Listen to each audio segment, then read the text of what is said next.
Temptation, League of Vampires, Book 8, by Rye Brewer. Chapter 1. Anissa. Jonah scowled at Vane. How many times must I tell you? If there is anything the baby needs, Anissa can get it for you. Or I will. There is no need for you to leave the suite, not even in the dead of night, which by the way is when you would be most likely to cross paths with one of the clan.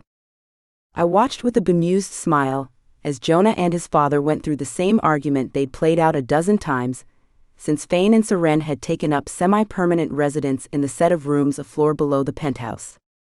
Bronwyn had taken one of the smaller bedrooms down the hall from the one in which Seren had given birth. She was unwilling to leave her friend, although Seren's recovery had thus far gone so well.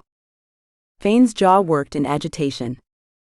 I had noticed Jonah's tendency to do that when he was good and frustrated, usually with me, in fact. A family trait. And I've told you how it rankles me to rely on you two for everything, Fane grumbled. You can't risk being seen, I reminded him, albeit gently, from the corner of the living room. Little Elena was in my arms. We had talked about calling her Lena, a way to separate her from Jonah's mother while continuing to honor her namesake. It didn't stick. For some reason, we kept reverting to Elena. Even Seren, who didn't seem to have an issue with it at all. As always, she was an angel. I knew babies were not really supposed to be able to smile while a newborn, that anything resembling a smile was really just the passage of gas or some such thing, but she still seemed like the happiest, most content baby I'd ever seen. Don't you think I know that? Fane demanded, holding himself back from exploding when he glanced at the baby in my arms. She might have been a good, even-tempered baby, but she would sure let out a cry when something startled her. None of us wanted that to happen, needless to say. Well then? Jonah prodded. Why take the risk? Why not simply relax here while you can? I should think that after so many decades spent traveling the world over, you would welcome the chance to rest and spend time with your family. A family which now included a witch and a new baby. Jonah's nostrils flared when he mentioned family, showing me how far he had come in a short time. Instead of sounding bitter, instead of spitting out his words when he spoke of Seren and Elena, he managed to sound almost calm. It wasn't perfect, but it was progress. Fane did not have an answer, at least not immediately. I looked to Jonah and wished he might be able to read my thoughts. Because I understood Fane's problem, evidently better than his son did. He was simply unaccustomed to sitting back and allowing things to happen to him.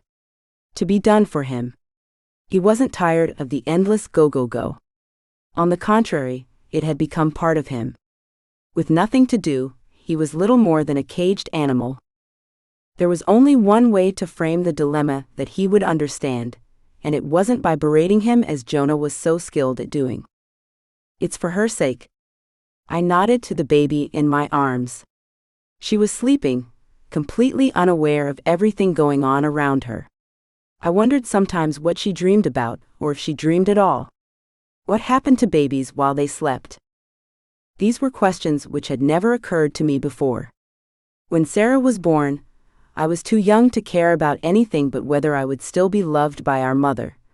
Since the new baby took up everybody's time and attention, and I had all but faded into the background. Fane's shoulders fell a little, some of the fight easing from him. Yes. I know it is.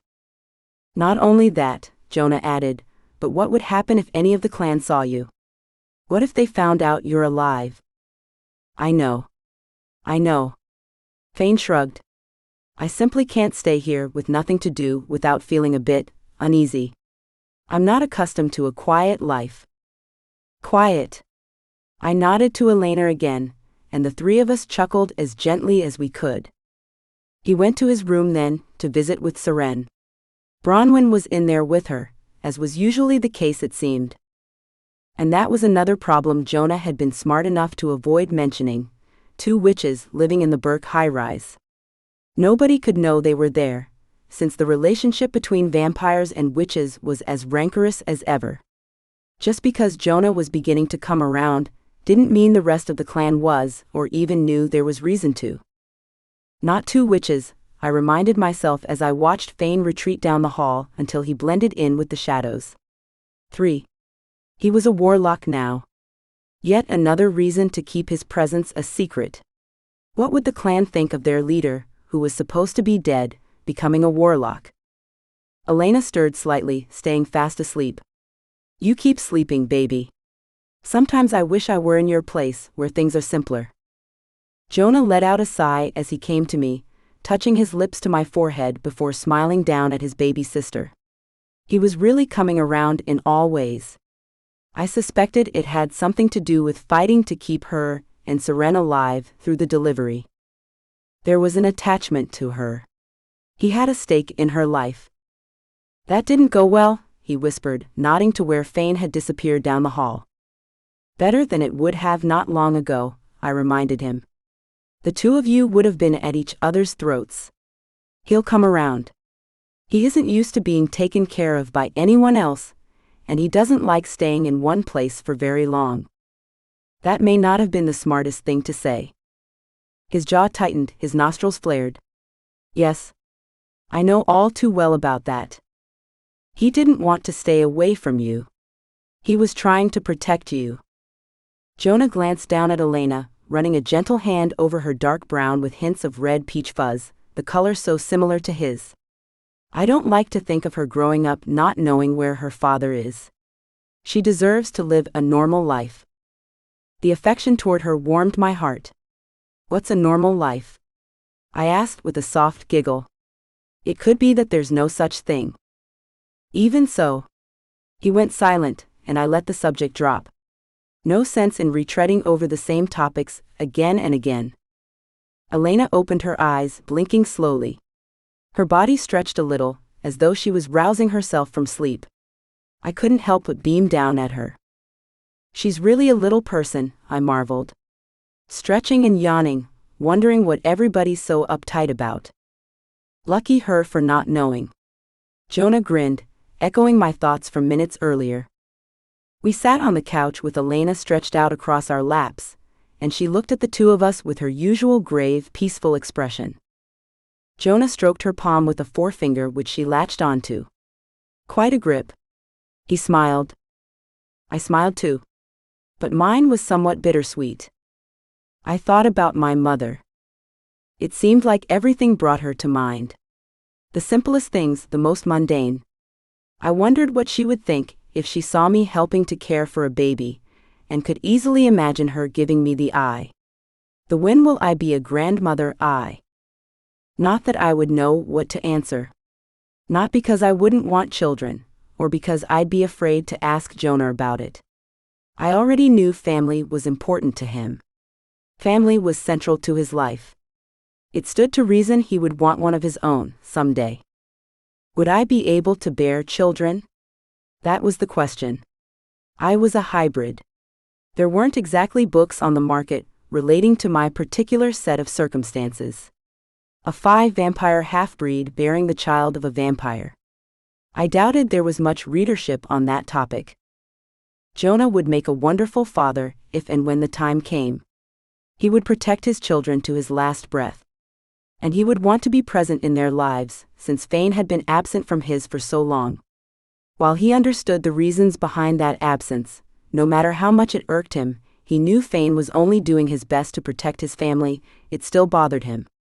Anyone could see it. He glanced at me, smiling. What's wrong? You look troubled.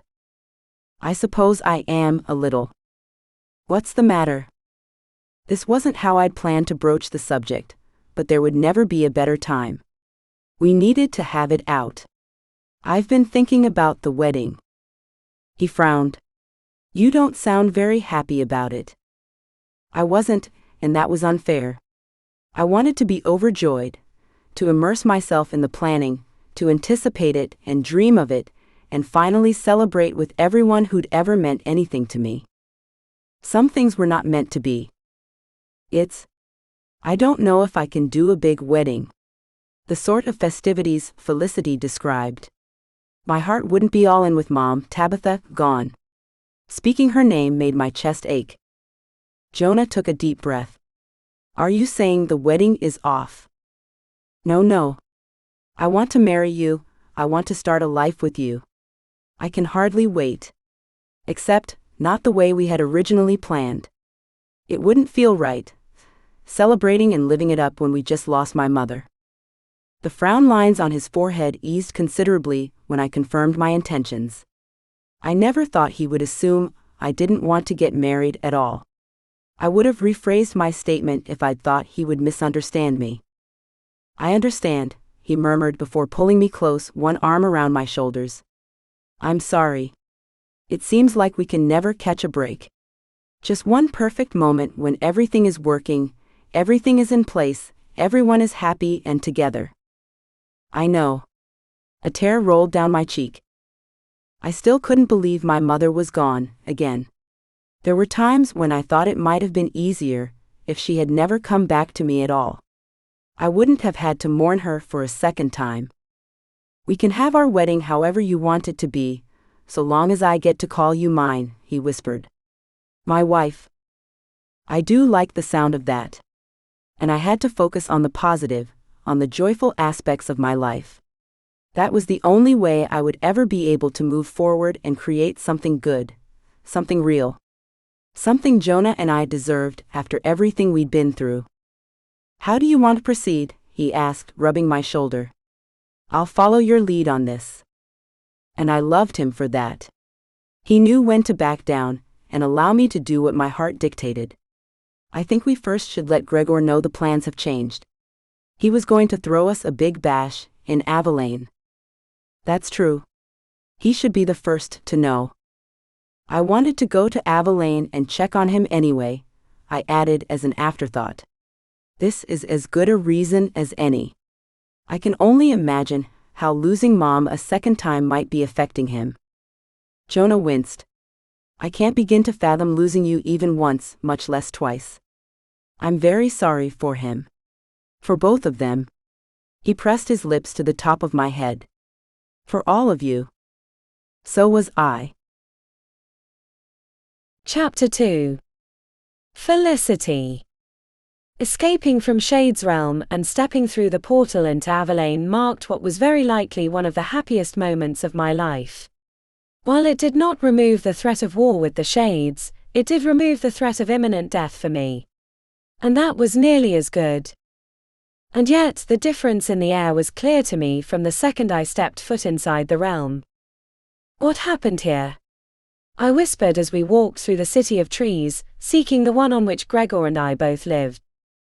Alonic felt it too. There has been a tragedy. I can feel it. So can I gripped his hand tighter than ever. What if something happened to him? Oh no. He's been so distressed over Tabitha. I took off at a run with Alonic close behind me. I had forgotten already about my troubles, about what I had been through. None of that seemed very important in the face of what I feared I would find. I saw no one on the way to Gregor's chambers, none of the usual smiling faces. None of my friends. Were they in mourning? Or was it worse? Gregor. I gasped upon flinging open the door to his quarters. He turned away from the fire, where he had leaned one arm against the mantel as he stared into the flames. His frown turned to a look of relief. Felicity. I've been so worried for you. There is going to be a war. I'm so sorry, Gregor.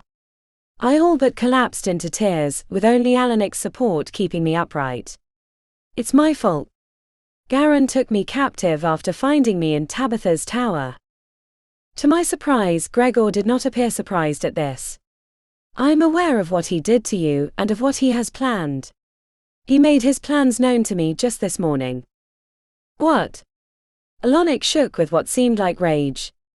How did he do this? Gregor merely motioned for us to follow him to the wide balcony window, which looked out onto a clearing behind our tree city. Children normally played there, picked flowers, chased one another when they weren't chasing butterflies and frogs. Now, as the three of us gazed on, dead bodies were being arranged in a row. Oh no. I turned my face to Alonic's shoulder. I didn't want to see. I didn't want to know if one of them was someone I cared deeply about, though I cared for all the Fae. They were all my family, and some of them were dead now. 6 in all, Gregor murmured, his voice flat. Several of Garen's men breached our borders just after dawn and murdered the handful of Fae closest to where they'd come through. They left one alive, only one, and passed along the message that Garen intended to stage a full-scale invasion. This was nothing but a warning, and proof of how easy it was for our realm to come under attack. They could have slaughtered far more. They'd done enough. Their message had come through. I'm so sorry, I whispered, shaking with rage and grief, hot tears rolling down my cheeks. We will get through this, Gregor assured us both. We have come under attack before now. Garen is merely the current threat. I wiped my eyes, taking him in for the first time in full light. He was so drained, his complexion wan and his face drawn. You look terrible, no offense intended. None taken. It's been a trying time after all. This morning was merely the latest in a string of difficult occurrences. Gregor. The three of us turned at the sound of Anissa's voice as she and Jonah arrived. Gregor pulled her into a hug while Jonah examined what we had only just seen. Those 6 bodies. 6 bodies belonging to people who had woken up this morning, thinking it was a normal day. Not knowing it was their last. I hugged Anissa too, as did Alonic. We came to talk about the wedding and check on Gregor. We had no idea. She wiped away a tear when she saw the result of what Garen had done. I must say having you here makes this easier, Gregor said, trying to smile for Anissa's sake. At least I know you're safe. If I couldn't keep your mother safe, at least I know you are. I winced, looking up at Alonic, knowing how he must be suffering at the mention of his mother. He cleared his throat, the sound like rolling gravel. Gregor, if you don't mind, there is something I would like to discuss with you. Something I think everyone ought to hear. I took Alonic's hand.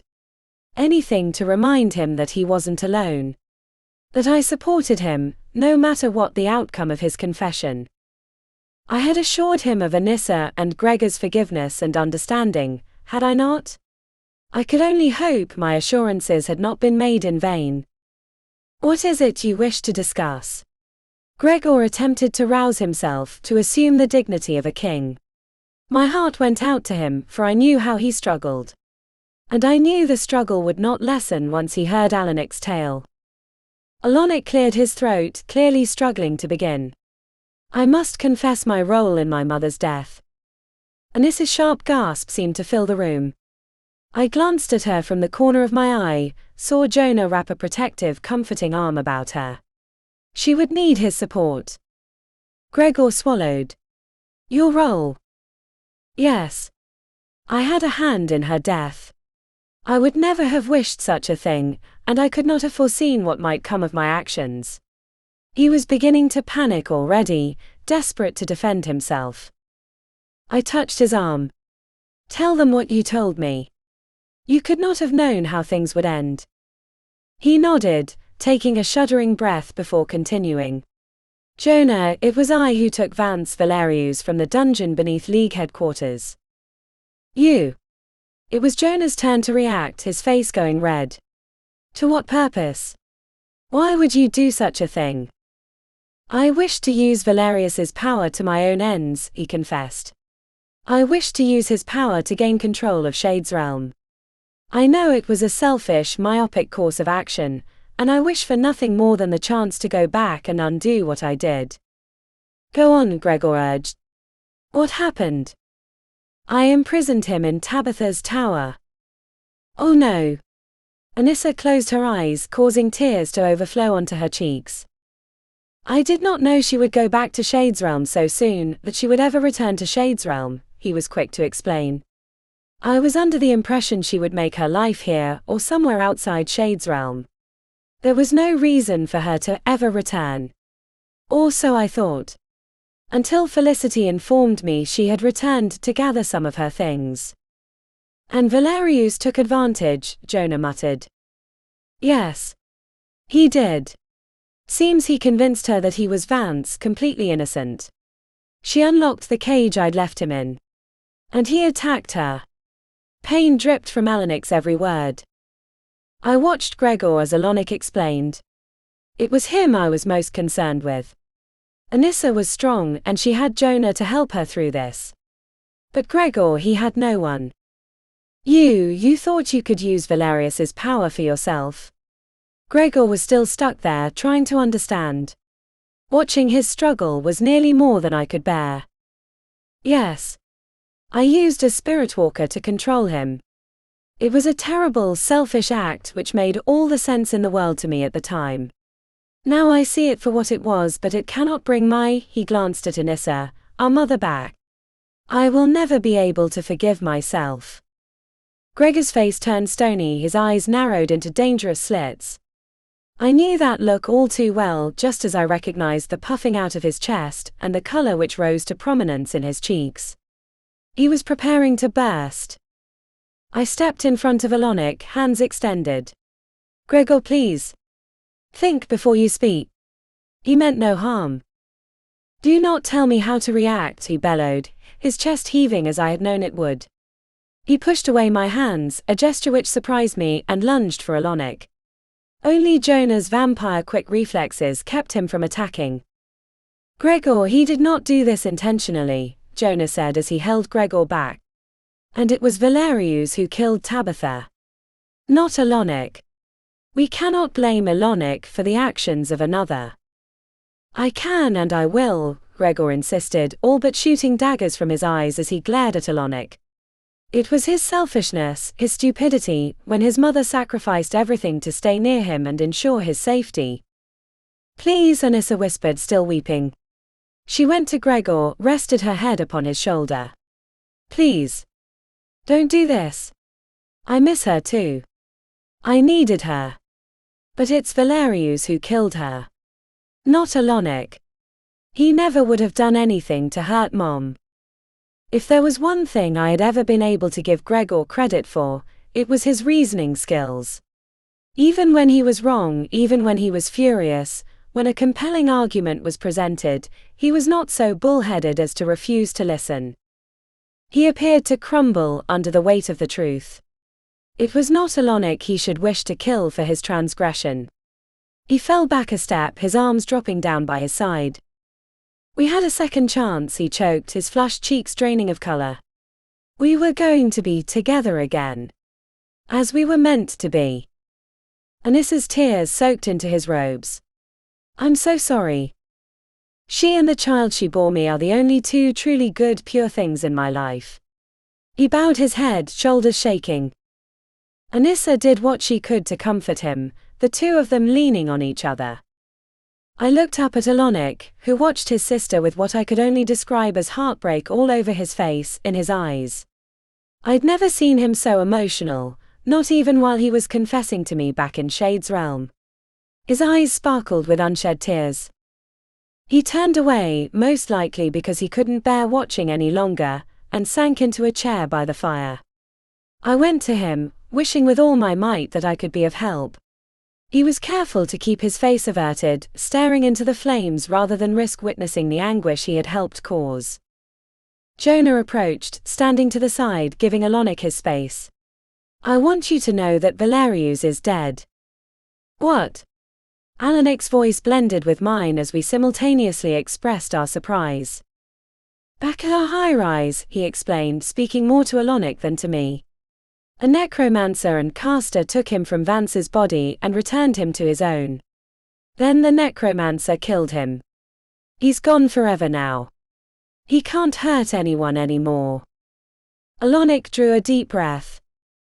I touched his shoulder, doing whatever I could to remind him I was with him. I'm glad to hear it, he replied in a voice thick with emotion. He trembled beneath my hand. Though I had hoped to be the one to do it myself. I'm sure you did, was Jonah's grim reply. After what he did, such a quick death was too good for him. He ought to have suffered, as so many suffered because of his evil deeds. It is better that he is no longer a threat, Alanik decided. Thank you for telling me.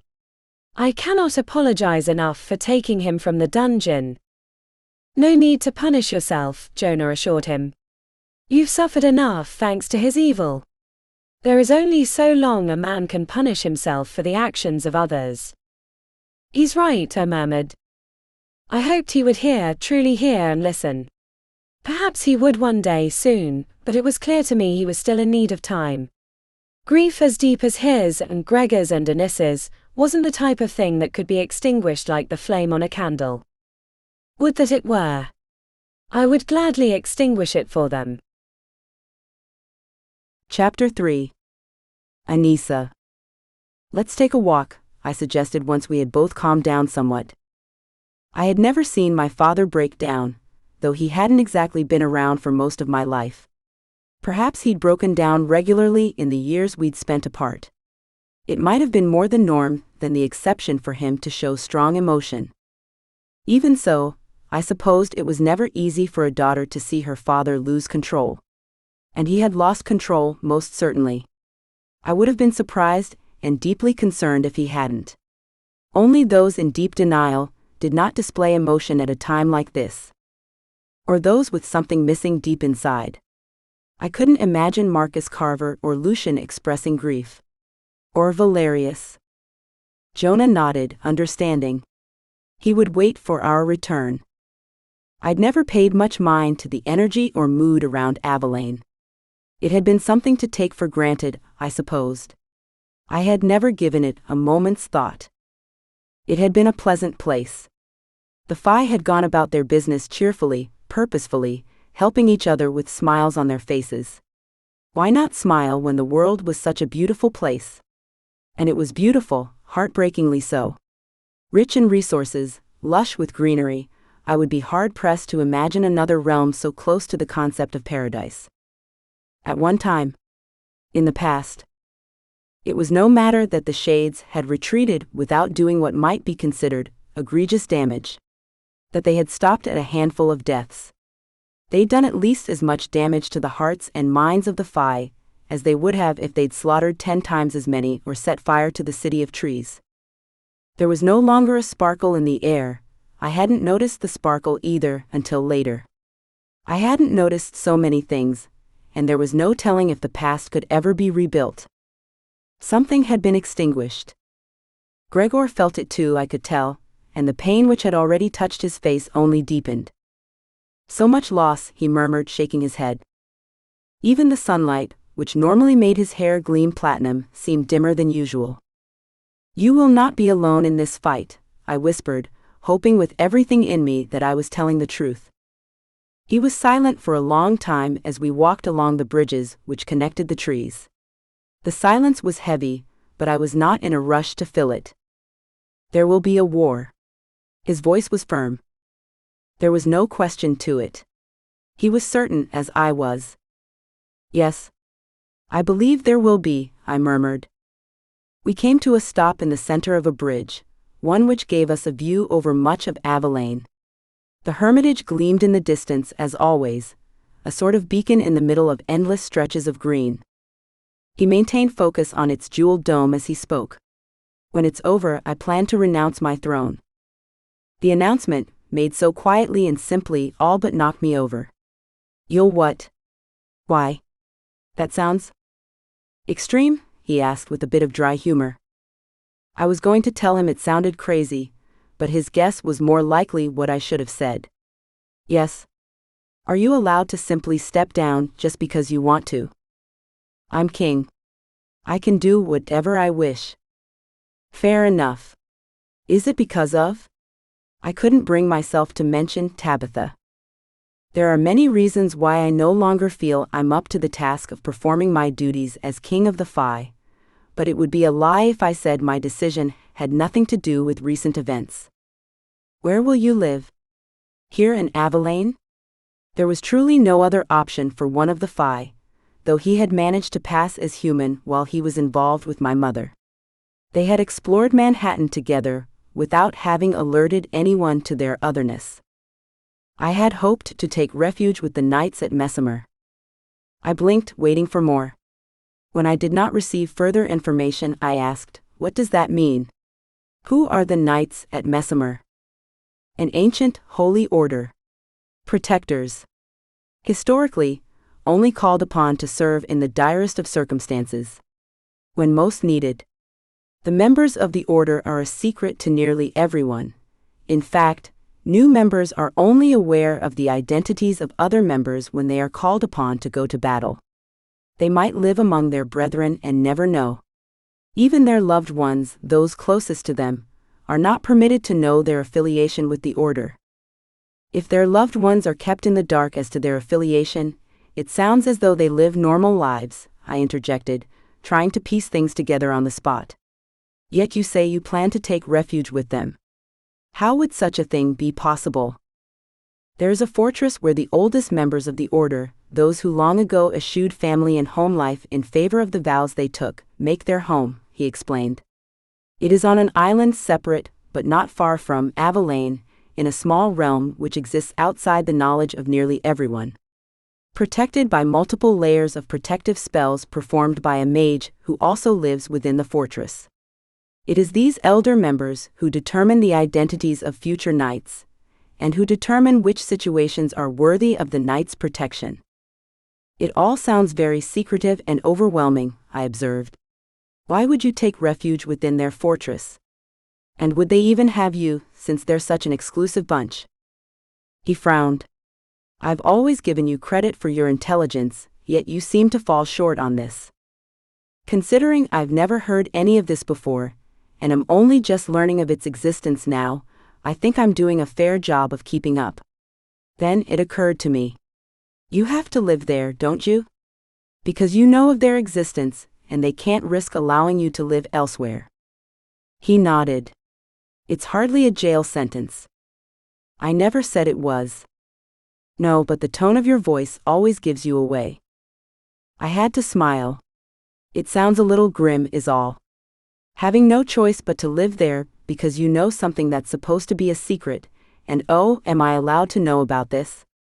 Living in a fortress, away from Jonah and Elena, that was not in my plans. They don't have to know, you know, he assured me with a pat on the back of my hand. But you are my daughter, and you deserve to know where I'll be once I step down. His daughter. The reminder brought something else to mind. Who will rule the Fae in your place? I held my breath and waited for his reply. He turned to me with a wistful smile, sighing. I'm sorry to say it, but I've come to realize that with your mixed heritage, there is no chance of you taking the throne in my place. Your presence as the sole ruler would divide the Fae, and it would be irresponsible of me to place that burden upon you. I wanted to hug him. Oh, please don't get me wrong. I don't want anything to do with ruling. I laughed, one hand over my heart. I was terrified, honestly.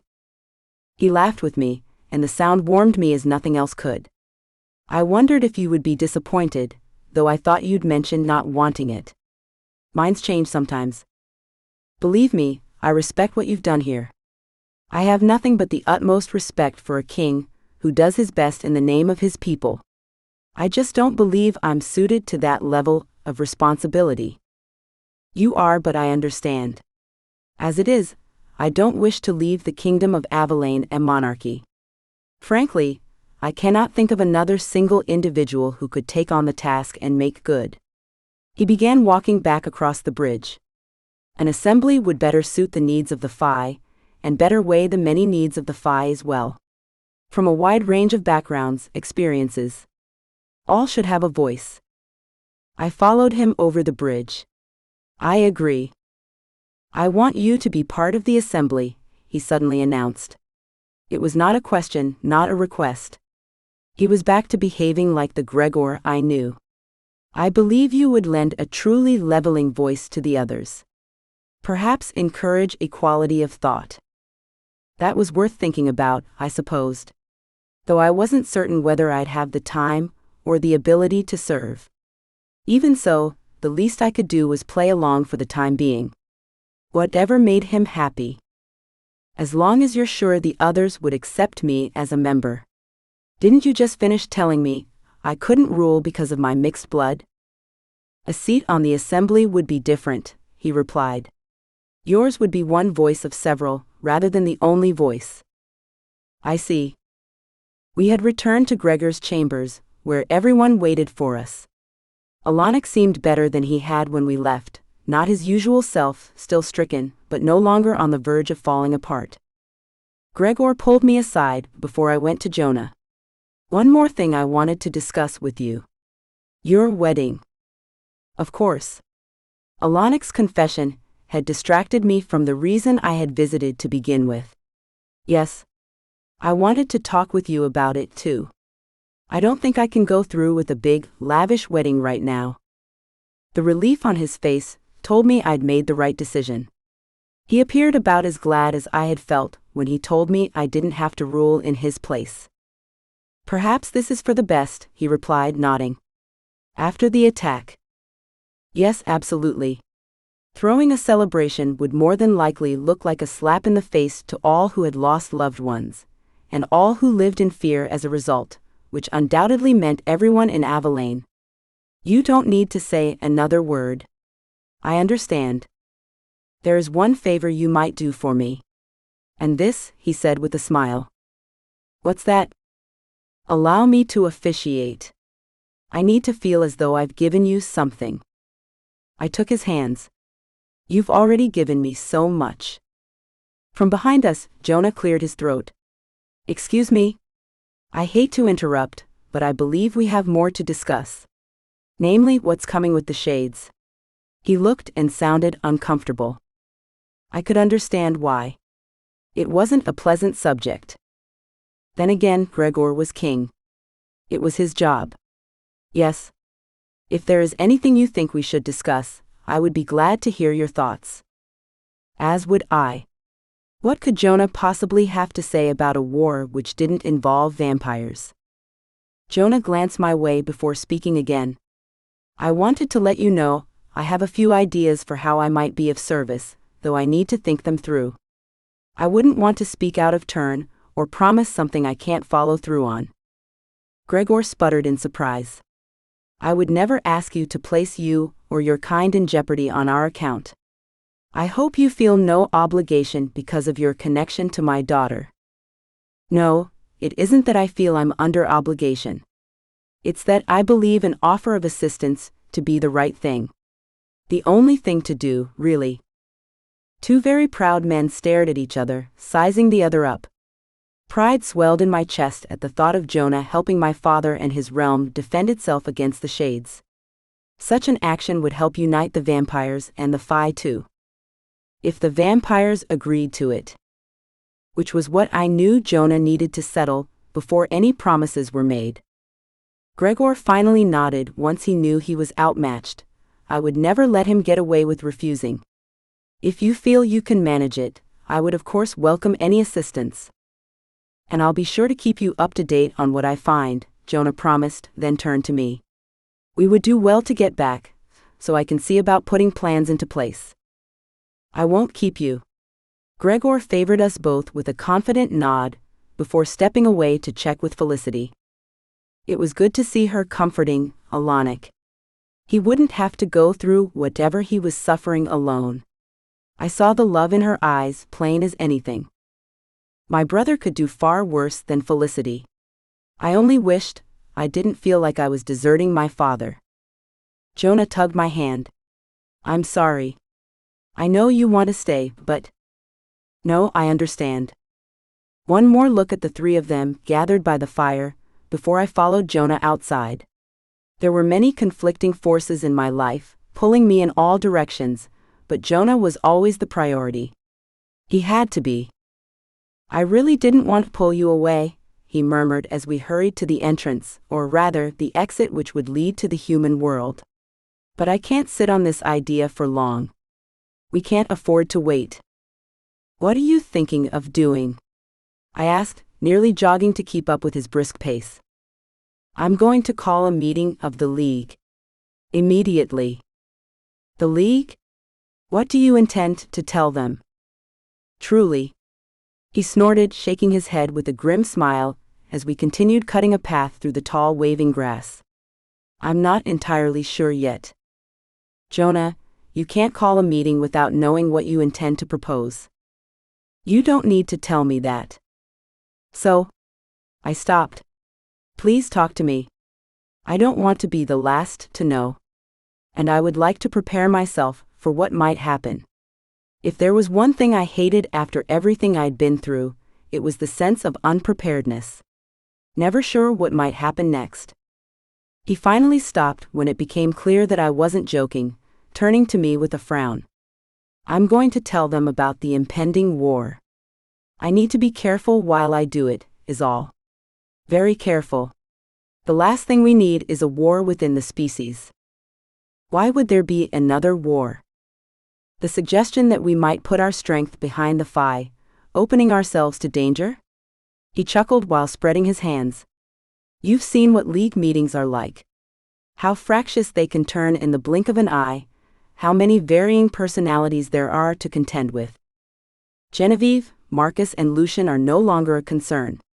That ought to ease things a little. This didn't seem to ease his apprehensiveness.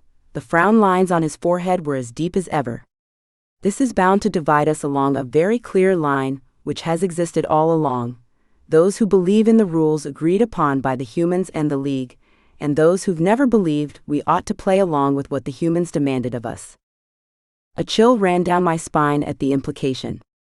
It was only because of pressure from the human world that the League agreed to rely on synthetic blood to end the practice of hunting and feeding on humans. You think they'll revolt at the first chance, I surmised. I think it would serve as a plausible excuse for them to do what they've always wanted to do, yes. He nodded. The only thing that stopped them up to his point is the threat of causing a war between the clans, even inside the clans. I had to ask, though I was fairly sure I knew the answer. How do you feel about the laws set forth by the humans? His eyes went sharp. You need to ask. I only want to know for certain. I've assumed up to this point naturally, but, if given your choice, which side would you fall on? He came closer. I'm on whichever side helps us avoid a war with humans. What about you? How do you feel about it? When I imagined hunting in a way other than what I'd done before, tracking for the sake of killing on Marcus's behalf, I felt sick. It could have been my Phi blood that made the thought so distasteful, or perhaps it took a certain type of vampire to go through with the act. I have no problem continuing with synthetic blood. If anything, it makes feeding easier. More predictable. Much less messy, he agreed. I remember the stories, tales from the old days when human hunting was nearly a sport. How ruthless a vampire had to be in order to take what they needed, simply to survive. How dangerous it was to move among the humans, with the intent of killing them. I'd rather not go back to those times, for it was not just the vampires who hunted. Humans hunted us too. The Starkers could still be out there somewhere, I murmured, remembering what Sarah told me about Stark. He tilted his head to the side. What makes you bring up that name? It's one I haven't heard in as long as I can remember. I winced. This was not something we had talked about before, as I had the feeling he wouldn't enjoy knowing about Sarah's involvement with the warlock who created the Starkers. Stark, he created the group, hence the name, is the warlock who Sarah went to for help with her elemental training. Jonah went pale. She knows him? She was involved with him? His voice was little more than a snake's hiss. Dangerous. Wait. Before you get any ideas, please, listen. He crossed his arms, scowling. Now, you'll tell me he's changed and it's perfectly safe to have your sister affiliated with him. I swallowed back my irritation with his attitude. That's not our business for starters, and yes, from what I saw of Stark, he has changed. You can't expect me to believe that.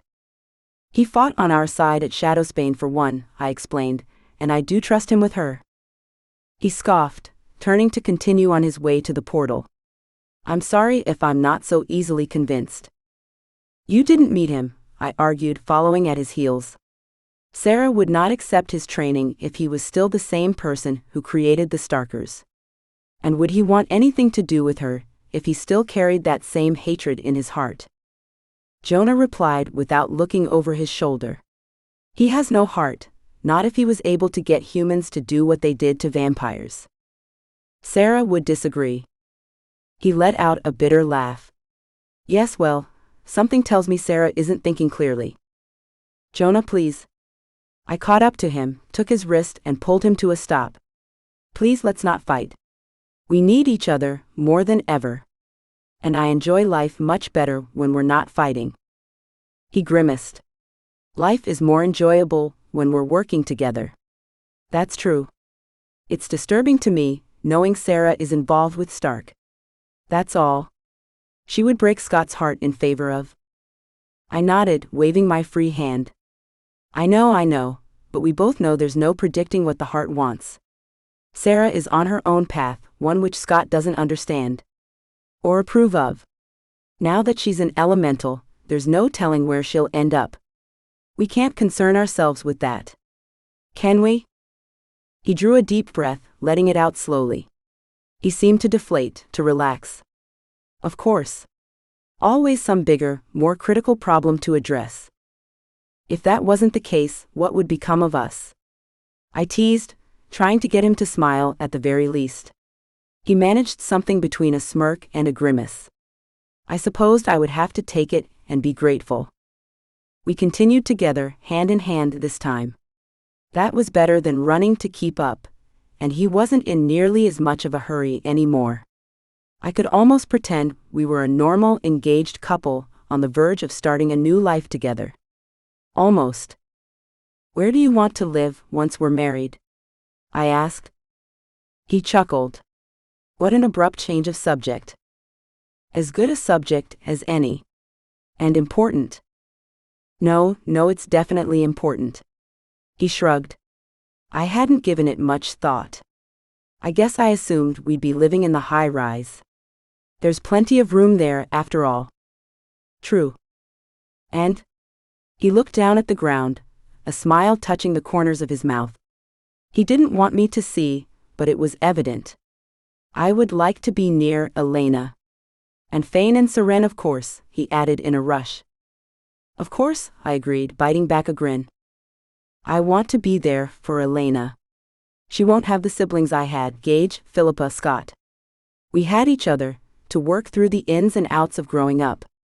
She'll be an only child in their relationship, I would imagine. I would imagine the same. Seren had already nearly lost her life in childbirth. The odds of her making it through another ordeal were slim, even to my uneducated mind. I squeezed his hand. You're a good man. And a good brother. He looked at me before we stepped through the entrance to the human world, which would leave us just beyond League headquarters. What about you? What about me? Where do you want to live? He brushed the backs of his fingers over my cheek. You have a say in this, too. I closed my eyes and allowed myself to sink into his touch, if only for a moment. It was a respite from the insanity which normally colored our lives. Me? For me, home is wherever you are. I smiled before standing on tiptoe for a kiss. Chapter 4. Philippa. All I could do was sit on the edge of the bed and watch Vance walk back and forth, in front of the treated windows which allowed the sunlight to filter in without harming us. Having him with me still felt like a happy dream come true. This time it was really him. Truly. No tricks. Now if he would only stop behaving like a caged tiger, we would be all set. We have to leave, he decided, his jaws set in a firm line. His brows drew together in an almost solid line. As soon as possible. We can't stay here. Vance, we've talked about this? No, he argued, I've talked about it and you argued the point. You've always had an argument. I gritted my teeth and reminded myself how incredible and wonderful it was to have him back with me for good. Safe with no interference. I had to remind myself, or else risk screaming at him and ruining everything. Vance, you're safe here. Off the grid, away from prying eyes and questions. I can't live here forever, and you know it. He waved his hands around the room, taking in my suite which took up a corner of the penthouse. This is nice, and generous of you to keep me here after what happened, but we both know it can't last. I felt him slipping between my fingers all over again, just like when we were first together and I lost him. Why wasn't I enough for him? I never had been, I never would be. The knowledge sent a pain to my chest. Am I not doing a good enough job of keeping you safe here? I asked, twisting the bedspread with my fingers until I was close to shredding it. This isn't about that. He turned away from me, staring out the window at a world he couldn't touch. I'm putting you in danger by allowing you to harbor me here. Don't you see? I'm still wanted for my father's murder, Philippa. They think I did it. Do you honestly believe anyone in the League will accept the explanation that it was Valerius and not me? I winced. Of course. I wasn't thinking straight, too much had happened too quickly. My relief at being back with him had made me forget about Lucian and Valerius for the time being. Right. I understand.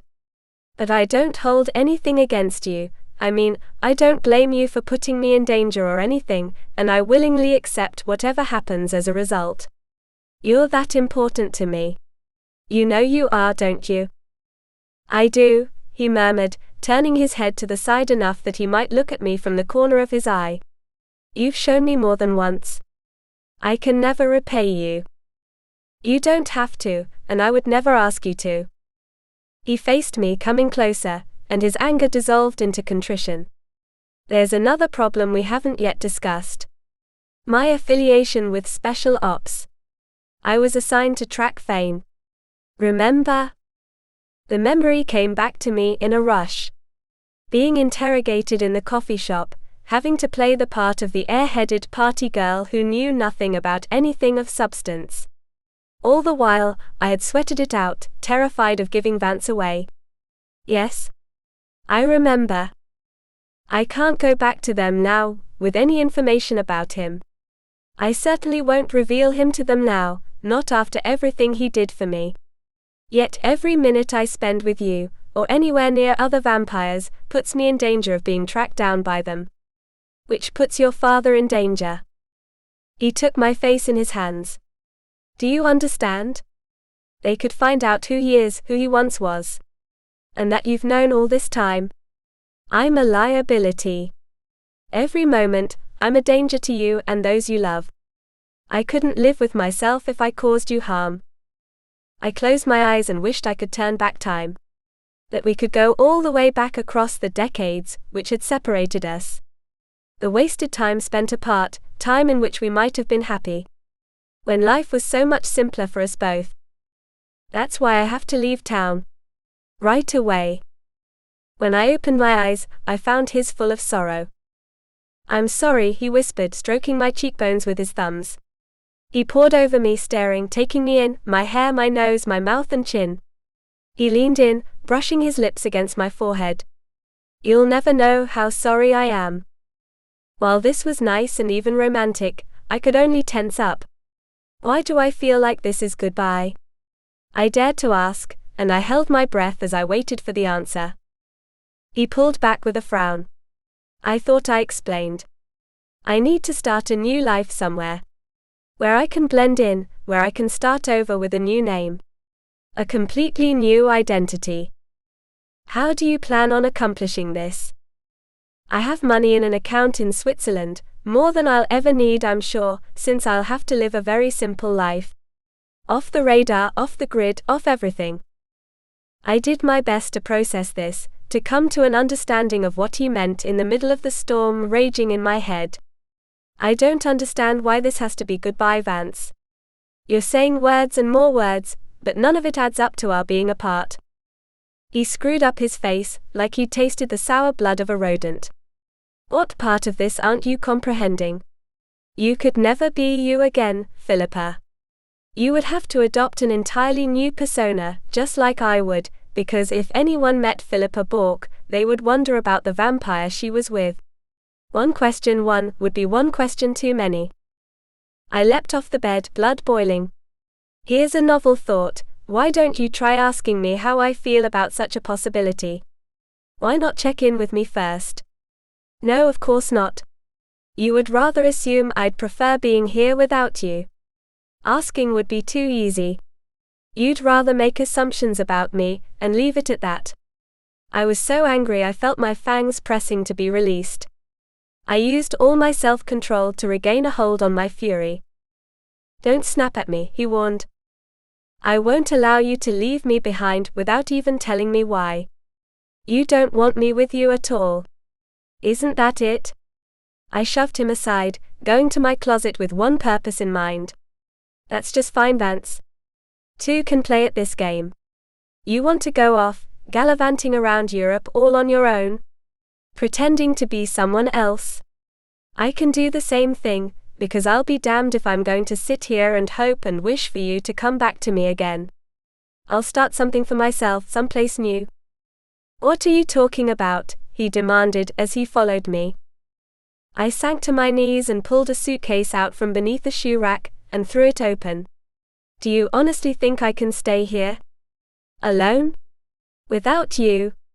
Everything I do, everywhere I go would only remind me of you. I can't do it. It would be worse than death. I'll go someplace else then. Anywhere else. Philippa, stop being dramatic. I knuckled tears away from my cheeks as I stood to face him again. That's right. Silly Philippa, being dramatic, overreacting. You have no idea what I've been through for your sake, Vance.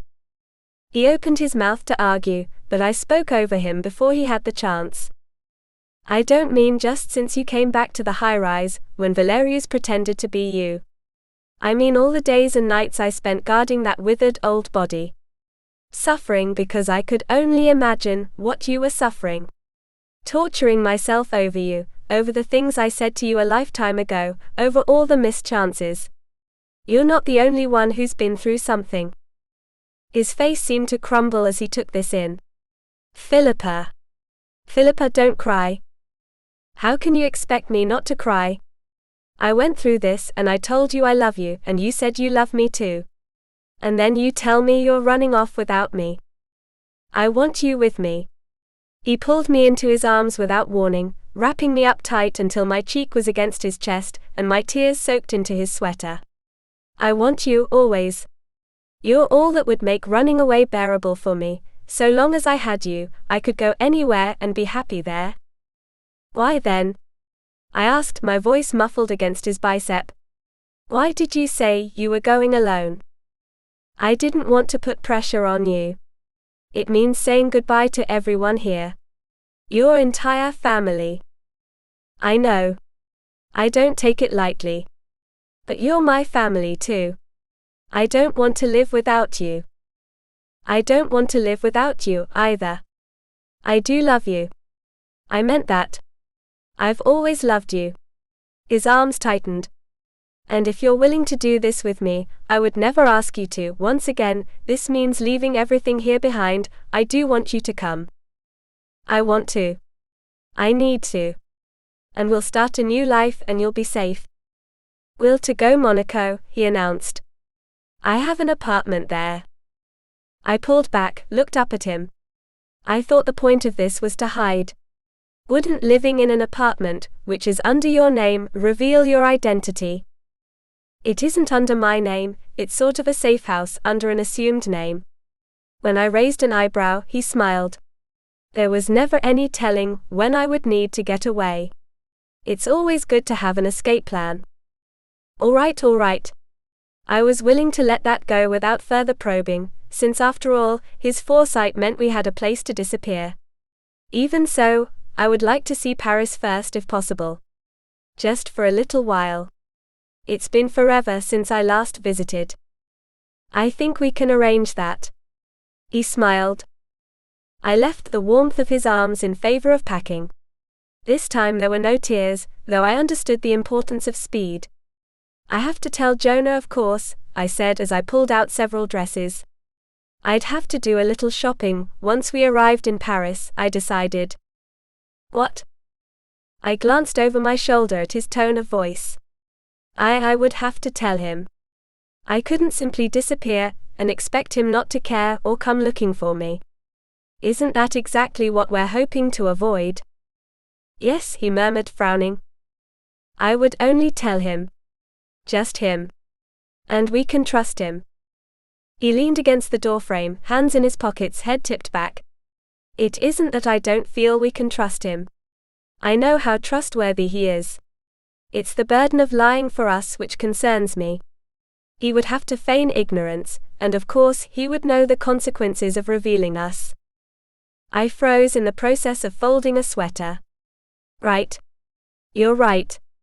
I'll write him a note, telling him I'm going on vacation. That's all. No details. So long as he doesn't expect me to be around, we'll be all right. And so will he. He rewarded me with a quick nod. That sounds fair. 20 minutes later, I leaned over the desk in the living room with a piece of paper and pen. Jonah. I need to get away for a while. I hope you understand. No worries, I'll be fine. You know I always am. I signed my name with a flourish, then added a postscript. I love you. After all, I would never get another chance. Chapter 5. Anissa. Thank you for making it here on short notice. Jonah gazed out over the room, standing at the very center of the long table at the head of the main meeting area in League headquarters, where Lucian had once stood during League meetings. I could not help making comparisons in the back of my mind. Genevieve was missing too, locked away. And Marcus, who normally would have jockeyed his way to a place near the head table, was with her. So many changes made so quickly. Jonah was alone at the table, none of the former clan heads surrounding him. He looked lonely up there. I wished I could stand beside him. The even longer table, which spanned the length of the cavernous room, held the heads of the other clans and their closest advisors. None of them appeared particularly thrilled to be here, though their curiosity was evident in their whispers, the way their eyes cut back and forth up and down the table, wondering if anyone else was any more in the know as to why they were there. I didn't dare sit near Jonah. I wasn't stupid. No one at that main table considered me worthy of their time, being a half-breed and everything. Seating myself at the head table would have been tantamount to an act of war. There was already more than enough that might go wrong during this meeting. I watched from the sidelines then, my back against the wall. I kept my eyes moving at all times, sweeping up and down the room in case anyone decided to act up. I brought you together today to report a development which I believe will have a profound effect on not only the realms of those involved, but ours as well. I believe we ought to be aware and prepared for what is coming. What is coming then? One of the vampires called out, roughly halfway down the table. I vaguely recognized him as being from somewhere in the mid-Atlantic region, someone who had visited Marcus in times past. An ignorant, loud-spoken type. Even so, I couldn't blame him for being curious. A war between the Fae and the Shades, Jonah announced. His voice carried down the length of the hall, mingling with the gasps and mutters of those in attendance. What business is that of ours? A female vampire cried out, rising from her chair. Let them fight their war. They cared little when we were the ones fighting our battles. Indeed, yet I fear this war may blow back on us, Jonah argued.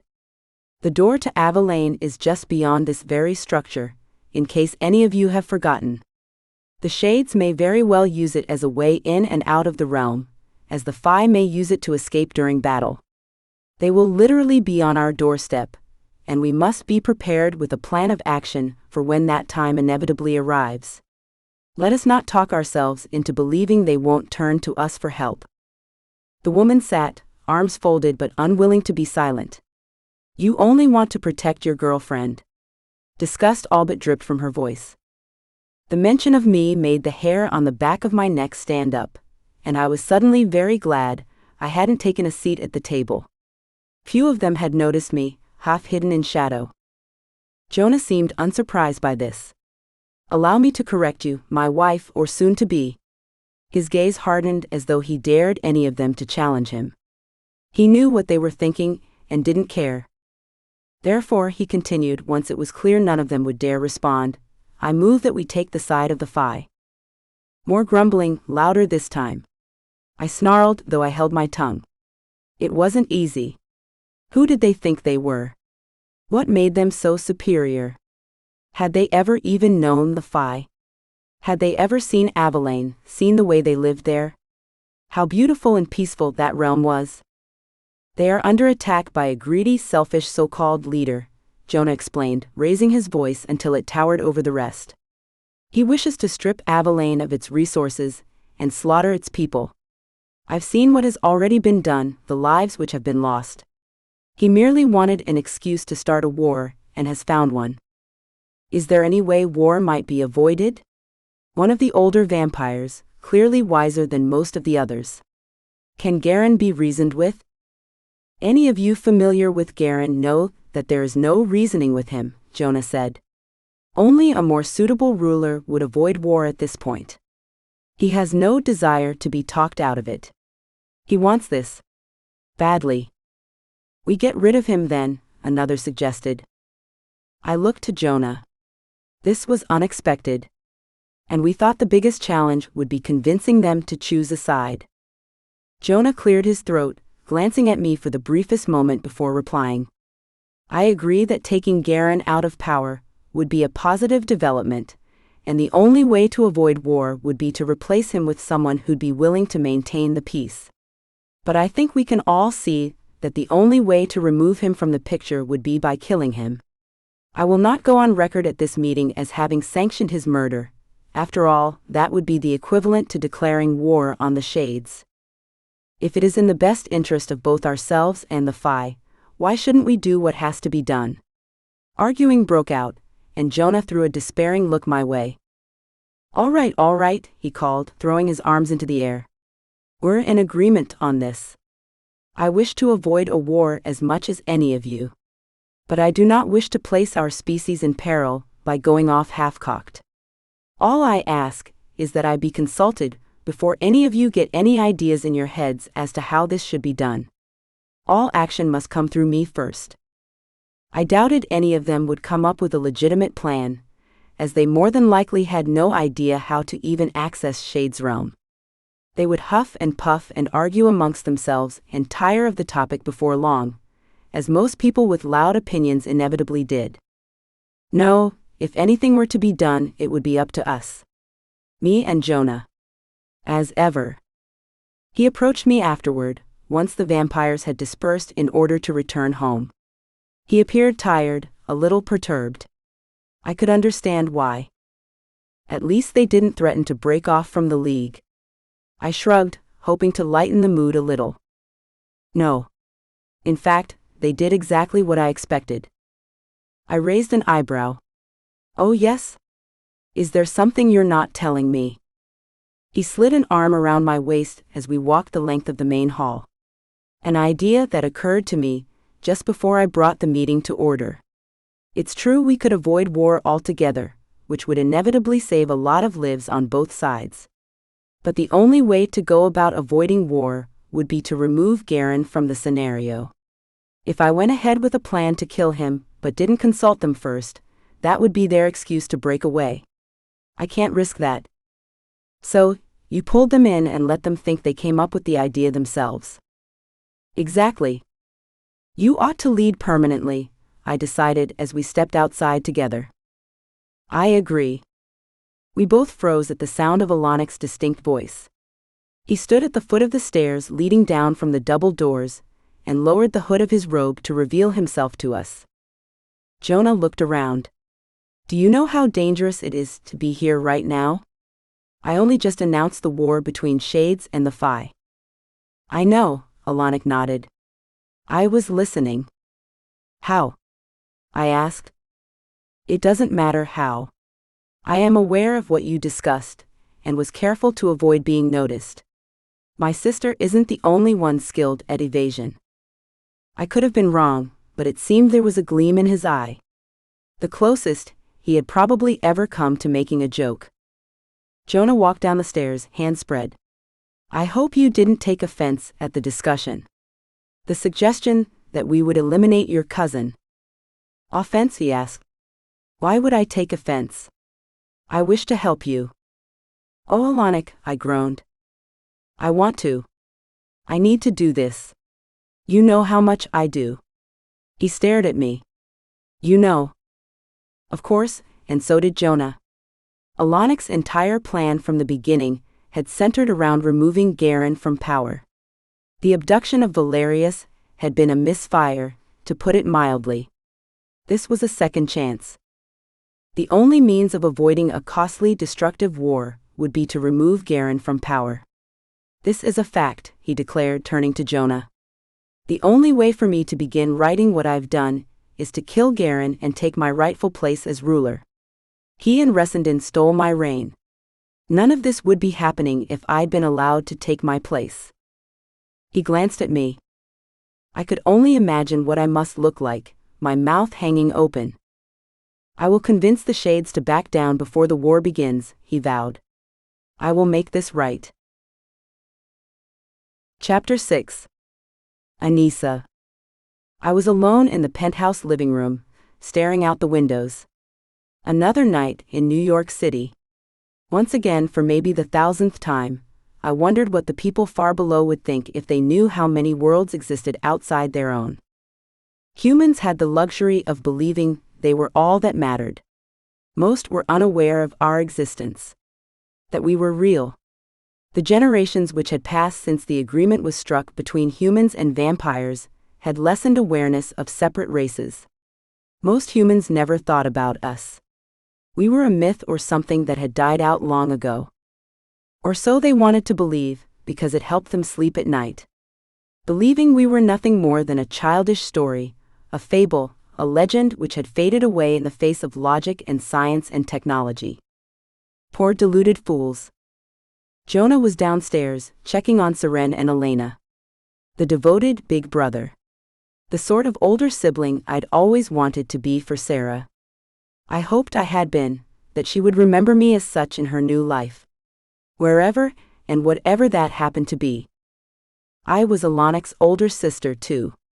And he wanted to take a terrible chance. I would be a fool to try to stop him. What he wanted was right, to take his place as ruler and to avoid Garen's destructiveness. Alanic would be a strong ruler, a good and honest one. Did that mean I had to help him? If I didn't help him and he was unsuccessful in his mission, would that mean I had failed him? Didn't he deserve every bit of assistance I could offer, since I was his big sister, and he was my younger brother, and he had already helped me out of so many difficult spots? There was something I could do. I looked down at the bone dagger in my hands, the one which had been used to kill Lucian. It brought to mind the memory of watching Lucian die, of how he had dissolved into nothing more than dust. This dagger had easily and instantly killed someone as powerful as him. It could surely rid the world of Garen. Was it my imagination running wild, or did it pulse with power? A subtle power, a warmth. It promised destruction, and carried the memory of years, maybe centuries, of similar destruction. It could be exactly what Alanic needed. It was all I could do for him. I turned it over in my hands and hissed in pain and surprise, as the razor-sharp blade slid against my fingertip. A thin line of blood appeared as if by magic. I hadn't even needed to apply pressure, and the cut was no larger than what I would have gotten from a sheet of paper, but it felt different. Tingly. And it didn't stop at my finger either. It flowed through my hand, then up my arm. Through my chest, down to my stomach. It almost reminded me of the sensation of having a spirit walker inside me. Granted, a lot of time had passed since then, but a spirit walker was not exactly the sort of thing a person forgot. A bone dagger didn't have the ability to carry a spirit walker inside it, certainly. So clearly, that was just another flight of fancy on my part. I was tired. Who wouldn't be after non-stop drama and danger? Not to mention the pressure of knowing Garen could slaughter my people, the Phi half anyway, at any moment. Anyone would fall victim to their imagination if they were in my position. Imagination or not, I had seen what this blade was capable of. Which was why I had to get it to Alanic. Chapter 7. Carrie. You might want to decide now since dawn is on its way. Rays nodded toward the horizon, which would be lightening soon. He was right. We had to decide what we were going to do, where we were going to go, now that Gage was free of the cell he'd been locked and left in to suffer for all eternity. But where to go wasn't an answer I could come to easily. I was still new to the vampire way of life. The rules, laws, or whatever they called them. The alliances, who was an enemy and who wasn't. I was way too new to this, to be able to come to a decision I felt comfortable with. That would be a question he'd have to answer. A decision he'd have to make. I glanced at Gage walking next to me. We had been walking for quite a while, even with his weakness. I stared at him harder, hoping he'd say something. I didn't know anything about the history between the vampire clans, so there was little for me to offer in the way of an educated opinion. It was up to him. "You expect me to stay with members of Genevieve's clan," Gage muttered, shaking his head. He'd been shaking his head over Razor's explanation ever since it had been offered. This Genevieve sounded like a real piece of work. "Refugees from the clan," Ray sighed. "How many times do I need to explain that part? Do you think they would accept me, a carver, if they were still affiliated with her?" "You said you weren't affiliated with the carvers anymore," I pointed out, then wished I had never said a word when Ray shot me a dirty look. He wanted to get this over with just as much as I did. Neither of us much felt like being caught by the sun. "I'm not," he snapped. "But I would never take sides with Genevieve's sycophants. A bunch of brainwashed, bloodthirsty vultures. And the group I'm staying with agree, which is why I know they're trustworthy." Gage didn't appear to agree. "What do you think?" he whispered, staring at me. I glanced at the back of Razor's head. "I don't really know enough about any of this to think anything." "You must have an opinion. It would be impossible not to." I sighed. "What I think is, whether or not they're affiliated with Genevieve, we don't know that one of them won't figure out who you are and who I am, and that they won't report us to the League." He grimaced but nodded. "Right. We still don't know who to trust. But we have to take a chance, one way or another. Who to trust? Where to go? My father was somewhere in Europe, but it wasn't as if we could go to him even if I knew where to find him. We hadn't exactly enjoyed a healthy relationship. The last I'd heard, he was in Italy. Lucky him, having the luxury of forgetting about his first family in favor of his second. At least he had pretended to care about me until I was around 12 years old, the last year I spent holidays and the summer with him. The last year I could stand breathing the same air as my stepmother. A shame too, since he'd only ended up divorcing her as he did my mother. By the time I got word of it, too much time had passed for us to ever be close again. Or even friendly. Or civil. We knew nothing about each other. Well, he knew nothing about me. I knew he was doing work for the government, as he always had. Some sort of diplomatic stuff.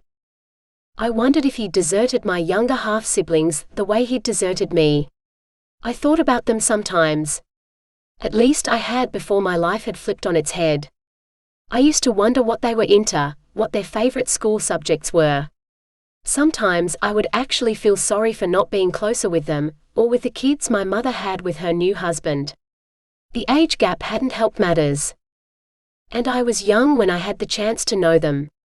Too young to know better. I pushed my thoughts back to the present. Back to our current problem. Where to go? Maybe we could go to my father, if he and I had a relationship. And if Gage and I weren't vampires. Thinking about it was pointless, as there wouldn't have been a way to take refuge with my father even if we were close. I wouldn't want to bring him into my mess. It was with this in mind that I said, "I don't think we have any other choice, Gage. We need somewhere to hole up, even if it's only for now. You have to regain your strength, and we need to actually think out our next steps instead of rushing into something out of sheer panic." He sighed like a man with the weight of the entire world on his shoulders, but he saw that I was right too. I knew he did. "I wish I felt better about this." "I do too," I said, which was the truth. "Rays," he called out. "Lead the way." "Finally," Rays muttered, walking with greater purpose as he led us deeper into Paris.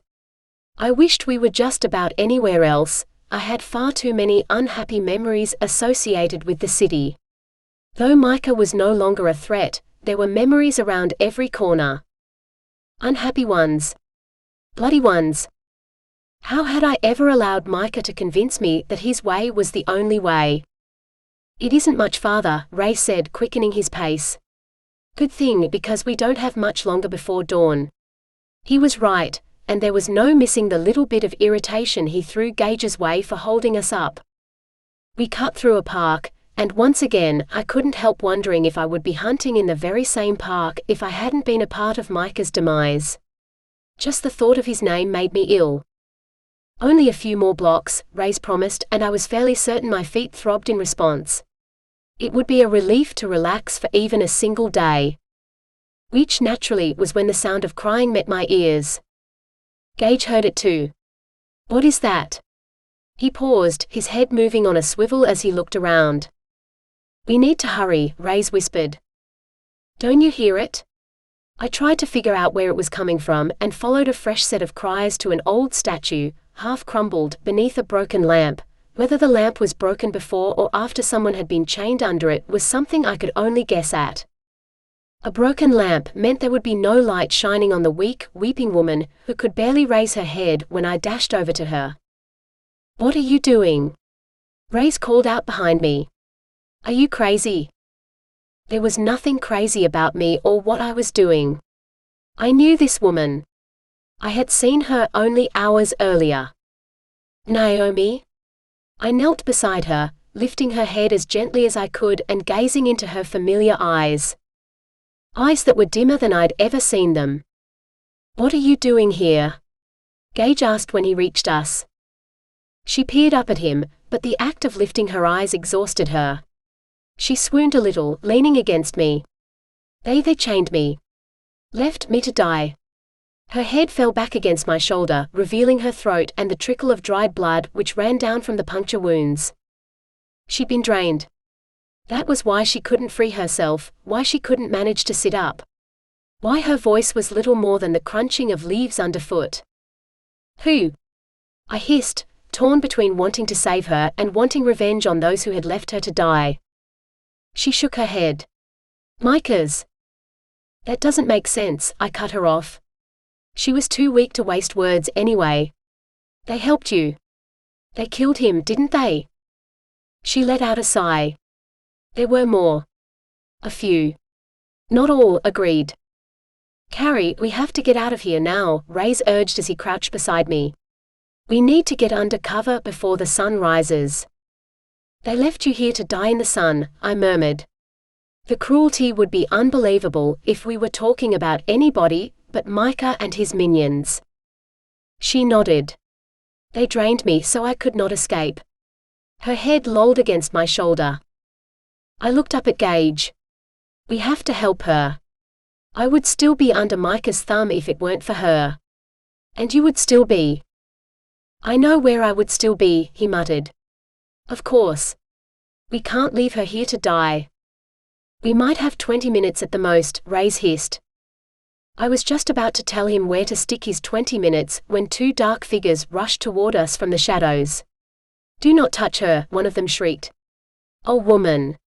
Both were women, and both were insane with determination to see Naomi die a terrible death. One leapt onto Razor's back, arms and legs around him, intent on taking him down. The other threw herself at Gage and me, claws out and slashing. She has to die, the vampire screeched, fangs bared, eyes red with bloodlust and rage. She made a mistake, attacking the two of us at once. Gage might have been weak, but I wasn't. Catching a glimpse of Naomi from the corner of my eye was all I needed to spur me on. I caught her by the shoulders and threw her to the ground, giving Gage the chance to pounce on her. She kicked and scratched, screaming into his face, but was quickly silenced when his fangs tore into her throat while I tore out her beating heart and tossed it aside like the garbage it was. Rays was doing the same as I turned to check his progress, dropping his attacker to the ground before wiping her blood from his lips. Both of them were careful not to drink, I noticed. I wouldn't have drunk from either of those two if I'd been starving to death. The sun would take care of them. They would combust, just like Naomi was supposed to combust once the sun had turned its full power on. "Come on," Ray's panted, winded from the fight. "We have to get her out of here." "She's too weak," I fretted, one eye on the sky. Time was against us, especially with the time we'd wasted fighting. One look at Naomi proved how right I was. We'd have to carry her wherever we went, and that would slow us down. There was no time to deliberate. Ray's dropped to one knee and drew one of his claws across the inside of his wrist. "Here. Drink. Hurry." I could hardly believe it. One minute he was irked we would stop to help her, the next he offered her his wrist to save her life. She drank greedily, sloppily, the sort of drinking only a vampire who had truly been drained to the point of near death would do. When she raised her head, her eyes were clearer and brighter than before, her skin a little more radiant. Nowhere near full health, but enough to get her through.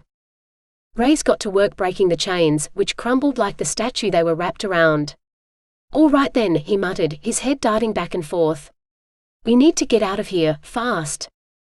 "Where are we going?" she asked as the three of us hurried her away. "This is Ray's," I said, feeling beyond silly at introducing her to someone she had just fed from. It seemed like introductions should have been made first. "He has a group of friends he is taking us to. Someplace we can be safe." "No. I won't do that." Naomi took a few steps away from us. "We have to hurry." Ray's pointed to the sky, which sure enough was not nearly as dark as it had been just a minute earlier. "I can't go with you. You saw what happened. What if Micah has another friend there, in your group? I cannot take that chance." "I'm sorry." She turned and stumbled away. Where she thought she was going, I had no idea. "I'll protect you," he called out, but his words fell on deaf ears.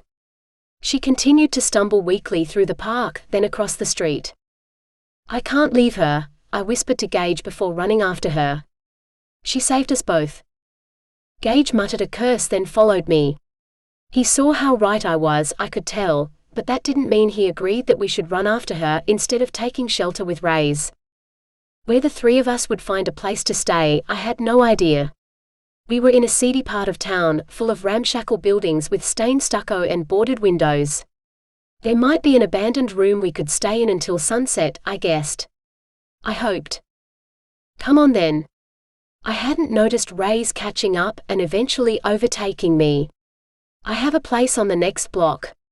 I was hoping we wouldn't have to go this route, but it'll do the trick for a day or two. Naomi paused, turned around. "We will be alone there." "Yes. You'll be perfectly safe." He took her hand, pulling her close before draping her arm around his neck and helping her move faster. To a passerby, she would look like a girl who'd had too much fun while out with her friends. It was a hotel. A terrible, seedy, disgusting hotel tucked between two larger buildings. Anyone passing by wouldn't even notice it, which I was sure was why Rays had chosen it as a hiding spot. He helped Naomi through the doorway and into the lobby, which smelled like urine and stale cigarettes. "Yeesh," Gage whispered, picking his way over the stained and broken tile where there was tile as much of it had been pulled up.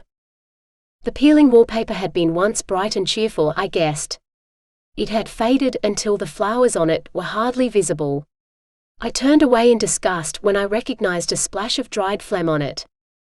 I heard someone vomiting in one of the rooms above us, as Rays led the way up a narrow staircase littered with cigarette butts. Funny how I had just torn the heart from a vampire but wouldn't touch the rust-speckled railing. Even supernatural beings have standards. The urine smell was worse on the landings than it had been in the lobby, as though the guests of the hotel couldn't be bothered to use their bathrooms. If they had any. It was better not to look around, to focus on Rays's back and hope his room was nicer than what we had seen so far. Gage kept a hand on my shoulder as we climbed, reminding me that he was there. It was a much-needed comfort. "The third floor," Rays announced, before leading us to the end of the hall. He unlocked the chipped wooden door. I couldn't help noticing the condition of the lock and wondering how safe this place was, and stepped inside, still helping Naomi. It wasn't much, but I hadn't been expecting much. A small room with a smaller room off to the side, which I guessed was a bathroom. A tiny closet. A bed with a bedspread I wouldn't have slept on or under, for all the money in the world. The windows were covered tight, not allowing so much as a speck of light through. That was what mattered. This is an emergency hideout from humans and other vampires, he explained. I don't use it much, or else it wouldn't be a secret anymore. I rent it permanently. No one else can take it. It's perfect. I reminded myself to be grateful, though the sounds of someone coughing up a lung in the room next door sent a chill up my spine. The walls had to be paper thin. To my surprise, Ray smiled. Just wait and see. He opened the closet door and pulled a string, turning on a bare light bulb, exposing the clothes hung up inside. He pushed them aside and, without saying a word, he used 3 keys to open 3 locks. I held my breath as a door swung open, revealing a narrower staircase than the one we'd climbed. We had to go single file with our arms tucked tight at our sides. Oh my God! I couldn't help but laugh when I reached the top and looked around. Are you freaking serious?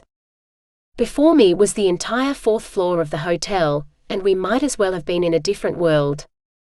Make yourselves at home, he said, arms spread wide as he crossed the large open living room on his way to the kitchen. This is yours? Gage asked, eyes narrowed. Yeah, I rent it out along with the 3rd floor. Nobody but me has been up here since the renovations were completed. I took out the extra walls to give myself some space, but there are still 3 bedrooms blocked off. He came out holding a bag of blood which he handed to Naomi. Here. I keep a supply in the fridge so I don't have to go out, or kill anybody, to get what I need. Yes, that would only arouse suspicion, even if he chose his victims from the hapless wretches downstairs. Not that I would drink their blood, for fear of what was in it. Thank you, she nearly wept before falling back onto the sofa and drinking deep. The living room was simple, with only a TV and a computer, but it was worlds away from what we'd seen elsewhere in the building. And it was clean. It didn't reek, the floors were spotless, the walls free of bodily fluids. And the windows were as studiously boarded up as they'd been in the room downstairs. I felt as though I could breathe freely for the first time since Gage's disappearance. Do you have internet and everything? I asked, eyeing up the computer. It had been so long since I had any contact with the outside world. Sure. Cable TV, the works. Fresh linens, clean towels, whatever you need. Ray's disposed of the empty bag, which Naomi had drained in a hurry, before sitting down beside her. How did you manage this? Gage asked as he glanced around. I didn't think you had been in Europe for that long. I remember seeing you at a league meeting. Ray's only shrugged. I have a friend or two. That was as much as he'd say on the matter, and I shot Gage a sharp look of warning. The last thing we needed was to pry and make ourselves another enemy. Ray's turned to Naomi, who appeared better after feeding again, but she still rested her head against the back of the sofa. How are you feeling? Tired, she murmured, but managed a slight smile. But alive and much better than before. I know you all took a terrible chance, hanging back to save me the way you did. I can't thank you enough. Why don't I show you to one of the bedrooms, where you can be more comfortable? He helped her to her feet. I would kill for a shower, Gage announced, looking down at himself. There was only so much his quick attempt at cleaning up before leaving the old prison could have done for him. Ray's pointed down the hall. Help yourself. That left me alone in the living room, wondering what to do with myself while I waited. Ray's and Naomi had a quiet conversation while the sounds of Gage's shower carried down the hall. My eyes kept going back to the computer. What could it hurt, checking my email? I wouldn't reply to anything. I only wanted to know if anyone cared that I was missing. It had been weeks since I had last seen anybody from my old life. Months even. I had no idea. It occurred to me that I had completely lost track of time. How was it possible? Had everything that used to mean something to me stopped mattering all at once? I guessed so. Logging in felt foreign. Like I was hacking into somebody else's life, a life that wasn't mine. It only used to be. Seeing the list of familiar names brought tears to my eyes. Nicole wanted to know why I hadn't been returning her calls. Dante from the office, who I had flirted with off and on for around 6 months, reached out to see if I was okay. Marissa was worried, judging by the 10 worry-faced emojis she'd attached to her message. The emails had stopped coming in the last few weeks. I wondered if they had all given up on me, then decided it would be better for them if they had. Nothing good would come from them getting a glimpse into my life. I almost wished I hadn't logged in at all. Better to separate myself from the past. Until I saw an unfamiliar yet familiar name in the list of senders. Dad? I whispered, frowning. What were the odds? I was just thinking about him. Granted, his email was weeks old, but still. I clicked on the message, my heart in my throat. Carrie. Where are you? I received word that you were missing and have been worried. No one from work has seen or heard from you, your friends are frantic. You didn't respond to messages on your birthday. Oh. Yes. I had a birthday, didn't I? A month ago. I used to look forward to my birthday, even when I didn't do anything particularly special. And then it hit me, I was going to have a lot of birthdays. More than anyone I had grown up with, more than my parents ever would. The day would eventually go by unnoticed, because there would be no one to notice it. They would all die, and there would be no one left who remembered me the way that I was back in my human days. Like I had never existed. I shivered and wrapped my arms around myself, as though that would help warm a chill deep inside me. Carrie, you know I have the ability to find people when they've disappeared. I've had men searching for you. Oh no. I know you've left the country. Oh no. I cannot presume to know why you would take such drastic steps, why you might run away from your life and disappear overseas. And I don't yet know where you are, what you're doing. But I will not rest until I find you. I closed the email and pushed away from the desk as the room spun around me. He was looking for me? Who would have thought? I certainly wouldn't have, not ever. Who told him I was missing? I smacked the heel of my hand against my forehead again and again. What's wrong? I hadn't heard Gage enter the room, still wet from his shower. He knelt beside the chair. Carrie, what happened? I pointed to the screen, now only displaying Razor's desktop. My father's been looking for me. I shouldn't have checked my email maybe, but I'm glad I did, or I wouldn't have known. He didn't seem to think this was as big a deal as I thought it was. All right.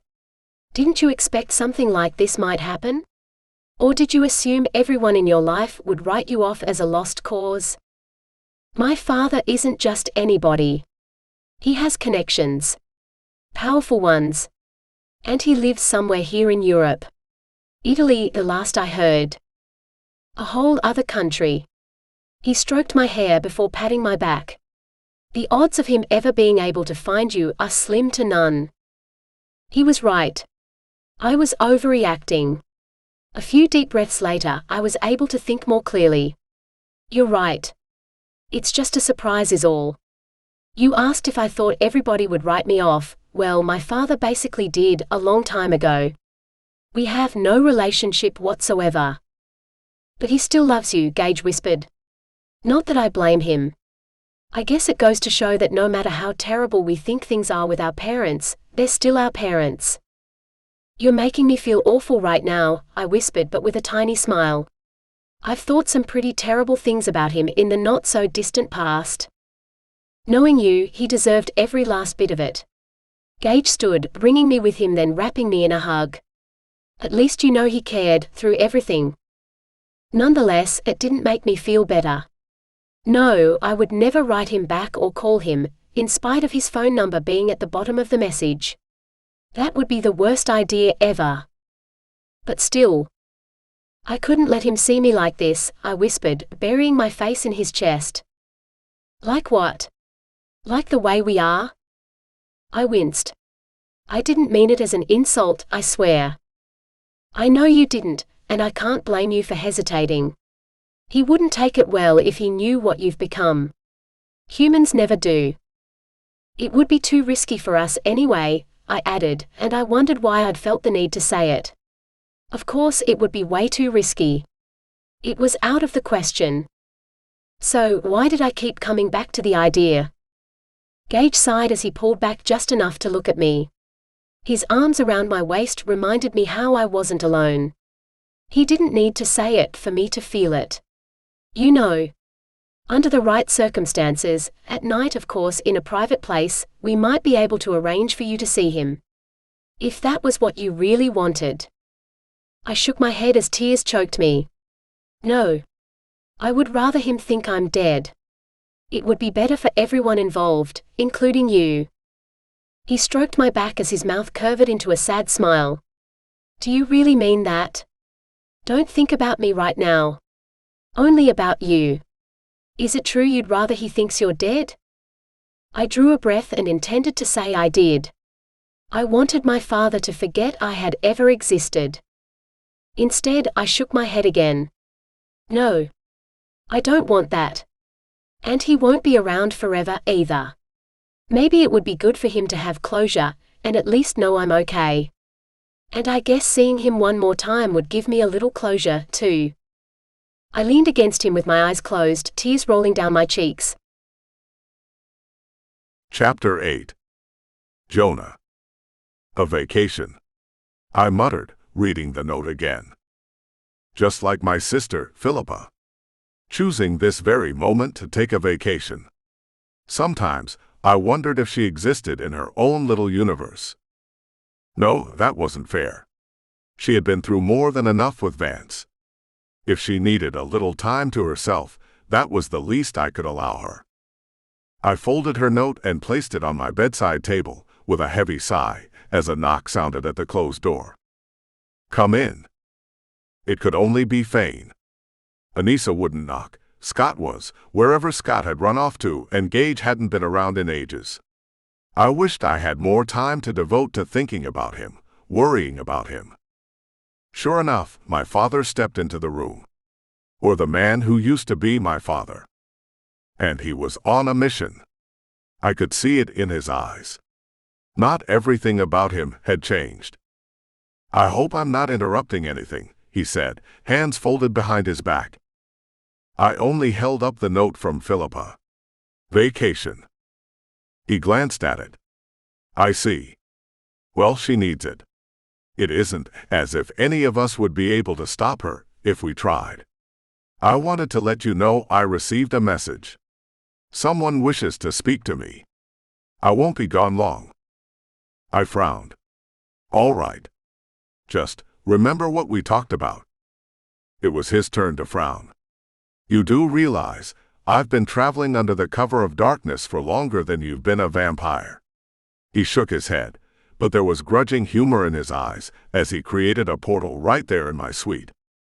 I don't want to run the risk of it being discovered after all, he replied in answer to a question I hadn't had the chance to ask. I watched as he stepped through and disappeared. He was never one to waste time when he had a plan in mind. Not knowing who he was meeting with bothered me to no end, though I hadn't dared speak a word of it to him. He would only have berated me for treating him like a child, which, I could admit to myself, I would have been doing. The portal swirled long after Fane had gone through. I would have expected it to close immediately on his using it. Instead, it glowed as brightly as ever, as large as ever. My curiosity grew. With every passing second, the portal remained up. What was he doing? Who was he meeting? How had they gotten in touch with him? I should have known better than to ask myself such a question. There was never any telling how he managed to do anything. He had contacts everywhere. I needed to know where he was and who needed him. As simple as that. I went through the portal, hoping I would end up someplace safe at least. Out of sight. I recognized where I ended up. I was only a block or so from the high-rise. I could see it from where I stood, stretching up toward the clouds.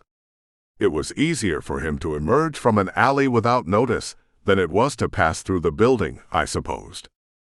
There he was, walking with his shoulders hunched against the chill night air, hands thrust into his pockets.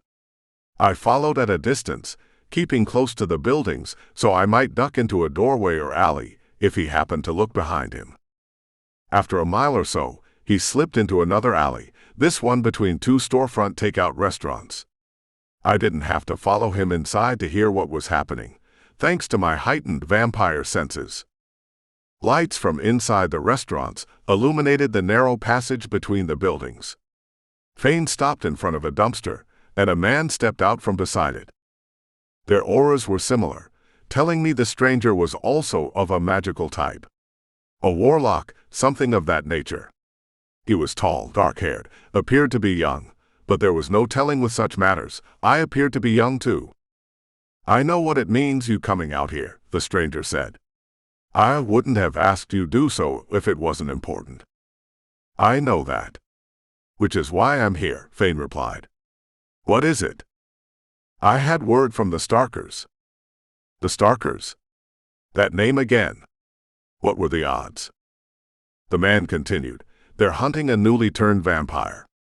A female. Rumored that she's traveling in France with a companion." Fane's hands tightened into fists at his sides. "Who is this companion?"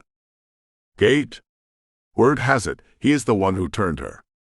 "I'm sorry." I leaned against the brick wall, suddenly short of breath. I should have known he wouldn't be able to get away with it. Though I wouldn't have imagined a group such as the Starkers being involved. They had gone so deep undercover as to seem gone, erased from history. I'd assumed it would be the League's doing if Gage was to be brought to justice for his crime. Fane took a moment to digest this. Nothing about his posture revealed what he was thinking. "Thank you for bringing this to me," he finally said. "It means very much to me, Stark." Stark. I didn't have a moment to process the identity of the man, to discern what this meant. Stark nodded before creating a portal and disappearing through it. Unlike the one in my bedroom, it closed immediately. Fane didn't move. He stood exactly as he'd been during Stark's news, to the point of staring at the empty space which had seconds ago held his informant. There was no sense in waiting. "Fane." I walked to him. "Who was that?" He showed no surprise at my being there. "Stark," he said. As though that explained anything. "Of course, you already heard me use his name. You heard everything he said to me, too." I winced. "You knew I was listening." "How? Did you hear me?" That would mean his hearing was the same as it had been in his vampire days.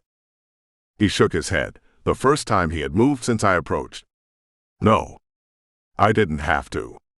You came through the portal I created, one which I had a connection with. I felt you come through the moment you did." He'd been on to me all along. Once again, I should have known better. "What are you going to do?" I asked. He looked at me, as though he doubted my sanity. "Go after him, of course. Warn him. Find out what he thought he was doing when he created a vampire." My conscience panged more than just a bit as I remembered Gage's frantic assertions that he'd done the right thing.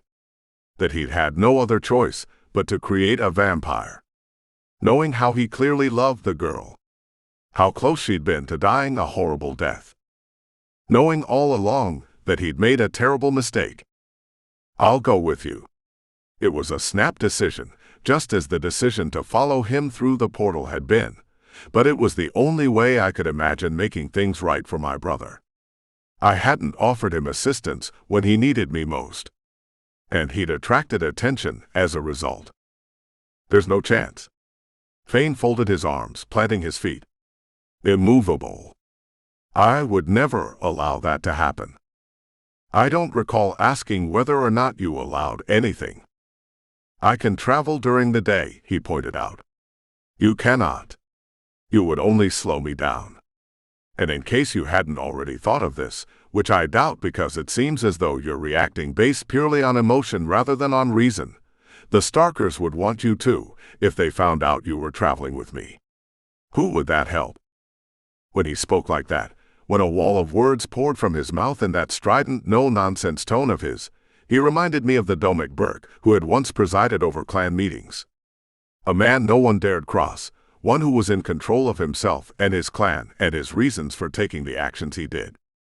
Even so, I had little time or patience for him right now. You think you'll be able to face the Starkers alone? I countered, mimicking his pose. The last I heard of them, granted this was a long time ago, their headquarters are in Europe. That's where they're strongest, the most dangerous. The offshoot branches which cropped up here in the States are nothing compared to that core group overseas. How do you expect to manage this alone? When they're allowed to go from country to country, crossing the border with no questions. They're given carte blanche thanks to their connections to some higher group, some higher authority. And you expect to circumvent them on your own. You seem to know a lot about them, although you claim you last heard of them a long time ago, he pointed out. Yes, so I think we can both imagine how much more powerful they've become with time. Stop this now. You're wasting both of our time by presenting this argument. You forget, I can walk among the Starkers. You can't. You're still a vampire. He made too good a point. Instead of admitting defeat, I shifted subjects. The Stark. Is he the Stark? The one who created the group? Or is he just a descendant of the founder? He's the Stark. The very one. He's the one Sarah went to for training when she first developed her elemental powers. Anissa told me about that. I only wondered if there was more than one of them. Whether he'd proven helpful to Anissa and her sister or not, I couldn't pretend to admire him. Not when he had led to the death of countless others like us. When he might inadvertently lead to Gage's death. Fane frowned. Have you cleared up the contaminated blood situation? The batch Sarah drank from, which gave her the powers. We emptied out and started fresh, I assured him. I couldn't risk anyone else in the clan drinking from that tainted batch. Then I thought again. Damn. I didn't clear out my personal supply, however. It got away from me. But now that you've reminded me, I'll take care of it as soon as I can. Good. The fewer accidental elementals, the better. He reached out, clapping me on the shoulder. I had better go, as soon as possible. There's no telling how long it might take for me to track Gage, or at least the Starkers. I would feel better if you would have me go with you, I insisted. Something about allowing him to attempt such a mission on his own bothered me more than I could say. It felt wrong somehow. As though I was allowing him to do something foolish, without at least doing my best to convince him otherwise. He only shook his head. Jonah, I know you want to help. But you're needed here. Seren and baby Elena need you. Anissa needs you. The League, without your presence, who's to say what Marcus might manage to do? I shudder to think. Marcus is locked up. Anissa can take care of herself, for a little while. And Seren and the baby are fine, better every day. Enough. Hands which had gripped my shoulders lightly suddenly clamped down in earnest. You will stay here with Seren and Elena. They need you. I bristled at his insistence. Gage was my family, my true family. My twin. Why should I not want more to protect him than my half-sister? What can I do for them? They don't need me anymore. I thought you loved your new sister, he whispered, and a pang of regret struck my heart.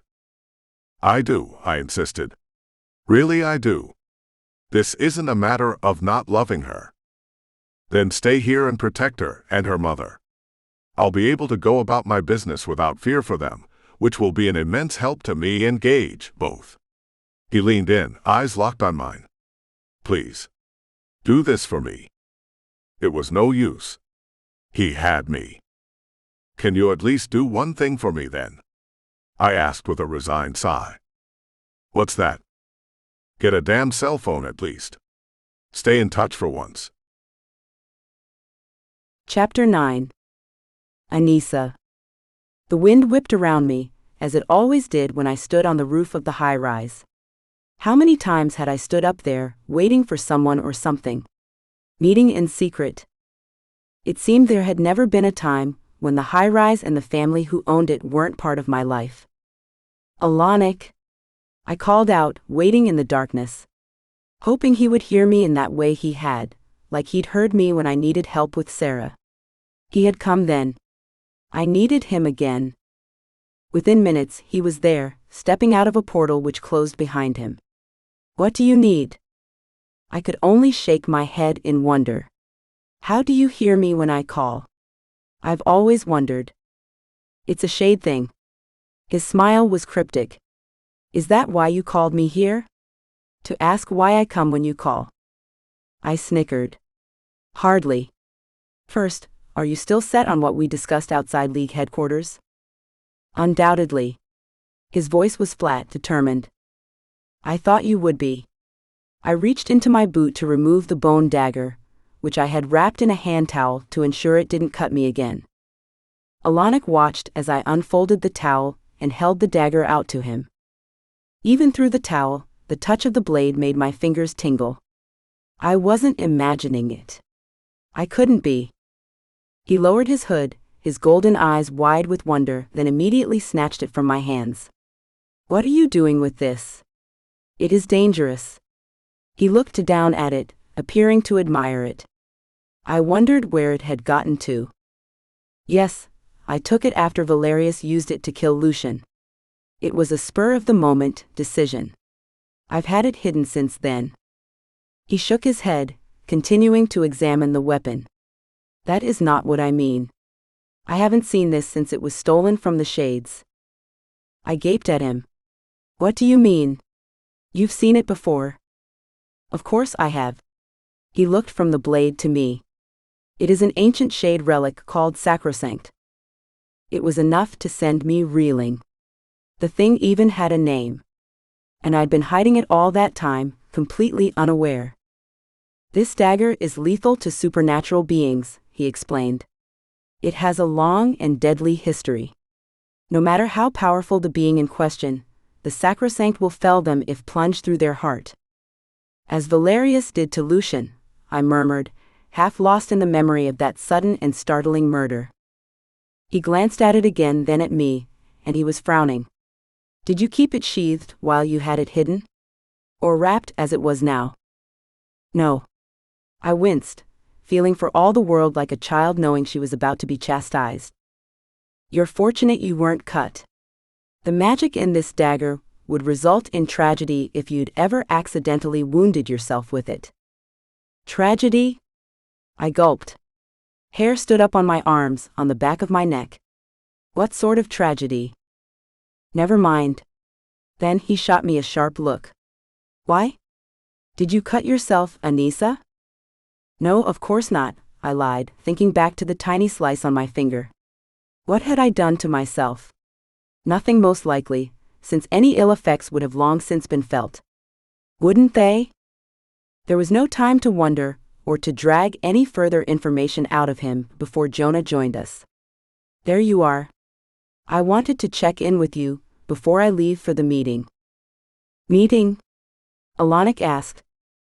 Yes, another meeting at headquarters. This time only the leader of each clan will attend. We have quite a lot to discuss. Jonah would go alone, as there was no place for me there. As before, I wouldn't insert myself where I didn't belong. Based on the accusations already made about me, that Jonah only wanted to take the side of the Phi because of my blood, it would be best not to show my face. I turned away from Alanik and gave Jonah a kiss. Hurry back, I whispered as we touched foreheads. I wouldn't leave you alone here, unless it was necessary. I know. I forced a smile. But that doesn't mean I have to like it. Good luck. He left me with Alanik again. I watched him walk back through the door which led down to the penthouse with a sinking, sorry heart. With any luck, he wouldn't be gone long. I had better leave you too, Alanik said with a regretful smile. I have work to do. Work. The thought left me cold inside. I knew what his work was, and what it meant for him to perform it. My heart sank further at the idea of my brother endangering himself, but he had his own path to walk, his own burdens to bear. His demons to exorcise. Garen was one such demon in need of exorcism, for the sake of everyone involved. I placed both hands on his chest, searching for the right thing to say. Please take care of yourself, I urged him. Don't take too many chances. Remember you're loved, and we're counting on you to come out of this safely. He surprised me then by clutching me to him, hugging me hard enough to hurt. Tears sprang to my eyes because I knew what a hug like this meant. If this goes well, he murmured into my ear, you will not see me again. A lump formed in my throat as I saw the truth of his words. The ruler of the shades could not come and go, as Alanic did. He would need to stay with his people, back in Shades' realm. And there was no trespassing there. I would lose him, but the Fae would gain so much. My father and his kingdom would remain as they were. That mattered too. Perhaps more than the love I had for my brother. When he let me go, I took his face in my hands. There was no speaking over the tears threatening to choke me. I could only nod as tears dampened my cheeks, trying as best I could to smile in reassurance. I wanted him to remember me smiling. Chapter 10. Jonah. There was no need to use the main hall for such a small meeting. This time, the other 6 leaders met with me in an antechamber Lucian had used as an office during his reign over the League. I'd had it cleared out long since, one of the first tasks I gave the guards. I wanted nothing of him left behind, no reminders of his cruelty, his heartlessness. Only a round table sat in the center of the room, surrounded by chairs. At each chair sat the representative from one of our clans. Minor clans for the most part, except for mine and 2 others. There were the carvers for one. Instead of Marcus, I greeted his son, Will. How are things faring with the clan? I asked, in an attempt to keep whatever makeshift peace existed between us. Tenuous at best, seeing as how I held his father captive. About as well as one would expect, given the circumstances, he murmured, eyeing me in a way which reminded me of his father. He was very much like him in other ways. Physically, they could have been brothers. Even twins. Except for the eyes set just above the long, thin nose. Will's eyes held intelligence and empathy, wisdom to temper his shrewdness. Unlike his father's eyes, Marcus's shrewdness and lust for power had blinded him to so much that might have helped him avoid his fate. Landon was there too. Lucian's eldest son. He reminded me a lot of Vance, with his dark hair and strong features, including a jaw which he set in a hard line when he overheard someone murmur his brother's name. Vance remained on the run, naturally, still wanted for the murder of their father. I couldn't be the one to set him or anyone else straight on exactly how Lucian had come to die. Thank you for returning so soon after the last meeting, I said as I looked around the table. I felt it best we discussed this in closer quarters, with fewer voices to dissent or raise questions. I've had an idea for how we might best move the League forward after all of the chaos we appear to have descended into, as of late. You call your reign chaotic? Will asked, raising a sardonic eyebrow. He had his father's wit, which was not a mark in his favor. It is not a reign, I was quick to remind him. I'm merely the interim leader, while we work out a long-term plan for moving forward. One that doesn't involve doing things the same way. I hope to begin working that plan out here. Now, what did you have in mind? Landon asked, leaning back in his chair, folding his hands over his stomach, as though he was waiting to be entertained. I cleared my throat. With all due respect to your father, whose leadership led the League and the clans beneath it through generations of prosperity, I believe the time has come to move away from a single leader at the head of the League. This is not a monarchy, after all. More than one voice must be taken into account. What did you have in mind? Landon prompted. A triumvirate. 3 voices, each with a chance to vote on League business. The 6 of them glanced back and forth, weighing the reactions of the others. I didn't expect instant acceptance of my idea, naturally. I wasn't that naive. I had more. I also move that we invite other supernatural beings to work with us. That we grant 2 non-voting seats in the League to 2 types of creatures. What? Impossible. Will looked prepared to explode. Why not? I challenged. The fact is, we can no longer live in a vacuum. The other realms, the other worlds affect ours. The war between the Shades and the Fae is proof of this. Anything happening between those groups will in some way leak into our lives. Why not work together, proactively, for the betterment of us all? Do you have ideas as to who we should include? Landon at least seemed calmer than Will. None of the others had said a word. I was thinking witches and Fae. Why just the two of them? Why not the Shades, the Shifters? Why not others? He countered. Can you name a trustworthy member of any other group? I can't. Which is why I cannot recommend bringing any of them on board at this time. Landon fell silent, while the other leaders muttered among themselves. I waited with all the patience I could muster, and only hoped none of them felt like fighting me over it. Especially Will, who was fuming. I could only imagine the indoctrination his father had subjected him to. Anissa had told me more than I'd ever need to know about Marcus.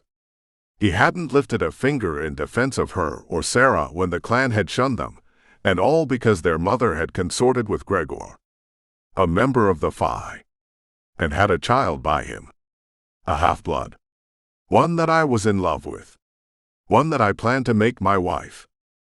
Marcus was just as intolerant and bigoted as anyone. Perhaps more so. How much of that had he passed on to his son?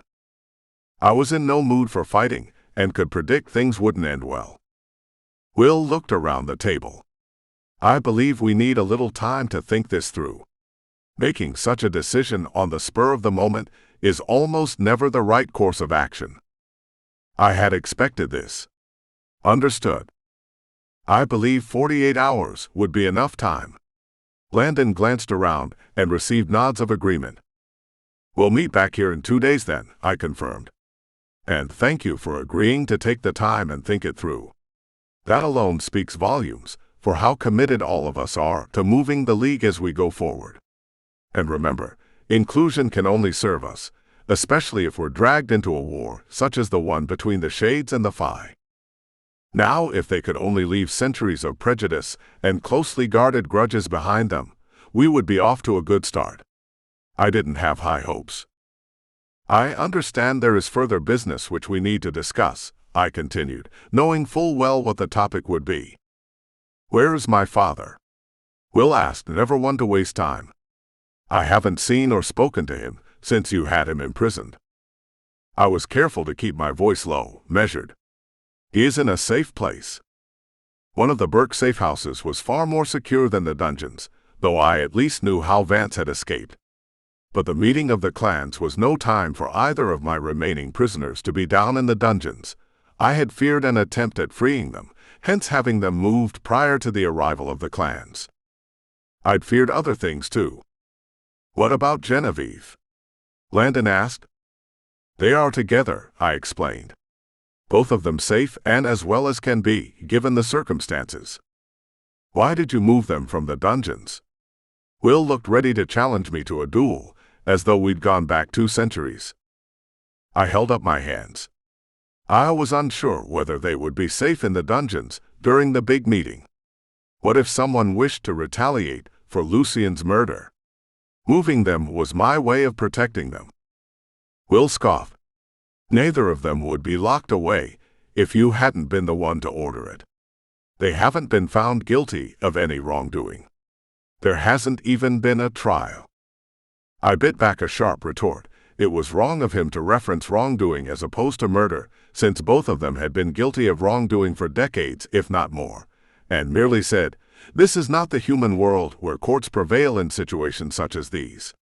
The League is the ruling body, and it is the League who will decide what's to be done with them." The 6 leaders whispered among themselves, leaning in, their voices overlapping to the point where it was impossible for me to tell one of their opinions from the other. I waited to see what they would determine. So long as it was anything short of freeing them, which I would never agree to do, we would be all right. We want them brought back to headquarters, Will announced when he turned away from the others, with additional guards to ensure their safety. I did what I could to conceal my surprise at getting off so easy. Fair enough, I replied. Chapter 11. Anissa. There was nothing for me to do once Alanik and Jonah left. Nothing but waiting. And waiting. And more waiting. Which happened to be one of my least favorite things to do, hands down. I remembered arguing with Jonah over Fane's inability to sit still for too long. How had I so easily identified with that? Because I had the same problem. I didn't like staying in one place for very long either, even when I should have been grateful for the chance to catch my breath. An eerie silence filled the penthouse. I was all alone here. Philippa was off somewhere, as was Gage. Scott had left to find himself, or whatever it was he thought he was going to accomplish. Every creak, every groan, every little noise was amplified by the still space. Creepy, really, though I didn't dare turn on music to fill the silence for fear of waking the baby below. Even visiting downstairs had to be done judiciously, since there was a fine line between being helpful and being annoying. The last thing I wanted was for Seren to become tired of seeing my face. As it turned out, I didn't have a choice in the matter. A knock resounded from the door, sharp, frantic. "Anissa?" "Jonah," came the whispered plea. I went to the door to find Bronwyn in the hall, wringing her hands. "What is it?" I motioned for her to come inside. "No, you have to come with me." Tears coursed down her cheeks. I had never seen her so undone, even when Seren was near death. Even then, she had seemed in perfect control of herself. I think the baby might be dying." Everything stopped. I felt like I couldn't breathe. "What did you say?" "Come please."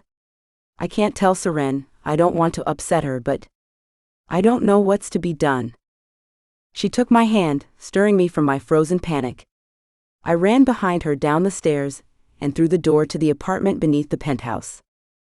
My lungs burned, panic tightened my chest. Elena. Dying. It wasn't possible, not after everything we'd gone through to bring her into the world. She had fought so hard, had come so far, was the most beautiful little baby, and I loved her. She couldn't leave us. Bronwyn was quick to wipe away her tears on the sleeve of her robe. "Seren doesn't know," she whispered, leaning in close to my ear when we reached the door to the bedroom. "She's resting now." I nodded, dreading what we were about to find. Seren was in bed as expected, with Elena swaddled beside her. I tiptoed beside Bronwyn, eyes glued to the baby. Sure enough, she was pale. Far paler than I had ever seen her. Her breathing was shallow, her little chest hardly rising and falling at all. My heart clenched. We were going to lose her if we didn't do something. And Jonah was so far away.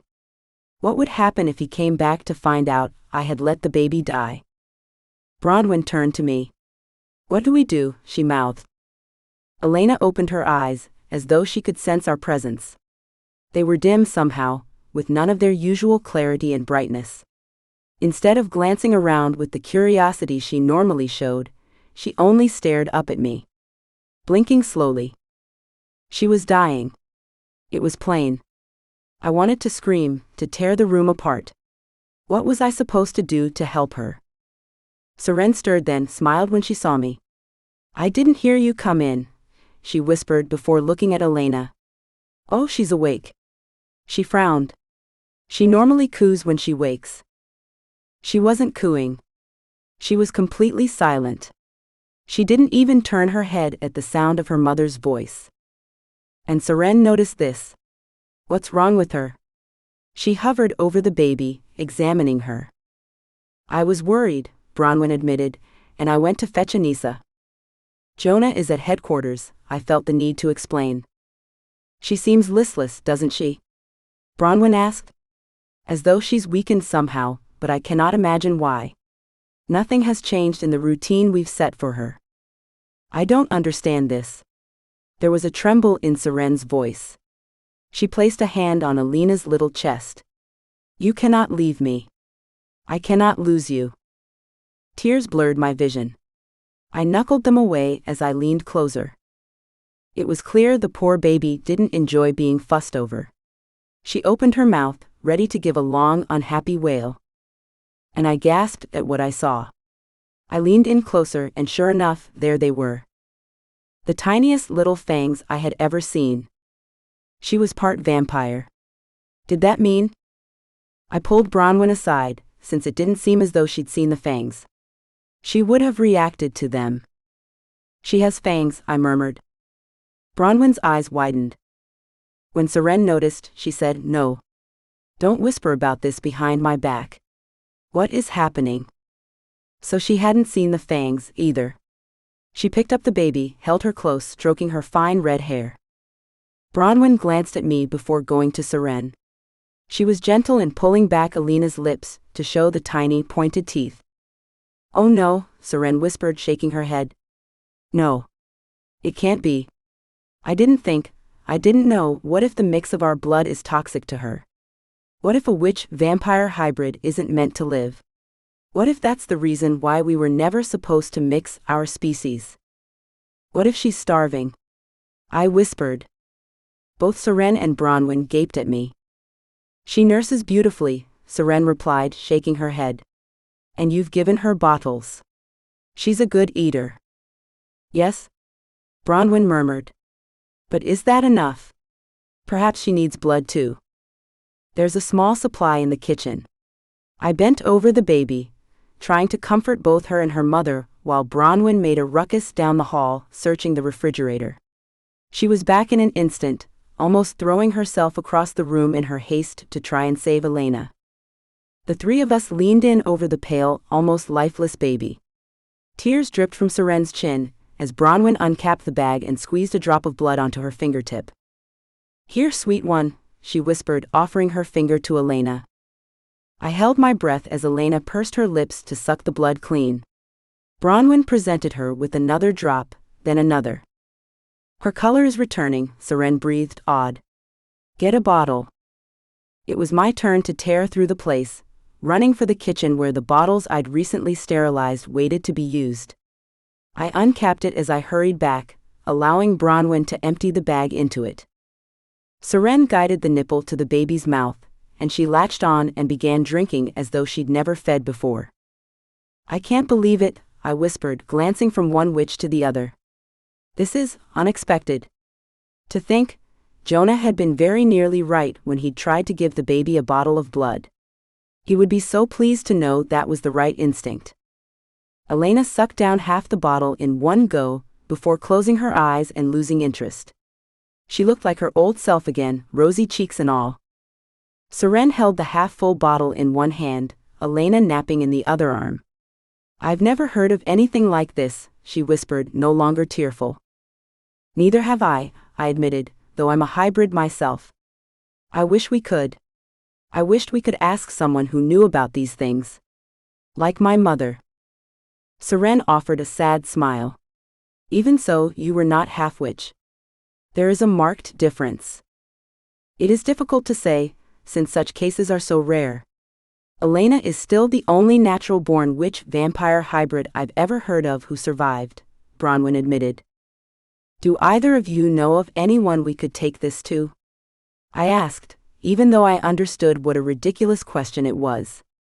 Poor Seren would have died in childbirth, banished and alone, if it hadn't been for Jonah and me. Bronwyn was the only witch who would come to her aid. The two of them stared at each other. "I truly don't think so," Bronwyn replied, frowning.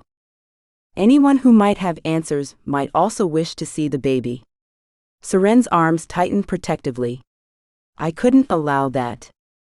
"None of us would," I assured her, understanding her fear and sharing it. There was no telling what a witch might want to do with a hybrid like Elena. The poor little thing. The three of us continued our hushed conversation as Elena napped. It was a relief, at least, to know she was better than she'd been when I first arrived. No wonder Bronwyn had been beside herself, I was too. It was lucky she'd checked on the baby while Seren slept, or there was no telling what might have happened if more time had passed. I shuddered to think. Elena began to stir after an hour or so, and the three of us were quick to fuss over her. "Is it just me," I ventured, "or has she grown?" It can't be, Bronwyn muttered, shaking her head. No, she has, I insisted, looking at Seren. Hasn't she? Does she feel heavier to you? I suppose I didn't notice, because I was holding her at the time. Seren shifted Elena from one arm to the other, testing her size and weight. When she moved her, I gaped in shock at the difference. This was not the matter of a pound here or there. Elena had aged a month in an hour. Easily. She was longer, fuller. Bronwyn shook her head again, but this time it was in wonder. Remarkable, she whispered. Elena, meanwhile, had no concern for our observations. She wanted more blood. I watched in shock as she reached for the bottle Seren still held. No, sweet one, Seren crooned. Your tummy cannot hold too much at once. I don't want you to become ill. I, on the other hand, wondered at a baby Elena's age reaching for anything. She shouldn't have been capable of such behavior yet. What was happening to her? She can't still be hungry, Bronwyn remarked. No, dearest, Seren insisted when Elena began to fuss. She almost never fussed. I chewed my lip, wondering about this. Suddenly, Elena let out a wail of frustration and clenched her fists just as the light bulbs which ran along the length of the room, mounted inside the ceiling, popped from one end to the other. Chapter 12. Jonah. I wanted nothing more than to go home, to be with Anissa. But duty prevailed. I couldn't leave with a clear conscience until I knew for certain that Marcus and Genevieve were back, and that their guards were well prepared. When one of the guards, a scarred, grizzled one who had clearly seen quite a lot of fighting in his day, approached the door to Lucien's old office, I stood to greet him. Are the prisoners safe? They are, he confirmed with a rather grim smile, and one of them wishes to speak with you. Allow me to guess. Marcus. He shook his head. The other one. Genevieve. I could only imagine. Thank you. I'll be down shortly. Once I was finished with her, I would get back to the high-rise. Whatever she wanted was more likely than not something I could easily dismiss. It was much easier to deal with the likes of her when she was locked away, without her minions to do her bidding. I wondered how much the time in captivity might have broken her, and decided it wasn't nearly enough, no matter how she'd suffered. She deserved all of it and more. The dungeon was dark, except for the torches burning along the length of the stone corridor. Centuries had passed since its creation, dug from the very rock upon which the original cathedral had been built. My footsteps rang out, alerting the inhabitant of the first cell I passed. Marcus. Our eyes met as I crossed his path, and the urge to tear his heart from his chest threatened to overpower me. I couldn't look at him, or even spend too much time thinking about him, without remembering everything he'd put Anissa and Sarah through. What he'd forced Anissa to do, in order to keep her sister from being tortured. How he'd turned her into his own personal killer. I was deliberate in looking away, before the dark, murderous desire he inspired overwhelmed me. One could only resist so much temptation. Genevieve waited for me at the bars to her cell, farther down the line. I knew what folly it might be to place her and Marcus too close to each other. You came, she murmured in a voice unlike that which I'd become accustomed to. Gone was the sharp edge, the sense of superiority which she had never really earned. Her cool, untouchable facade had broken. Without her cosmetics and expensive clothing, she was nothing. Her eyes bore dark circles, the frown lines around her mouth were more pronounced. Her hair was flat, as dull as her voice. I was curious as to what you might have to say, I replied, standing at a distance. I had no fear of her, but that didn't mean I wished to share space. You will like what I have to say, she promised, the French accent tinging her words. I wish to align myself with you. I raised my eyebrows. This was a development I'd hoped for, but hadn't expected. You realize such an arrangement couldn't be arrived at without you giving me something I need, I replied, careful not to give away my enthusiasm. Naturally. What is it you wish? Information on the European shifters who visited the States not long ago. I don't know if they're still here, granted, but they made their presence known a while back. To the point where they had very nearly killed Carissa. Not something I could bring up with Genevieve, as it would mean knowing about Carrie's situation and Gage's involvement. She raised an eyebrow. Shifters. Still playing games. We both knew she knew what I meant, but she wouldn't give me anything she didn't feel good and ready to give me. I decided to play along, instead of losing my patience. Yes. Rather than base crude creatures only capable of turning to werewolves when the moon is full, except in the case of having a spell cast on them, they're able to change at will. I've heard them referred to as shifters. And I heard they come from Europe. She nodded slowly. I could all but see the wheels turning in her head, determining how to best turn this to her advantage. As always. Yes. I have heard of these creatures, she admitted. I would be glad to bring you more information on them, if you agree to become my ally. And what would that mean for me? I asked. What would you want in return exactly? Exactly. What do you think? She smiled. She still had that smile, even if she hadn't used blood-red lipstick to enhance it. The smile of a predator. I want my freedom. Really? Well, how else do you expect me to gather information for you? She looked around at the stone walls, shrugging. There's little I can do from inside this place. This is true. But was it true that I needed information about the shifters badly enough to free her? I knew what she'd done, knew she had a hand in providing the tainted blood which had granted Sarah her elemental powers. That alone could have been construed as an act of war. All the same, it was good to have allies. Wasn't it? We would need all we could get in the coming days, when life was bound to only become more challenging. War tended to do that, even if we weren't the ones directly involved. I hoped I was making the right choice. Well, she prompted. Her chin was somewhat higher than it had been when I first saw her, a signal of her growing confidence. I hoped again this wasn't a mistake. The key to her door hung just across from the cell, well out of her reach. I took it from the hook and dropped it on the floor where she could easily slide her arm through the bars and retrieve it. Do not get caught whatever you do, I whispered. I won't be able to save you if you're recaptured. Her smile widened. I'll be careful. You can be sure of that. The only thing I was sure of as I walked away, careful to avoid Marcus's gaze, was that I'd just made a deal with the devil. Chapter 13. Anissa. The three of us looked at each other, eyes wide, as the last of the glass from the light bulbs hit the floor. That wouldn't be a coincidence, would it? Bronwyn's voice was low. If it were an electrical surge, the entire suite would have gone dark, I whispered back. I was almost afraid to move, the way a person could be when something completely unexpected and rather unsettling occurred. It made me think of my sister. This was not a pleasant comparison. Sarah was the only person I'd ever seen control electricity that way. I have no elemental powers, Seren murmured as the baby turned her attention to a strand of her mother's dark hair, distracting her for the moment. Nor does Fane. This makes no sense. But you thought along the same lines I did. I sat on the edge of the bed.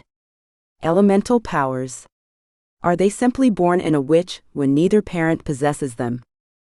Elemental power is so rare, it's difficult to say, she admitted, looking down at her baby with equal parts of love and worry. I must say this is all unexpected. Elena noticed the bottle again and again, reached for it. Maybe you had better let her have it, I suggested, afraid of what might happen if she was denied again. She must need the nutrition if she's so desperate to drink. True. She ought to have been drinking all along, I suppose. I wish I knew what to make of this. Seren raised the bottle to the baby's lips. As Elena reached to clasp her hands around it, electric sparks leapt from her fingertips. Ouch. Seren dropped the bottle, as the charge had gone through her, not strong enough to hurt, but clearly strong enough to frighten her. Elena began to wail, and I was quick to retrieve the bottle from where it had fallen onto the mattress, then guided it into her mouth before she had the chance to cause any further damage to the room. Or to me. "What is going on?" I whispered, my eyes meeting Seren's. Her fear and panic were palpable, as was Bronwyn's. The witch stood on the other side of the bed, wringing her hands in worry. Sparks flying from Alina's fingertips. Just as they had with Sarah, who had drunk contaminated blood. I stared at the bottle in horror. Hadn't we destroyed all traces of the contamination? Jonah entered the room but stopped short when he sensed something wrong. "What happened to the lights?" He pointed to the ceiling. I went to him, keeping my back to the others. "The baby. She's a vampire," I whispered, frantic. "We had to give her blood to drink, she was starving. Listless, lifeless. But now. He took me by the shoulders. "Now she's showing the same powers Sarah did. The electricity." I nodded up toward the lights. "That was her. She shocked Seren just now." "Oh no." His hands tightened for an instant before releasing me, backing away as he stared at his baby sister. "That was it. I never cleared out those few bags I kept down here, in case we needed them. I always keep a small supply in this refrigerator." We went out to the kitchen, and poured the rest of what was in the refrigerator into the sink, though that felt a lot like closing the barn doors after the horses had already escaped. There was only supposed to be one more contaminated bag, unaccounted for. We had used it to fill the baby's bottle. "This reminds me," he said as we emptied the blood into the sink, turning the stainless steel red, "I gotta look at this Stark of Sarah's." "When?" "Before I left for the meeting." Fane was speaking with him. I followed him to the alley in which they met up. He was careful to avoid meeting my gaze, for obvious reasons. Following his father around. He knew I'd have strong opinions about that. I let it go, since there were obviously more important things to worry about. What were they discussing? Was it about Sarah? No. About Gage. The Starkers are after him for turning a human. What? I dropped the bag into the sink, completely stunned. When did this happen? Did you know? Shush. He glanced toward the doorway, making sure we were alone before continuing. Yes.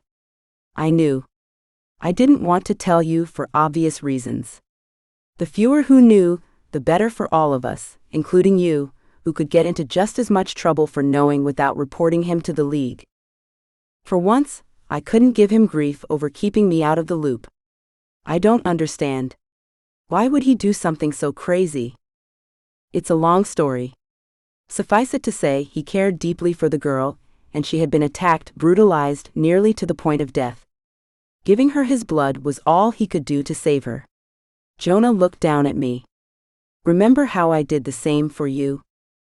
Yes, but I wasn't human at the time. Though I supposed I couldn't split hairs. Jonah saved me because he loved me, the same as Gage had done for his girl. At any rate, Fane has now gone to Europe to find Gage and this Carrie girl before the Starkers do. Oh no. We would have to tell Seren, though I supposed she understood how complicated his life was. It had been so when they'd first met, I guessed, and not much had changed since then. I remembered Sarah telling me about the Starkers too, and how she wanted to do something about them. Why hadn't I asked her to elaborate? Right, because of the mass confusion going on at the time. And the fact I'd wanted nothing more than to leave Shadowspain Island and never see it again. Jonah's forehead was deeply creased in a frown, his eyes troubled, his jaw set in a dangerously firm line. There was no point in telling him something I knew nothing about. There was just as good a chance as any Eloin would keep Sarah too busy with training to allow her to go after the Starkers. I'm sure Fane will be able to find him in time, I said as I stroked his arm, wishing there was something I could do to comfort him. Gage will be all right. I would hate to be the Starkers if Fane gets his hands on them. He didn't see the humor in this, dark though it was. I wanted to go with him. He dropped the last empty bag into the trash, then leaned against the counter with a sigh. I hate thinking of him taking this on all by himself. He told me to stay here and take care of Seren and Elena instead.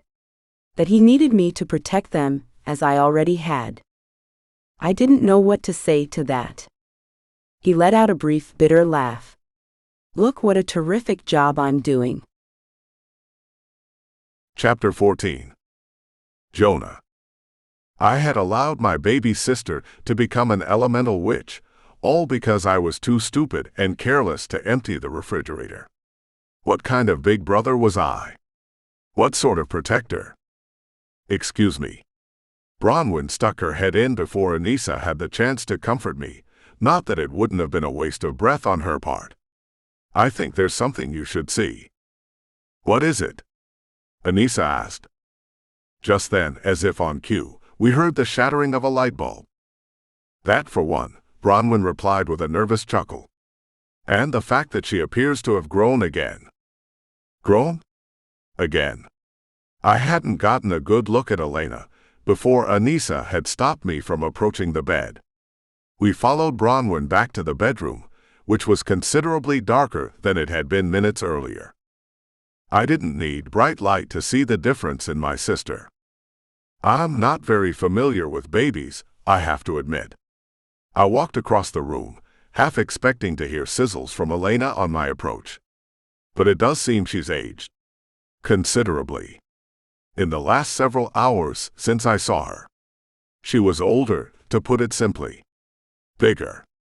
Fairly bursting out of the fleece pajamas which had swum around her tiny body before. I glanced around at the others. Is this normal? They stared at me as if I had two heads. There's no normal in this situation, Seren explained, appearing harried and exhausted. Elena is most definitely one of a kind. I wanted to fall to my knees and beg her forgiveness for allowing this to happen. What would Fane say when he found out about my carelessness? He would certainly regret ever thinking I was capable of keeping his family safe.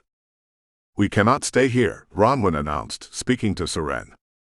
Not when Elena's powers are so unpredictable. It would be safer in Hallowthorn Landing. What? No, you can't do that. I turned to Seren too. Fane wanted you to stay here. You would be safer here. He believed this, and so do I. She rose from the bed, the baby resting in a nest of blankets. That was before this occurred. I agree with Bronwyn. We must leave. I threw Anissa a desperate look. She was just as lost as I was. I wish Fane was here. Of all the times for him to go off somewhere. Seren caught my eye. Yes. I know he's bound to be on one mission or another. I knew it as soon as he said he had to meet with Stark. I assumed, when he did not return quickly, that something had come of their meeting. I only wish I didn't have to be now. We'll have to go soon, Bronwyn urged her. Seren left the room to get her things together. I turned to Bronwyn, halfway to anger at the way she'd stepped in and started making decisions. I made a promise to Fane that I would watch over Seren and Elena. How can I make good on that promise if you go to Hallowthorn Landing? It's impossible. I won't hear of it. This is the safest place for both of them now. With all due respect, Bronwyn replied, this is the worst possible place for them to hide at the moment. What happens if Elena decides to throw a tantrum? She's aging rapidly. If she continues at this rate, she'll be a toddler before we know it. With a toddler's temper, she could easily knock out the power to the entire building. How would you explain something like that to your clan? Or when she begins shooting lightning bolts out the windows, and the authorities come pounding on the door. What then? My resolve weakened with every word she said. She was right. Any number of terrible things might occur if Elena's power strengthened as she did. I promised him. It was all I could say. Seren spoke over my shoulder, standing in the doorway. I know this, and I know your intentions are good, Jonah. But I will not stay here with my child in a nest full of vipers. No offense intended. She was every inch the protective mother. I would have to go with them, then. I couldn't break my word. Just when I was on the verge of working out a new plan for the league. And it would appear suspicious if I disappeared around the same time as Genevieve's supposed escape. I would need to be here to settle things down in the wake of her escape. I would need to be here when the heads of the other clans reconvened. I motioned for Anissa to meet me outside while Bronwyn and Seren discussed their plans. I dropped to the couch, my head in my hands. How could I have let this happen? You had no way of knowing. You would never hurt Elena. We all know it. But I let it slip through my fingers. I forgot all about the blood, how we had to rid ourselves of the old supply. She knelt in front of me, hands on my knees. Jonah, you can't take everything on your shoulders at once. The real fault is with those who tainted the supply, not with you. Yes, and I had only just allowed Genevieve to break out of the dungeon. Another kick to my already bruised self-esteem. I looked at Anissa, into her concerned eyes. I want to go with them, but there are so many things happening here. So many loose threads, especially in the league. What was the result of the meeting? No result as of yet. We're reconvening in 48 hours. Are you ever going to tell me what you presented to them? Or is it a secret? She was teasing, I knew, but there was truth to her question. She was dying of curiosity. I suggested we no longer operate under a single ruler, but instead as a triumvirate.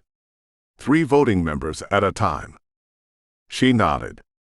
That doesn't seem like a difficult decision, unless one of them has a lust for power.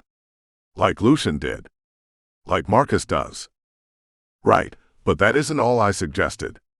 The real proposal was to bring in 2 non-voting members of different groups. Consultants, if you will. A witch and a fae. Someone to add context to the decisions up for a vote. Oh. I see. She sat back on her heels. Who were you thinking of? My father and your father.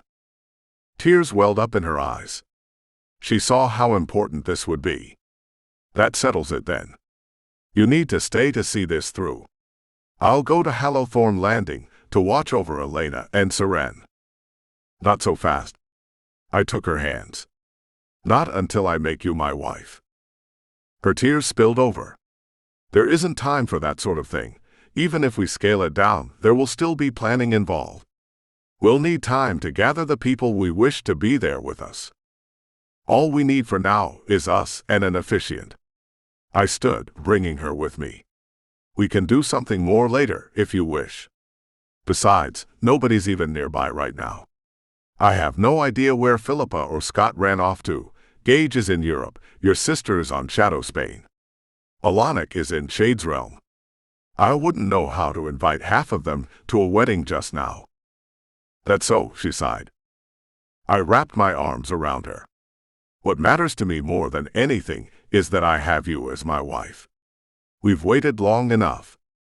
I won't be separated from you again without knowing at least one part of my life is settled.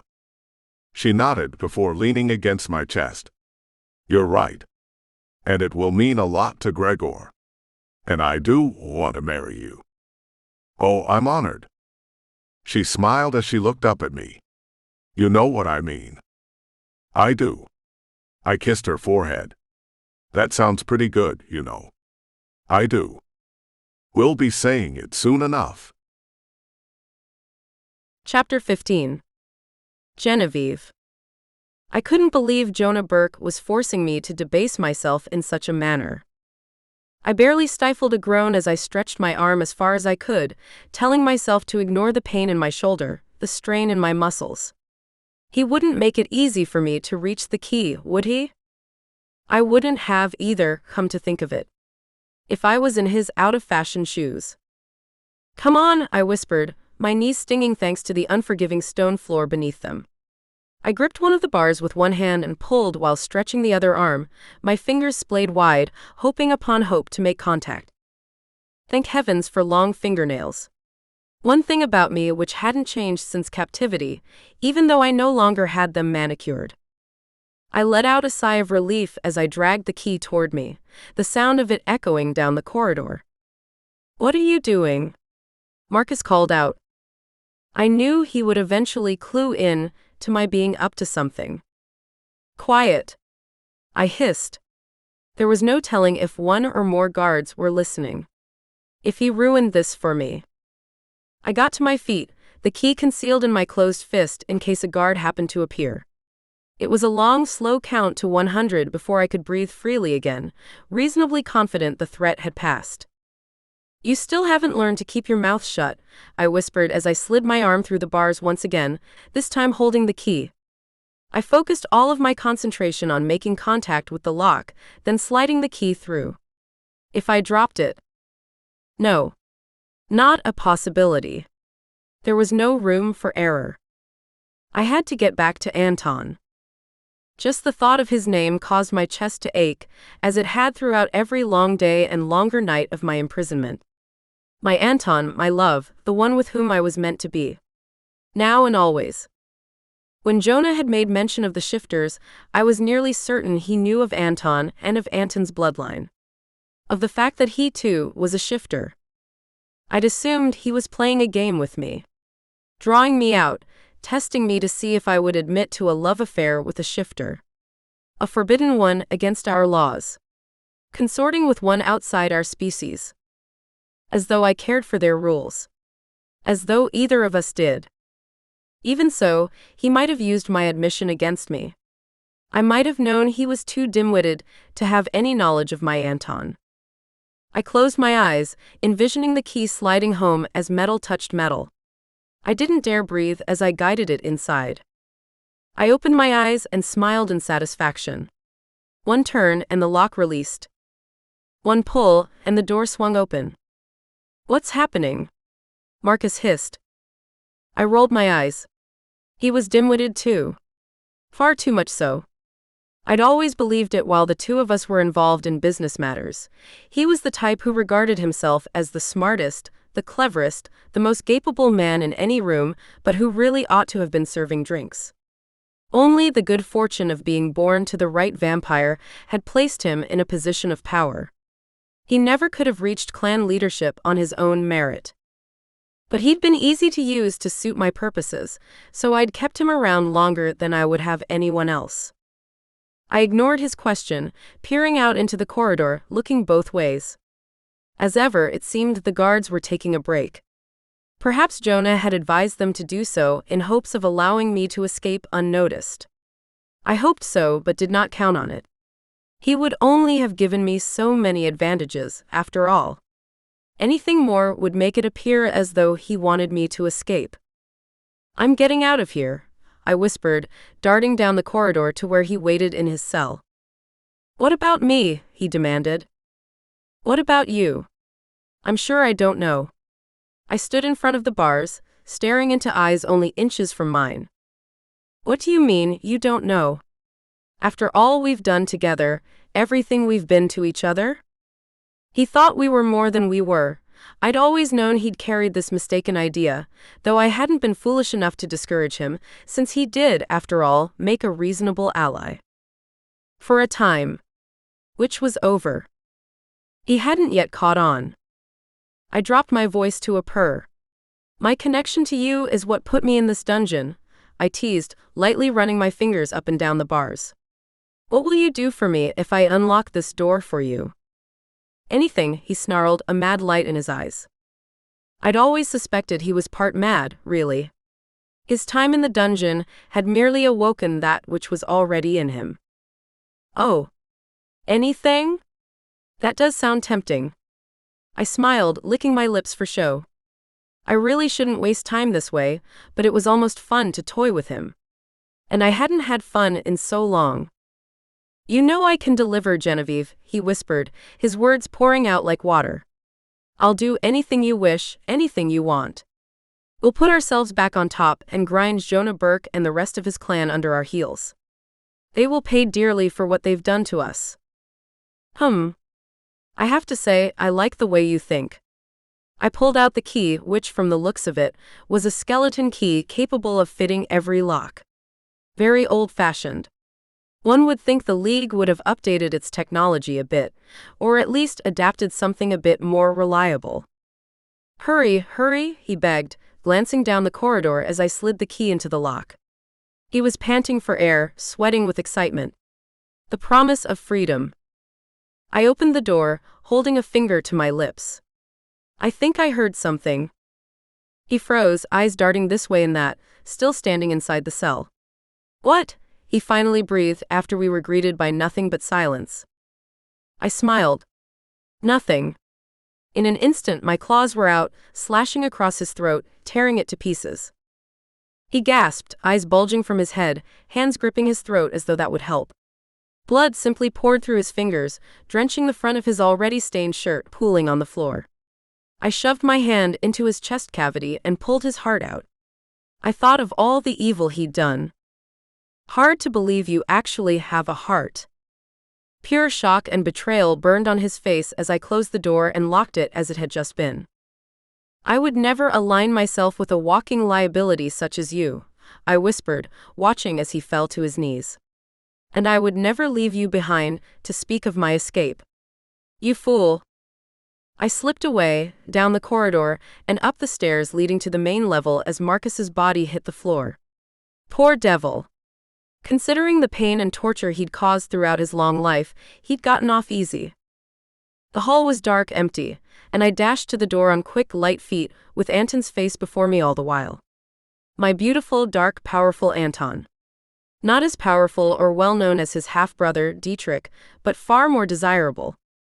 And smart enough not to allow his recreational activities to fall under Jonah Bourke's watchful eye. It would take days to reach him in Europe, but I was a patient person. I had already been away from Anton for months. I could wait several days more. And so I coursed away from headquarters the moment the fresh, cool night air hit my skin. On my way to my love, and freedom from the League, from all of it. Chapter 16. Felicity. I paced my chambers, waiting for Alonic to return. He'd gone to Anissa, said she needed him. But the longer he was away, the more worried I became. He wouldn't return to Shade's realm without telling me first. Would he? Ever since he'd disappeared on me for days on end, I would likely question the most innocent absences. There was no telling if something might happen to take him away from me again. When a portal appeared in the corner and he stepped through, I let out a heavy sigh of relief and nearly threw myself into his arms without warning. I thought you would never come back, I murmured, burying my face in his shoulder. I couldn't have been away for more than half an hour. He chuckled. It was a thin chuckle, half-hearted, and I sensed his troubled spirit before I was out of his arms. What happened? I placed my hands on my hips. Be honest with me, please. His golden eyes were darker than normal, without their usual glow. Who's to say anything happened? You're avoiding the subject, answering questions with questions. Come now. I took him by the arm and led him to a sofa by the fire. Please. What is it? Is Anissa in trouble? No, for once, he replied as we sat. She wanted to give me something. A tool to help me with what I need to do. What you need to do? I didn't like the sound of that. He nodded. I have to make things right. You know I do. Of all people, you know what it would mean to me to right the wrong I set into motion.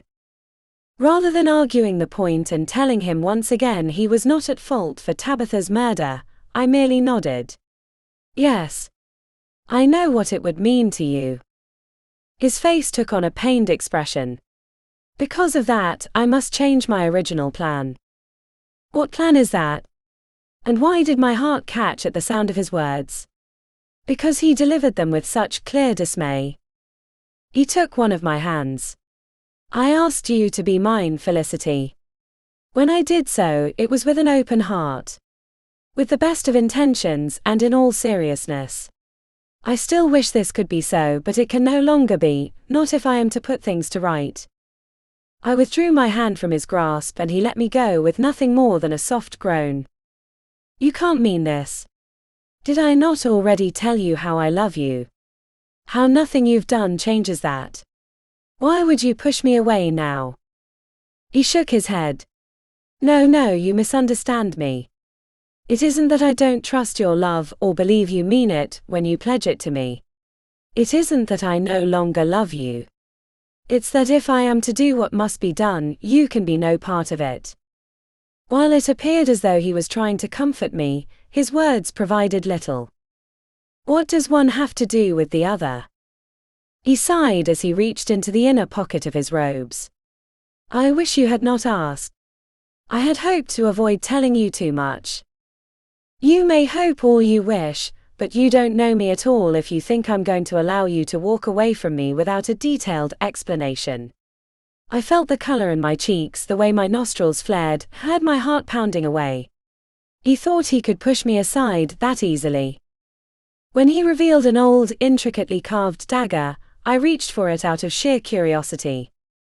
He pulled away. No. You must never touch this. The magic is too strong. This is what Anissa wished to give me, as a way to help with what I have to do. What is it you have to do? And why did Anissa have it if it was so powerful? Knowing Anissa, there were any number of ways which she might have come to obtain it. This is an ancient shade relic my sister happened upon by accident. She witnessed the murder of an extremely powerful vampire with this very dagger, and believed it would be helpful to me. Cold fingers of dread plucked at my heart. You're going to kill Garen, aren't you? I must. His eyes began to glow with their customary light. It must be done if the Shades are ever to avoid a terrible war against the Fae. You've seen what's already happened. You know how much worse this will get before it is over. I cannot allow that to happen. I will do everything in my power to ensure it does not happen. I know you will, which is why you ought to be the one leading the Shades. And I intend to, once I've seen to Garen's destruction. He wrapped the dagger in many layers of fabric, before tucking it back into his robes. Such precaution could only mean the dagger was as powerful as he claimed it to be. I wanted for so long to take what I saw as my rightful place, Felicity. I know you did. I know it only makes sense for you to still want to take your place, now more than ever. That is the problem, however. He took both of my hands this time, holding them tight, studying me with those glowing eyes I loved so well. I no longer want it. But I need to take it just the same, even when all I want now is a life with you. There was so much pain in his voice, so much honesty, I couldn't help but believe him. The Shades have already exposed themselves far too much to the outside world, he explained. We were the memory keepers, the custodians, in charge of the very history of the many races and species which comprise the numerous realms throughout the known universe. Can you fathom what a task that is? The enormity of it. The gravity. As a mage for the Fae, I'd experienced many things, but this I had not. I cannot. The focus has shifted away from that work, he explained. Garen has seen to it. His greed, his depravity. He has lost sight of our purpose, and I fear for the fate of the memories we guard. Without careful guarding, the magic and secrets and weapons of one race could fall into the hands of another. This cannot happen. It must not. I understand, I assured him. You do. You know why it is that I need to do this. Not because I wish to be in power, not because I care so much about sitting on the throne. I haven't cared about that since I realized how much you mean to me. I smiled in spite of the tears which were beginning to well in my eyes. I truly understand. So this is goodbye then. That's what you're telling me. I could barely speak for the pain tearing its way through my chest. He was breaking my heart, no matter how noble the intentions behind his actions. He nodded slowly. I am so sorry, Felicity. I do not see any other way.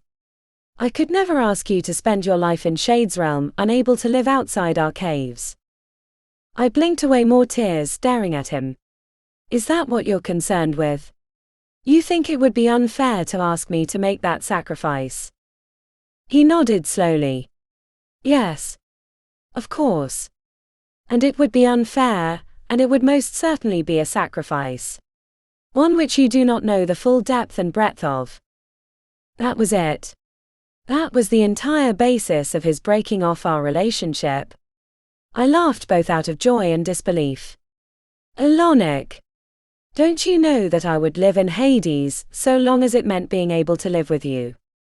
You might as well be living in Hades for all of Shadesrealm's remoteness, he murmured. I don't care. I care nothing about that so long as I get to be with you. Oh, Ilonic, if that is truly the only reason why you believed we couldn't be together, I'll tell you here and now that you have nothing to fear. I would go anywhere, do anything if it meant we could be together. I'm prepared to face any challenge if you are the outcome. Truly. I'll pack a bag right now, I replied, matter of fact. You really mean it? You would go with me? Ilonic. I threw my head back and laughed. Besides, you'll need a Fey mage. Who better to serve than me? He released my hands in favor of taking hold of my face. Fey mage. More like my queen. For that is who you will be. My queen forever and always.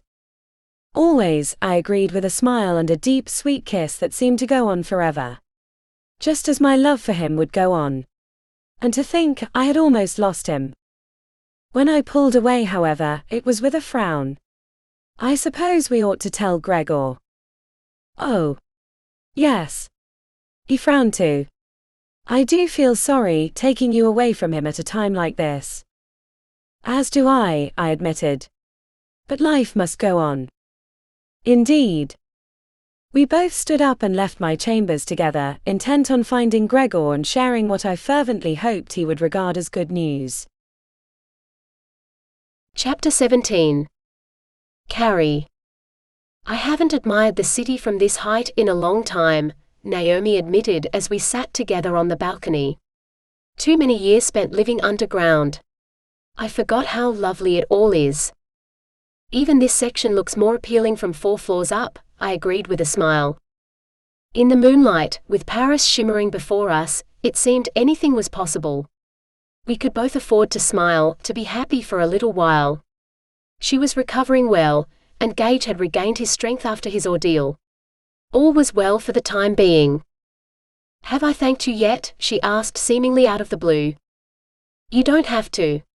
Truly, I added when she flashed a skeptical smirk. I don't expect thanks.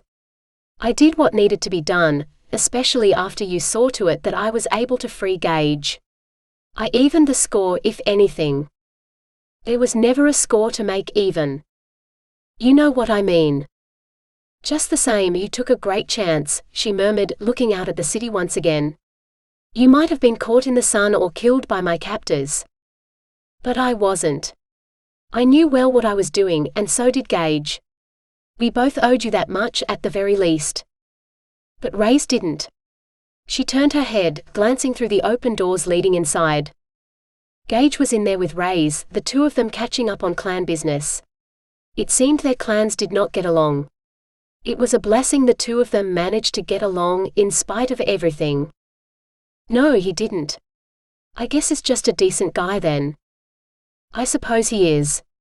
You must understand my surprise as it's been so long since I knew a decent man. The bitterness was still heavy in her voice, remembering the way Micah had killed her Xavier.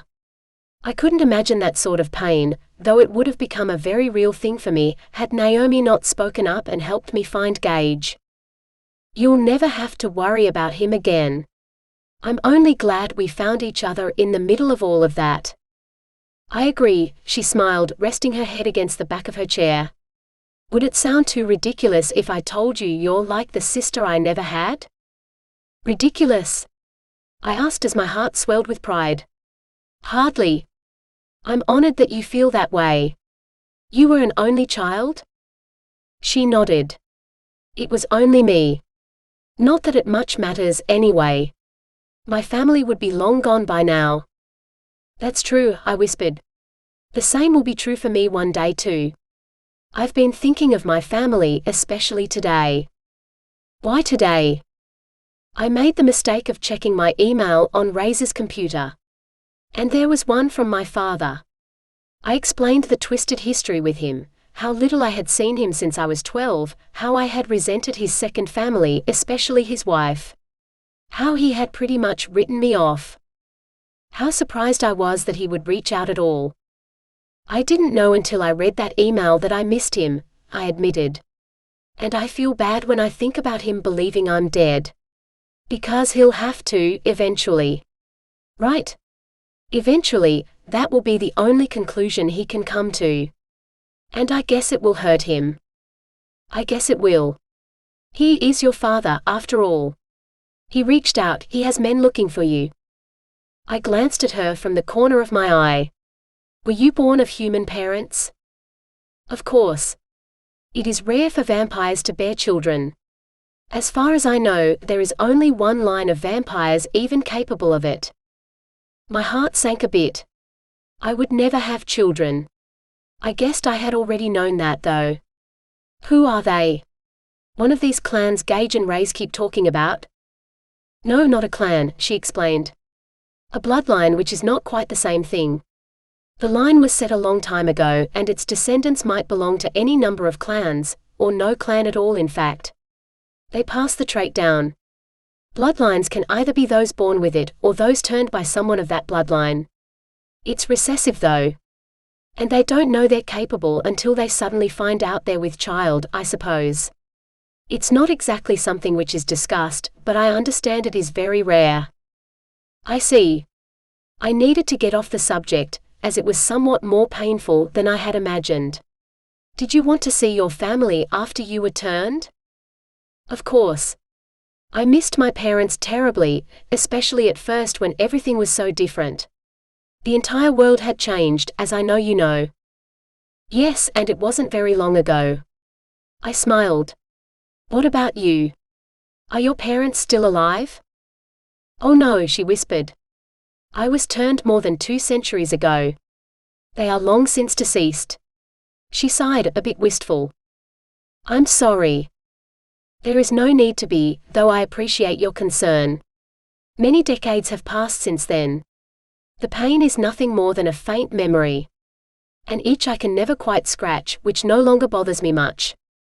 I fiddled with my fingernails, just about burning up with curiosity, but afraid she would think I was being pushy if I kept asking questions. The world went on around us, cars honking their horns and people calling out to each other. The familiar sound of vomiting from a nearby alley, whoever was doing it had started early this evening since it was barely midnight. Did you ever want to see them? Did you ever visit them? Just to check and make sure they were all right without you? I eventually asked. I wouldn't rest easy until I did. I did, she sighed. I know this is not the answer you wish to hear, but it didn't help me. No. Why not? Because they went on without me. She turned her head to look at me, a sad smile touching her pretty face. They went on. Not as if I'd never been born, mind you, but as if they had accepted my loss. Even though I had disappeared. Even though the vampire who had turned me left quite a mess behind. I tried to fight, she explained, shrugging. It was pointless, but I did try. And it made you sad. Extremely, she summed up.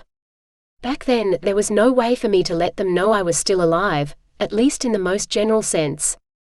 That my consciousness still existed. It was a far simpler time in what became known as Hungary. My father was of royal blood. An advisor to the House of Habsburg. You were royalty. I whispered. It was hardly unbelievable. She carried herself like a princess. A minor royal, she smirked, self-deprecating. Even for all our money and connections, we were still members of the same limited, superstitious world. If I had suddenly appeared, unable to venture into the sunlight, unable to eat normal food, always thirsting for blood, well, I would not be sitting here with you right now. She stared up at the sky, lost in memory now. My name then was Noemi.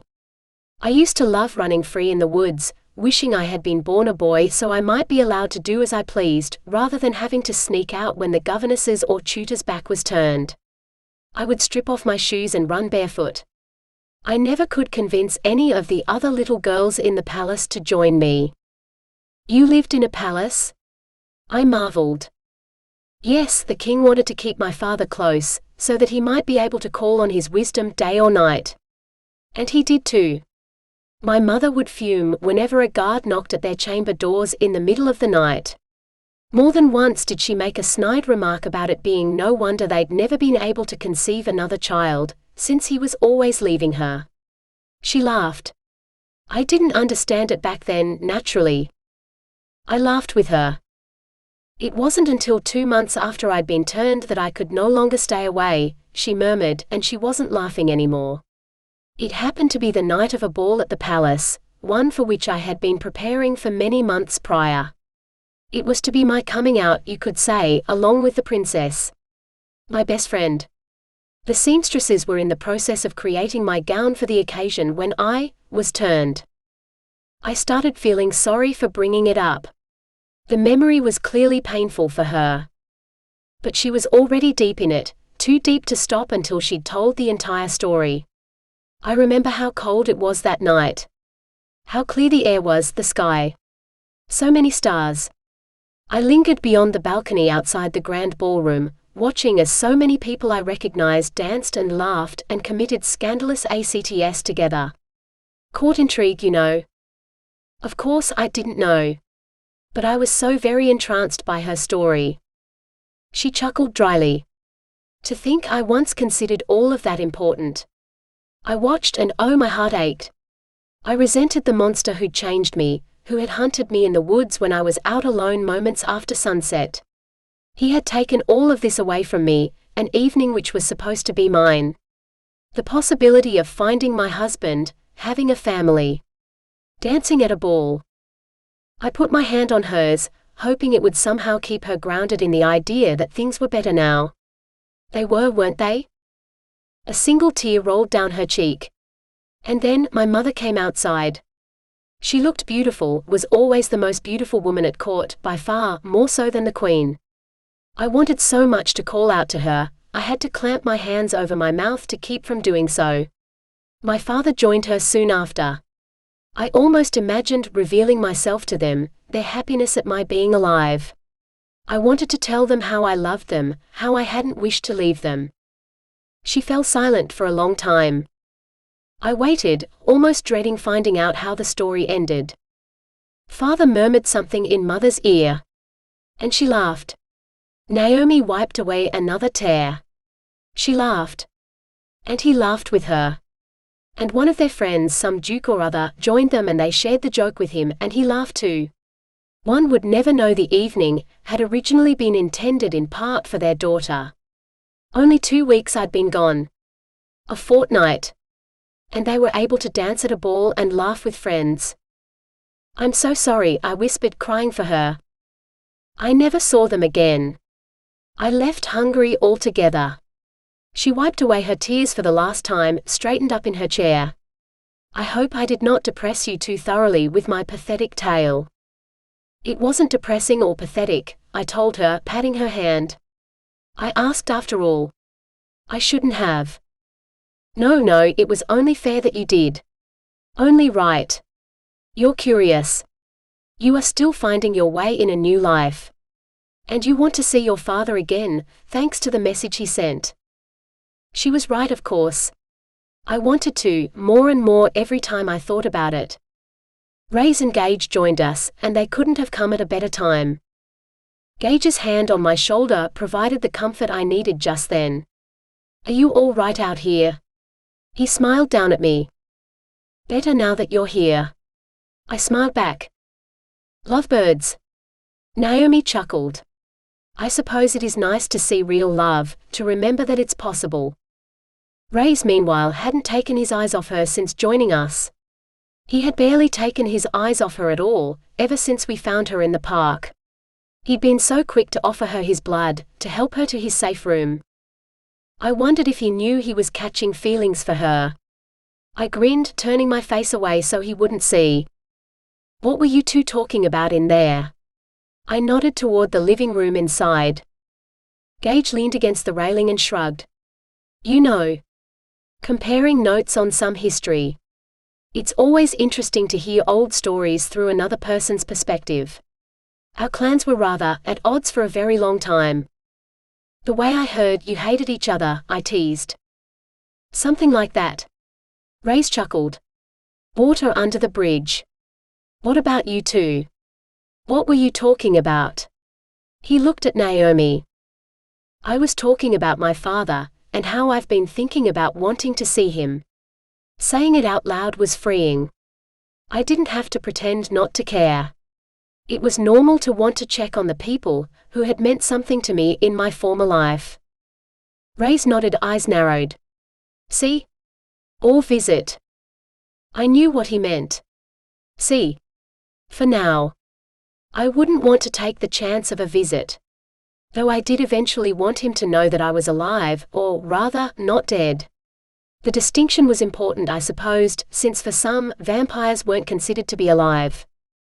So you want to do to Italy and find him, Gage surmised. I guess I do, I admitted.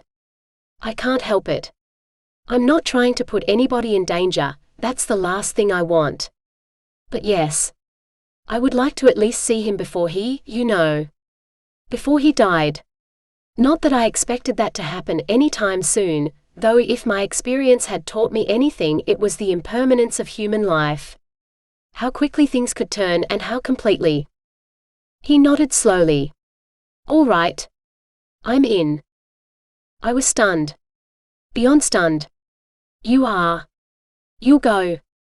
Why not? I want you to be happy. Naomi reached over, patted my arm. I'm in too. I haven't seen Italy in too long. Race glanced from one of us to the other. What about me? You think you're going to run off and leave me behind? It looked like we were all going to Italy. Chapter 18. Anissa. Even at a distance, I could see Gregor's face light up when he spotted Jonah and I walking toward his tree from the portal Seren had created for us. Her portal was quicker than coursing to the League headquarters to access the entrance to Avalain. Things seemed calm here, which brought me a sense of relief. I'd been afraid of arriving in the middle of another massacre. This is a welcome change from coursing to headquarters and back, Jonah snorted as we linked hands. A shame we haven't had a witch in our family all this time. It would have made travel so much easier. I only raised an eyebrow. Now I know for sure that you've come around on Seren, or else you would never have spoken those words.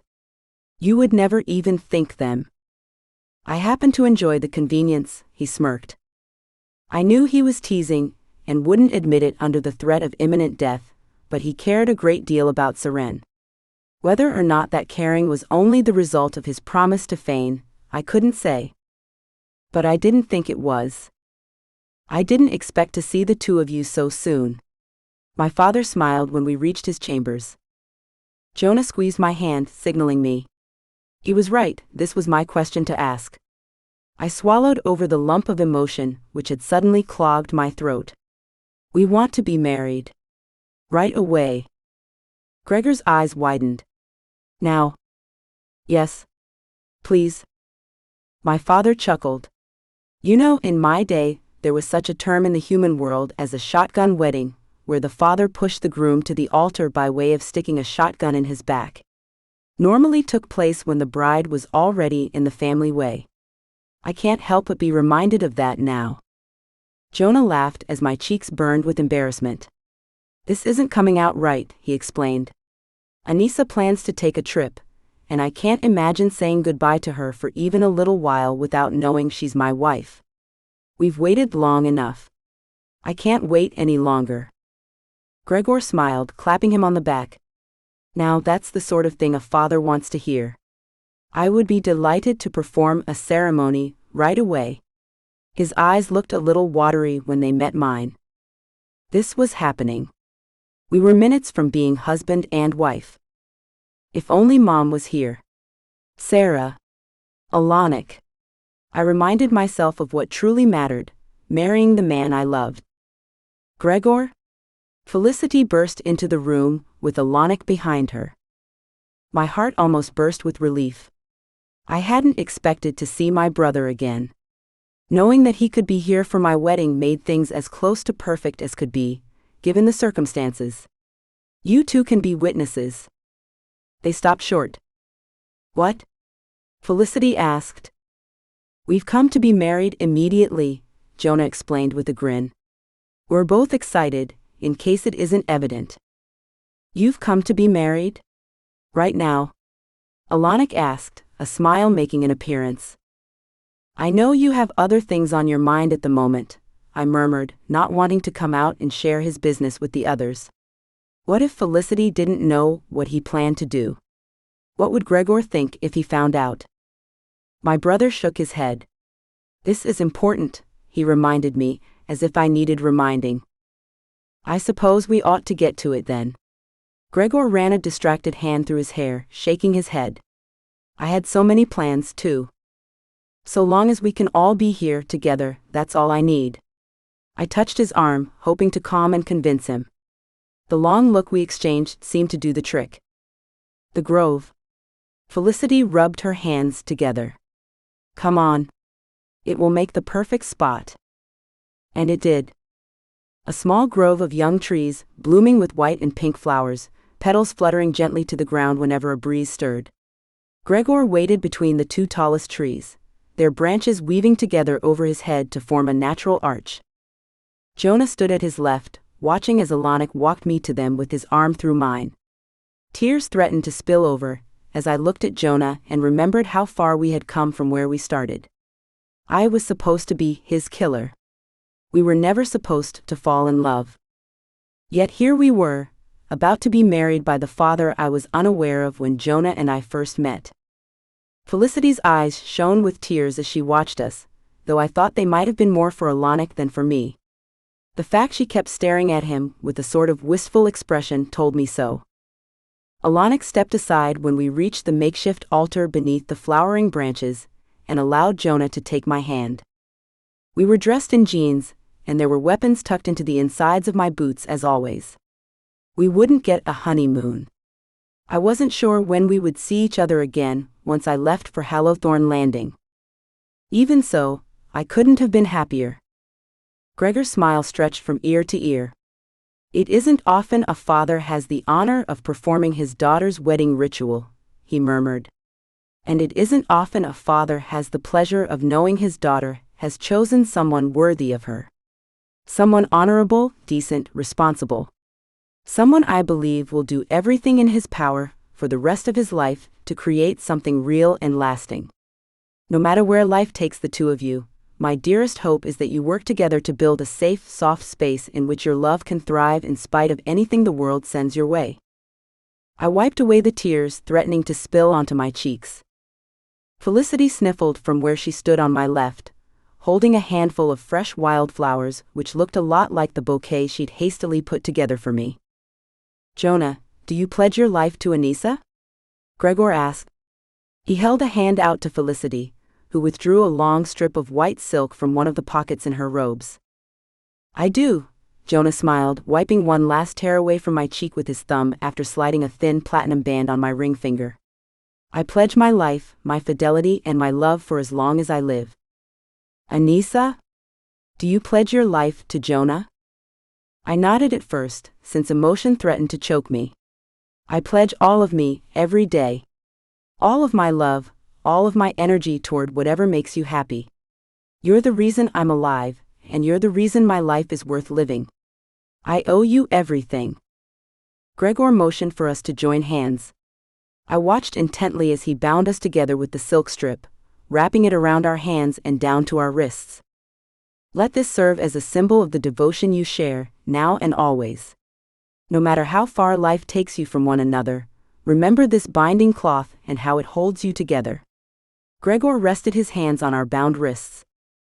And now, he said with a tearful smile, there is only one more thing to be done before I can officially call you husband and wife. He looked at Jonah. I believe you know what that is, son. Son. My heart caught in my throat as Jonah leaned down, his free hand cupping my cheek, waiting the most infinitesimal of moments in order to lock eyes with me. And what I saw there was everything. My entire life, my future, my happiness. All of it in Jonah's eyes. My tears dampened both our cheeks when we kissed. Their union sealed with a kiss. I'm pleased and honored to call them husband and wife, Gregor announced. He pulled me into a tight hug the moment the silk strip was unwrapped, followed by a hug from Alanik and one from Felicity. There were tears and laughs all around, and I couldn't get over the sense that this was all very surreal. That it couldn't be happening to me. I was married. I was someone's wife. Someone I loved so dearly, I was sure my heart would crack open from it. Even in the middle of my foggy-brained happiness, I couldn't help but notice the long looks Felicity and Alanik kept exchanging. I guess they were thinking along the same lines, and hoped things would work out for them. I wanted everyone in the world to be as happy as I was just then. Alanik nodded, and Felicity turned to me. Her cheeks were pink, her eyes bright. Anissa, I don't want you to think I'm trying to steal your thunder. My breath caught. Yes? She looked to Gregor. Alanik and I would like to be married as well. My brother's smile told me what I needed to know. We truly did not plan it this way, he said by way of apology. I would never accuse you of stealing my thunder. One look at Jonah told me he agreed, as I knew he would. You really wish to do this right now? Poor Gregor was beside himself, with everything happening so quickly. Felicity's smile dimmed somewhat as she turned to him. This was what we were coming to tell you earlier, not that we wanted to be married right away. I admit Anissa's wedding gave us the idea, but that I was going to leave you. It was as if the air went still. Even the breeze was afraid to stir the blossoms. You're leaving? Gregor asked, blinking rapidly. I'm going to Shade's realm to be with Alanik, she explained in a soft voice. I'm sorry to announce it this way, really I am. So suddenly. And to leave you when there is so much happening. Gregor held up a hand, shaking his head. You needn't worry for my sake, or for the sake of our people, he assured her. You have been all I could ask for in an advisor, more than I could have hoped for in my wildest dreams. I give you my blessing, my hopes for your future, and yes, I would be pleased to perform the ceremony. That is, if the happy newlyweds don't mind sharing their day with you. Mind? I slid an arm around Felicity's shoulders. It would be an honor to share with you too. My gaze met Alanik's, and there was more in one shared look than we could have spoken in 1,000 words. Gregor clapped Alanik on the back. All right then. It's time for another wedding. Chapter 19. Genevieve. I could finally rest during the flight, leaning my head against the leather seat and closing my eyes. I had never so wished for the ability to sleep. Sleep would at least be a respite from the chaos in my mind. The flight to Paris was estimated at roughly 7 hours. If the pilot or small crew of the chartered flight thought something was amiss, they hadn't shown it. I suppose they were accustomed to seeing people in my state of dishevelment. Humans had stopped knowing how to dress themselves long before. Especially for travel, which had once been a special event. Nothing was special to them anymore. I fit right in with my unwashed hair and wrinkled dress. Would that I might have secured a flight straight to Belgium, but the pilot swore he could only take me as far as Paris, unless I wished to wait overnight until morning. I was in no position to complain, and flying during the day was out of the question. So long as I was able to place an entire ocean between myself and the League, the rest could be negotiated along the way. It would mean coursing the entire route to Belgium. To Anton's arms. But I could manage it, so long as I kept the end result in mind all the while. When I allowed myself to relax, to truly let go and float along on the edge of consciousness, I could remember those first few days with Anton after we'd first met. When the early, white-hot passion had faded enough that we finally had the opportunity to ask questions, to explain ourselves. When I'd learned who he was. What he was. Not that it had ever mattered. Those who knew me might have laughed had they seen me then. I'd never made a secret of my distaste for those of other races. I'd believed for so long in the superiority of vampires, in our right to rule over all others. Even humans. Perhaps especially humans. Anton shouldn't have inspired anything more than disgust then. I'd sensed his otherness from the first but had ignored it, until he'd told me the truth. He was a shifter. I told myself then that this was a comfort. He was better than a mere werewolf. His shift was not controlled by the presence of the full moon. He was not a mere animal, content to live as animals did. As werewolves did. On the contrary, he was sophisticated. Urbane. Rare was the man I considered worthy of my affections. He was everything I'd ever wanted and more. And his bloodline was pure, unsullied, hence the full control over his shifting. He was special. Just the sort of man I deserved. Though I would be the only vampire who believed this, and I knew it. Pure blood or no, our consorting with each other was forbidden by both of our kinds. Then again, I had never cared for rules set by others. It would be hours before my chartered flight landed, then the matter of coursing to Anton's family home. He would be waiting there for me. I was certain of it, just as I was certain of him. Anton, I whispered, picturing his mahogany brown hair and piercing gray eyes. His taut body, so tall and powerful, always holding the threat of violence and blood whenever the whim struck him. Who wouldn't find that exciting? I smiled, the first real, true smile I'd borne since the day of Lucien's murder and my imprisonment. We would be together soon. Chapter 20. Anton. Genevieve, Genevieve, where the hell are you? My hand clenched in a fist of its own accord, the frustration at being completely cut off from Genevieve simmering near the surface of my mind. Not the time to allow distraction to color my thoughts, but it had been weeks since I'd last heard from her, and my impatience was at an all-time high. Combined with the impatience I was currently battling, thanks to my mother, it was a miracle I hadn't lost control and shifted into my wolf. As it was, he lingered just at the edges of my consciousness. Ready if I needed him. I told your father how many times about him. My mother paced back and forth, her high-heeled shoes clicking sharply on the polished wood. How she managed to keep from slipping and breaking an ankle, I still hadn't figured out. Father demanded the floors always be polished until they gleamed, and she had always insisted on wearing those ridiculous mile-high pencil heels. I know, I muttered, clenching my fist ever tighter under the desk. I'd only just sat down to check my messages, in the hopes of seeing something from Genevieve, when Mother had burst into the room without so much as a knock at the door. Not that I needed her to knock. I'd heard those heels of her coming all the way down the hall. Always doing whatever he wanted, she raged, her high cheekbones going a darker shade of red than the makeup she normally brushed over them, as she focused on her favorite topic, how much she hated her stepson. My half-brother.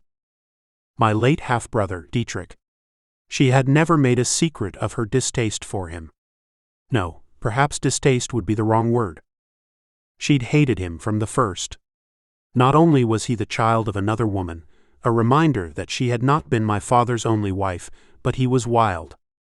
And his personality was the type that he'd deliberately done exactly what he'd known would boil her blood. And what does he go and do? She asked, tossing lustrous brown hair over one shoulder in a practiced gesture, rubbing her hands together hard enough to spark a fire. He gets tangled up with vampires and gets himself killed. The idiot, the stubborn, hard-headed, spoiled brat. I know, I muttered again. Generally the only word she'd allow me to get in edgewise when she was on a rampage about Dietrich, and this was the rampage to end all rampages. Because he was dead, and he had exposed us in America. And there was no telling what might happen as a result. What was he even doing in America? She demanded. It was a rhetorical question, since I didn't have anything to tell her. Only the vaguest idea, and I certainly wouldn't add fuel to the fire by sharing. Not that she was listening to anything I said, too far gone to pay attention to anything but her fury. I told your father. Did I not? I told him time and again that something must be done about your brother. How different you always were from him, and why. Because I made certain you were raised differently, that you were not permitted to behave like a wild animal with no thought to the consequences. I cared about the damage your brother did to our name, to our entire race. I know you did. And did he listen? She snarled, tossing her hair again when she turned. No. Never. Never when it came to that son of his. Anything else he would defer to my judgment, but not when it came to his precious spoiled vile son. I cared little for what he'd done to the family name, or about what he may or may not have subjected our kind to, thanks to his lack of discretion. I barely cared that whatever he'd done had cost him his life, brother or no. I cared that his stupidity and subsequent death had resulted in my not being able to get on a plane to America to look for Genevieve. I'd been under virtual lock and key ever since we'd received the news. Not only did my father need to know his surviving son and heir was safe, but America would be the worst place for me to visit now. After all, we were no longer a secret. The vampires now knew we existed, when we'd worked so hard for so long to remain anonymous. He and his entire crew or gang or posse. Whatever those idiots called themselves, she whispered, her thin nose wrinkling in disgust. Thin like the rest of her. All of them. Good riddance if you ask me, but why did they have to reveal themselves? The last thing we need is a war with the vampires, damn it. The door opened a split second after there was a knock upon it. I straightened in my chair and cast a warning look her way, hoping she would remember to hold her tongue while my father was in the room. It was one thing to vent over Dietrich's many flaws while in my presence. He was a bad apple, no doubt about it, and we'd never really gotten along on a more than superficial level, but Dad loved his son. Perhaps even more than he loved me. The squeaky wheel did get the most grease after all. To her credit, she rearranged her lovely features into a more pleasant expression. She no longer reminded me of a screaming harpy bent on vengeance. Now she merely looked like the dominating, overbearing woman she was. My father cleared his throat, hands clasped behind his back as was customarily the case when he was about to speak of business.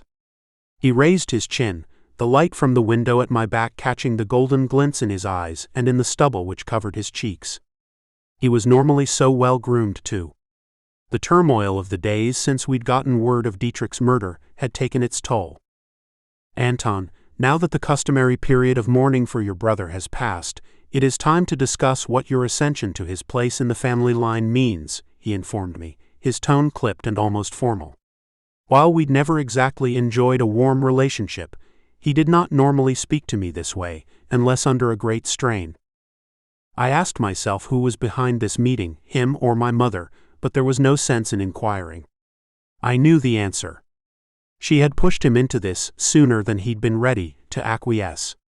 Still mourning his eldest, the one remaining tie he had to his late wife. She wasn't the type to wait. She wanted to ensure the safety of her son's position in the de Klerk line. In the end, as always, she was right, and as always, I was loath to admit it even to myself. The family line would need to be secured, then more than ever, thanks to my late brother's foolishness. What if one of the other families decided to usurp us, as a result of his stupidity? What if they used his indiscretion against all of us? You have a duty to this family, my mother informed me, as though this was the first time I'd ever heard such a thing. As though she hadn't driven the idea into my skull 100 times since we'd received word of Dietrich's death. Murder. I'm aware of the duty you've placed upon my head, I murmured, barely holding on to sanity, much less civility. Not for the first time did my wolf imagine the pleasure of tearing into her neck. Mother or no, she was a burden I was tired of shouldering. Thick false eyelashes fluttered in front of eyes the color of cloudy ice. Eyes so like my own. I've placed it. I have. I believe you're a bit confused as to the nature of the situation. Margot, my father warned, but a wave of her red-nailed hand closed his mouth. As always. I'd often wondered at the nature of the hold she had over him. It took next to nothing for her to shut him up, and he, the head of a powerful clan of the most powerful creatures imaginable. I am under no illusions, I assured her with a bored sigh, mostly put on for her benefit. My brother is dead. I am next in line. A responsibility I never asked for, and would refuse if given the chance, now rests upon my shoulders. How can you say such a thing? She demanded. Do you know how many would kill to be in your position? To make their home in this remarkable castle? To be proud of the name which they bear? How much longer will you go on with this childish attitude? I'm proud of my name, I reminded her. I always have been. Why then, do you balk at the notion of upholding what is yours? As if she cared one way or another for the de Klerk name. As if it meant anything to her, but money and power in our increasingly small circle of those like us. Smaller thanks to the death of my foolhardy brother and his friends. Nothing more than a band of bullies who'd likely gotten what they deserved, knowing the way they thought, and the heartless methods they'd always employed to get what they wanted. Hers was an arranged marriage with a wealthy widower who she dazzled beyond all measure. A man whose mouth snapped shut whenever she decided it ought to. Her concern for the family name went as far as her concern for the status of our fortune. How else could she clothe her human form in nothing but Gucci, Prada, and another half-dozen top designers? Perhaps that was what made it difficult for me to take her seriously. Knowing how she'd merely been told who to marry and had acquiesced. That it was the promise of money and a comfortable lifestyle which had inspired her to accept marriage with my father so willingly. Why would I want to marry a woman such as her, when the evidence of what she'd done to my father was so plain? Why, when the mere sound of her voice curdled my blood? Rather than continuing to wait for a response which she would never receive, and even if she received it, she wouldn't like what she heard, she continued. I have several suitable candidates in mind for you, she crowed. Candidates? I asked, throwing a surprised look my father's way. You need not turn to him for assistance, she snapped. Dorian is in agreement with me, as this is the only reasonable course of action. We do need an heir, was his simple explanation. We're going to host a grand ball in your honor and invite the young women I've chosen. My mother, Margot was what I called her when I used her name, informed me. Another fist against my thigh beneath the table. It mattered not that I was already in love, that I had plans of my own. A life of my own. Damn Dietrich, wherever he was. If there was justice, he was burning. What if I don't want this? I asked through clenched teeth. I fairly vibrated with barely suppressed rage. She blinked. Don't want this?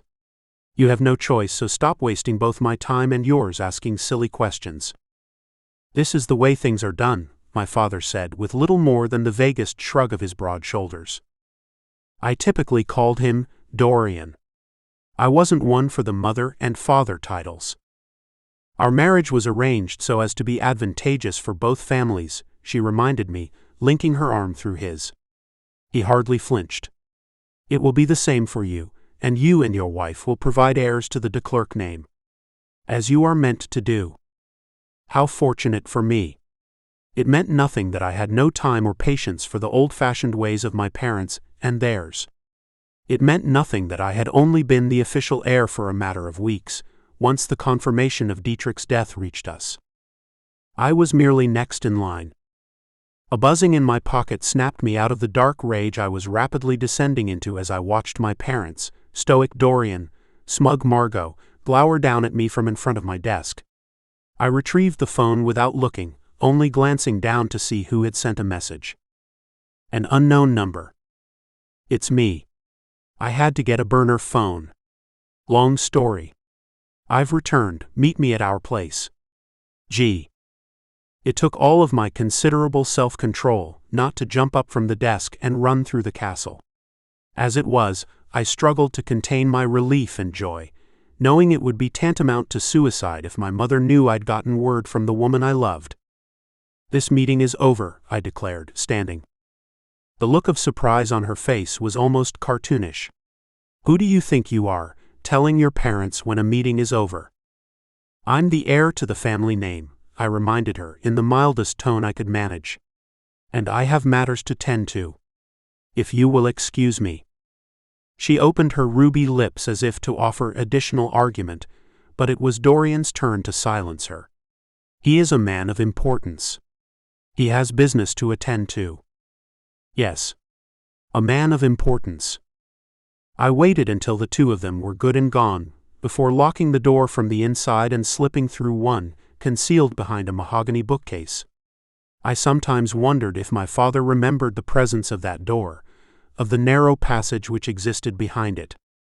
The stone stairs which ran just inside the castle's southern wall, running down the 3 floors between my office and the point where castle wall turned to solid rock, coming to an end in the dungeons. The castle was full of tunnels and hidden passages, as though it had been designed and built by one with a flair for drama and intrigue, one whose life revolved around secrets.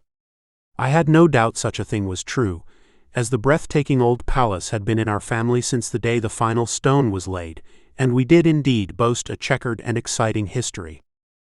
And a bloody one. At least one terrible, hard-won battle for each of the castle's 100 rooms, for each of the elaborate tapestries hanging in the banquet hall, which depicted those victories over other families, even other creatures not of our kind. Fae, elves, witches, vampires. The thick, crumbling family history in Father's library told the stories too, stories which had given me nightmares as a child.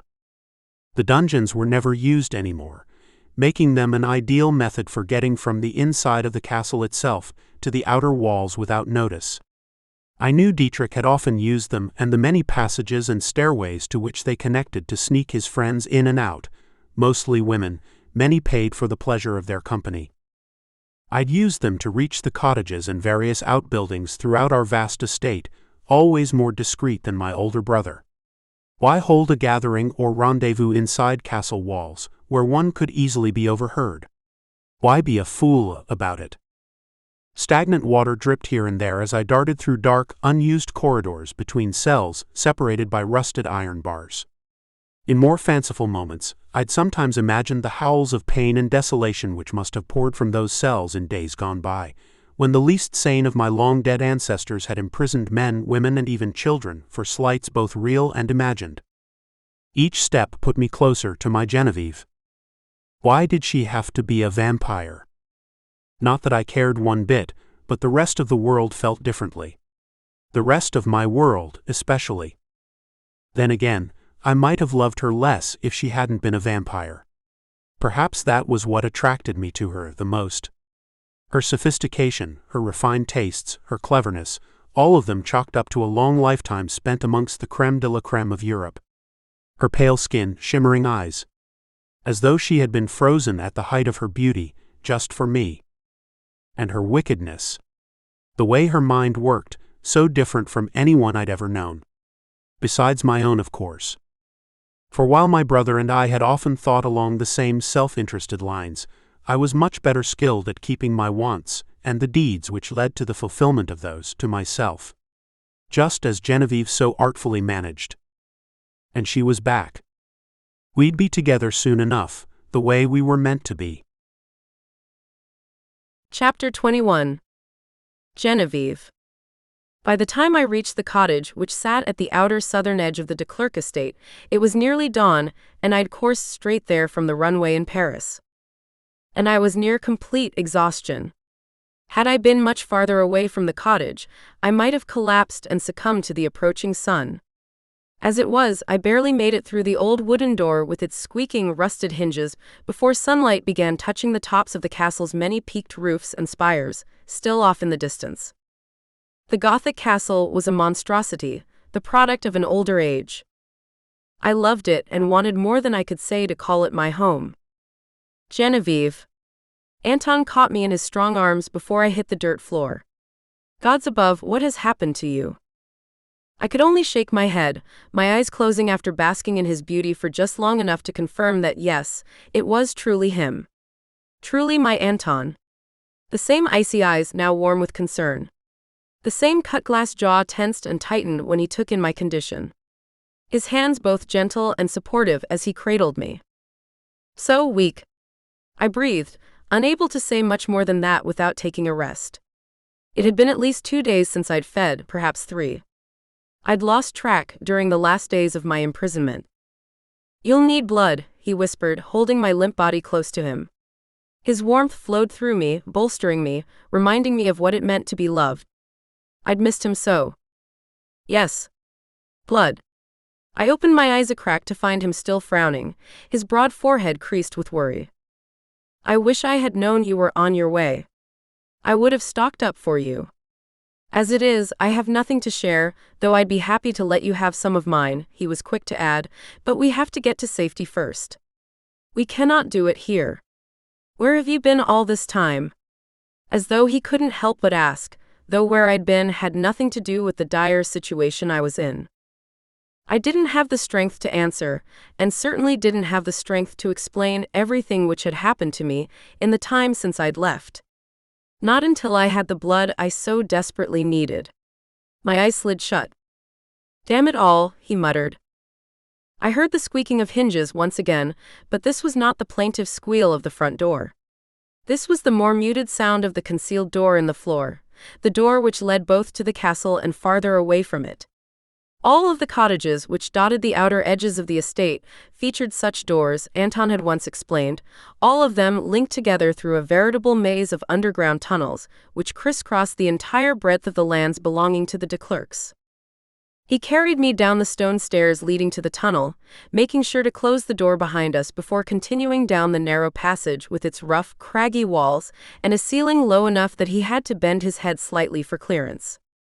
I felt myself fading in and out, exhaustion and a need for sustenance all but paralyzing me. "Relax now. You're safe." The thought replayed again and again in my tired brain, a balm to my troubled soul. I could rest in his arms at last. I did not have to be strong when I simply hadn't the strength to do so. After a long walk, we reached a small antechamber carved into the tunnel wall. Perhaps the chamber itself hadn't been carved. Perhaps it was part of the old cave the tunnel opened up to within another 100 feet. An ancient tunnel, one that Anton had once told me his ancestors had hidden in the days when secrecy from humans and supernatural creatures was paramount. The men would spirit their women and children through the tunnels to the cave so they might be safe while a battle raged or a hunting party prowled. He'd set up a special trysting spot for us there, in that chamber, for times when it wasn't safe for us to be in the cottage together. It was little more than a settee, a chair, and a wash basin, with candles all around, but it was somewhere no one would find us. He doubted his father even remembered the cave existed, much less the antechamber.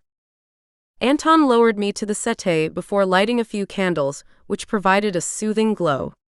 I watched through half-lidded eyes as one of his fangs descended to slice open his wrist, which he guided to my waiting lips. I drank deep, greedily, without taking time to savor the strength which quickly flooded my body. It was his strength, his vitality, which he gave so willingly to me, stroking my hair as I drank. Only the love I bore him was enough to get me to stop, though I still had to force myself to pry my mouth from him. "Better?" he asked, rising to wash the blood away in the basin. "Much," I whispered, watching him with another kind of hunger. But it would be better to wait until I had my strength back, until he could regain some of his, after being half drained. Besides, there was too much to catch up on. He turned to me, obviously thinking along the same lines. "Why did you go? Why were you gone for so long?" "You know I was in America." I tried to push myself to a sitting position but failed, still weakened by my long stretches of coursing both to the airport in New York and from Paris. "I know." He perched at my side, pressing my shoulders into the cushions. "Rest. That's why we're here, so you might regain your strength without fear of discovery." I nodded. Everything went to hell over there. I was working to secure territory for my brother. I had no idea it would all go so wrong. I chuckled in spite of myself. It seems I was not the only one with plans. "What?" "For one thing, I made a deal with the Shade. He was to assist me, but he double-crossed me, the traitorous fool. Then, Lucien's own son killed him in front of half the League." Anton's eyes widened. "Lucien, the head of the League? You remember my mentioning him then?" "Yes?" His expression darkened. "I remember you speaking of Landon." The one with plans to seduce you. The flickering candlelight only served to intensify his glowering. He might have tried, but he was unsuccessful, remember? I touched his face. My heart belongs to a shifter, in case you forgot in the time I was away. You. Always you. This seemed to mollify him, even if his jealousy was a bit of a turn-on. I'd be a liar if I said it wasn't. At any rate, I was imprisoned and accused of having something to do with the murder. Did you? No, of course not. What would I have to gain by killing him? I suppose I was considered suspect, thanks to my previous plotting. You escaped then? In a way. I didn't want to talk about it yet, as that would mean admitting the terms of my release. What about you? What's happened here? His voice took on a bitter tinge. Oh, you know. My mother insisting I marry another shifter, so I might produce heirs for the family. Nothing important. You must be joking. The hands which I'd rested on his arms turned to claws which dug into his skin. She's out of her mind if she thinks such an arrangement could be reached.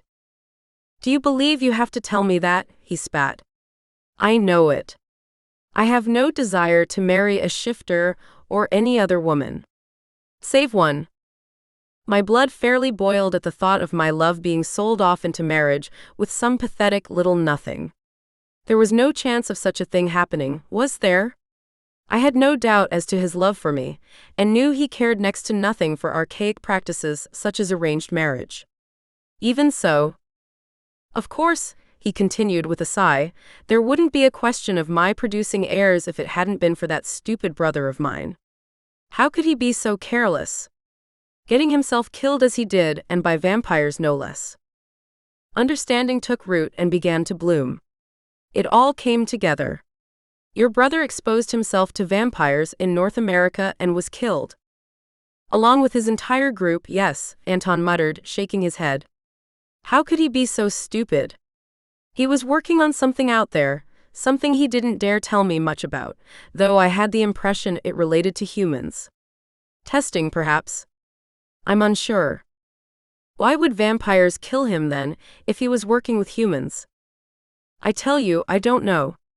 Perhaps he was taking samples from vampires, and they didn't appreciate it. Have you heard anything about this? He asked. I shook my head. Not about that, specifically. No. But I did hear of the presence of your kind in America, which was how I managed to secure my freedom. He frowned. I don't understand. I took a deep breath. This wouldn't be easy. Jonah Bourke, head of his clan and interim leader of the League.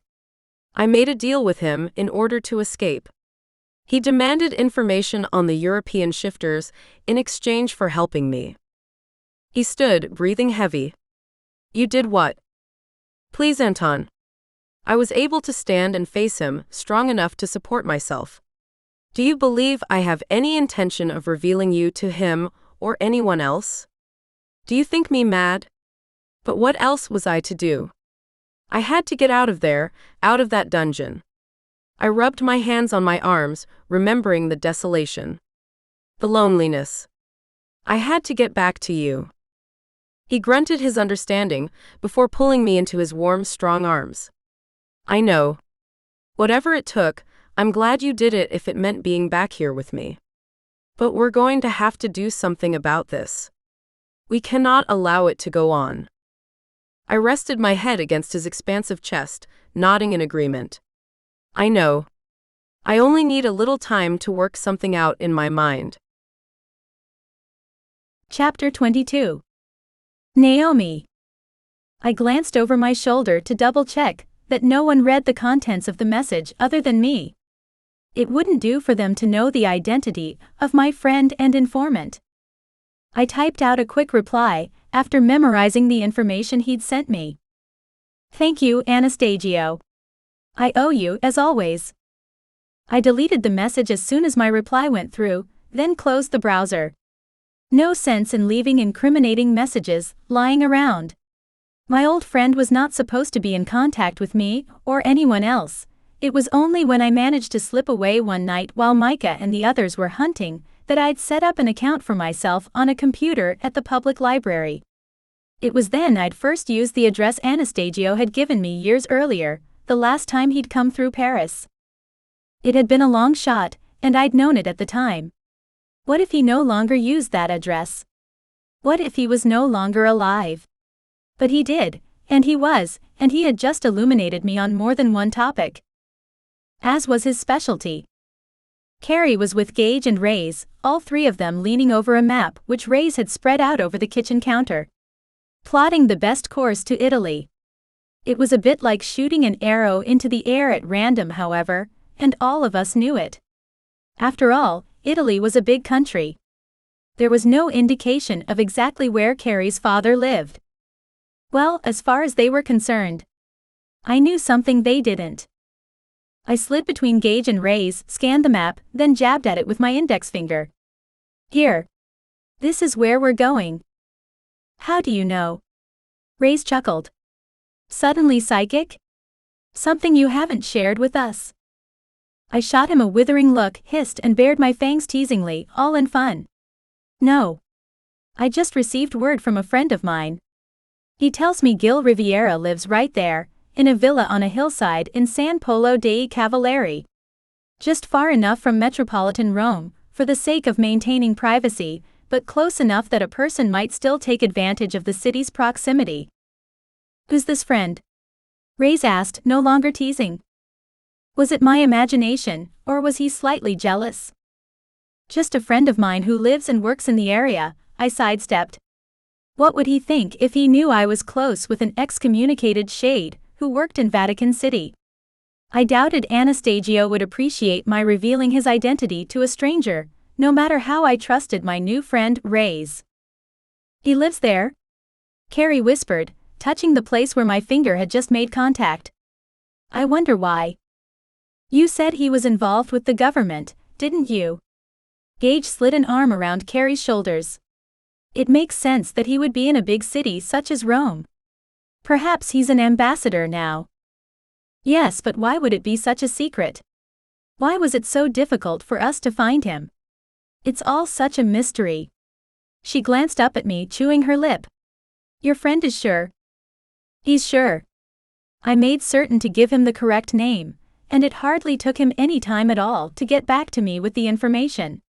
He's very skilled when it comes to finding people. Likely because of his shade blood, and the fact that they had been tasked with keeping safe the memories and histories of ancient cultures and diverse races. It was nothing for him to research, or even to ask questions of those within the city walls. They tended to know quite a bit about quite a lot too. That wasn't all he'd told me either. My smile faded when I considered the repercussions of his revelation. Micah was not killed in Paris. He still lives. And there is a price on your head. You're a wanted woman, not dead or alive.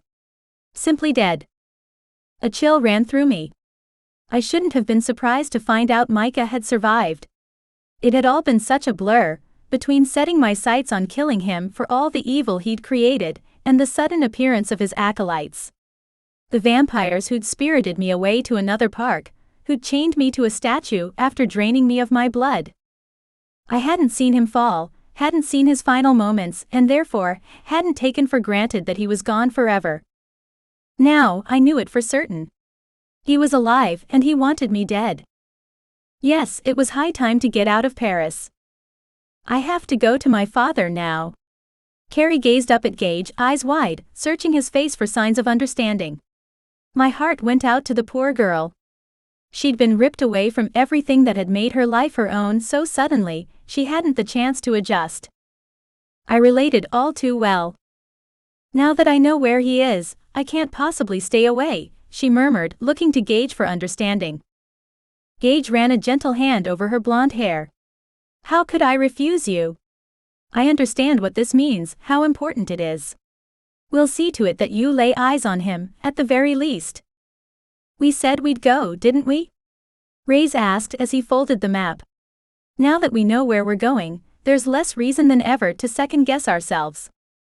I frowned, glancing at Gage and Carrie to be certain they were lost in each other as always before pulling Reyes aside. You don't have to go, you know. I whispered as the two of them spoke in similarly low voices. This could be a lengthy journey, and it might mean exposing ourselves to unknown dangers. He blinked, frowning. Where is this coming from? I thought it was the four of us. Why are you trying to push me out all of a sudden? I'm not trying to push you out. I refrained from touching him, though all I wished to do right then was to offer comfort because it seemed as though I was hurting him. Believe me, I only want to help you avoid what could be a very difficult situation. You have a life here and a comfortable one. Do you want to jeopardize that? Who cares about comfort? He whispered, looking around. I had comfort back in America. I lived in a mansion. I had friends or so-called friends. Where did that get me? I don't know, I admitted, not knowing much about him outside of his present life. We'd never discussed his past. His face relaxed a bit. If it got me anywhere, do you think I would be here? He had a point. My argument fell to pieces. I suppose not. He stared at me with nearly unnerving intensity. I want to go. It's important to me. I wished he wouldn't stare at me that way. I wished he wouldn't stand so close to me. I wished he wasn't so appealing. That was why I didn't want him to come along, though I could hardly admit it. I didn't care for the feelings he stirred up in me. They were a reminder of what I had felt when I first met Xavier. Because of me, Xavier was dead. Even if I hadn't been the one to lock him away and starve him until he'd lost his mind, it was still my fault he came to such a terrible end. How could I take a chance like that again? How could I risk the life of another, especially with Micah still breathing? He could be in the streets this very minute, staring up at the windows, wondering which one I'd sheltered behind. Imagining how he would kill me and anyone with me. If that was the case, it would be best for Reyes to leave the country too. All right, I relented since there was no other choice. I had nothing more to say on the subject, anyway. I left him with the others, turning toward the balcony. I needed fresh air, even if it wasn't really fresh. Nothing in this neighborhood was.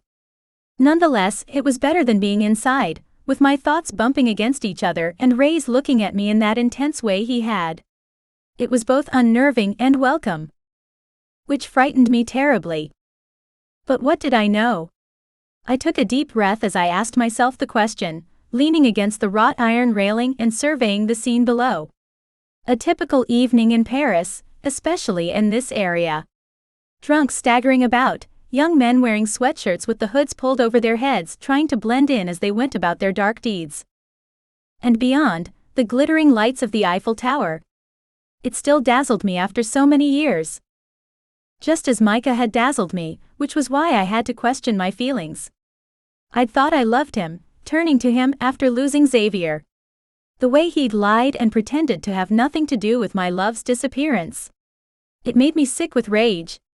But at the time, I'd only known the comfort he offered. I'd fallen under his spell, long before I'd finally followed him to the deserted jail that fateful night, where he'd been visiting my poor darling Xavier. None of it was real. I'd told myself I loved him, lied to myself about how he could help patch up my broken heart. All of it a charade. I'd come to need him, to depend upon him. Just as he had depended upon me in the same sick, twisted way. I was more than likely fooling myself into thinking Reyes was something special. He deserved better than me. Chapter 23. Naomi. It's incredible, Carrie murmured as the four of us made quick work of walking through the narrow streets of the ancient town.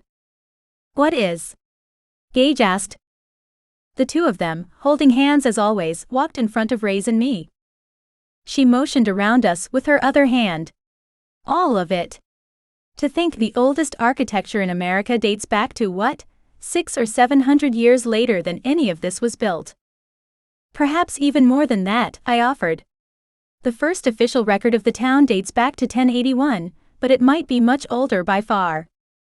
Unreal, she marveled, letting her hand graze the surface of a stone wall. Reyes and I exchanged a smile at her naivete. There was so much more for her to learn, so many horizons for her to explore. She truly was like a little sister to me. Then I reminded myself to refrain from sharing those quiet little moments with Rays, no matter how natural it felt. The moon was full, ripe, painting the edges of the billowing clouds which drifted around it, making them glow. They sailed over the majestic Monte Mora, which stood high above the rolling hills and mountains which surrounded it.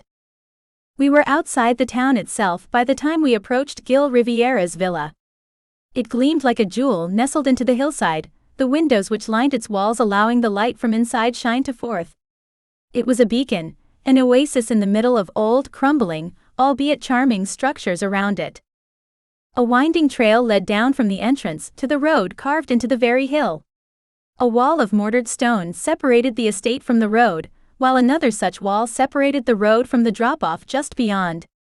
The road itself was hardly wide enough for two cars to pass one another, and the one leading up to the house was not much wider. It would suit a man with a complicated life.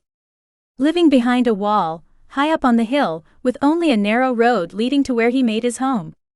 Little chance of an ambush from one's enemies when that was the case, assuming the man had enemies, which Anastasio had not revealed to me. "I doubt we can walk through the gate," I whispered, eyeing up the very modern automatic monstrosity. "Perhaps there's another way in somewhere on the hillside." With that in mind, the four of us coursed up the hill, following the stone wall which delineated the edge of Riviera's property. Cypress and stone pines decorated the landscape, sometimes hanging over the edge of the wall. At the rear of the property was a second gate, much smaller than the one leading from the main road. There was an alley there, barely wide enough for a car to fit down. The four of us stood at the gate, taking in the sights just beyond. It was beautiful, like something out of a fantasy. Lush gardens surrounded the house, the scents of which floated up to greet us.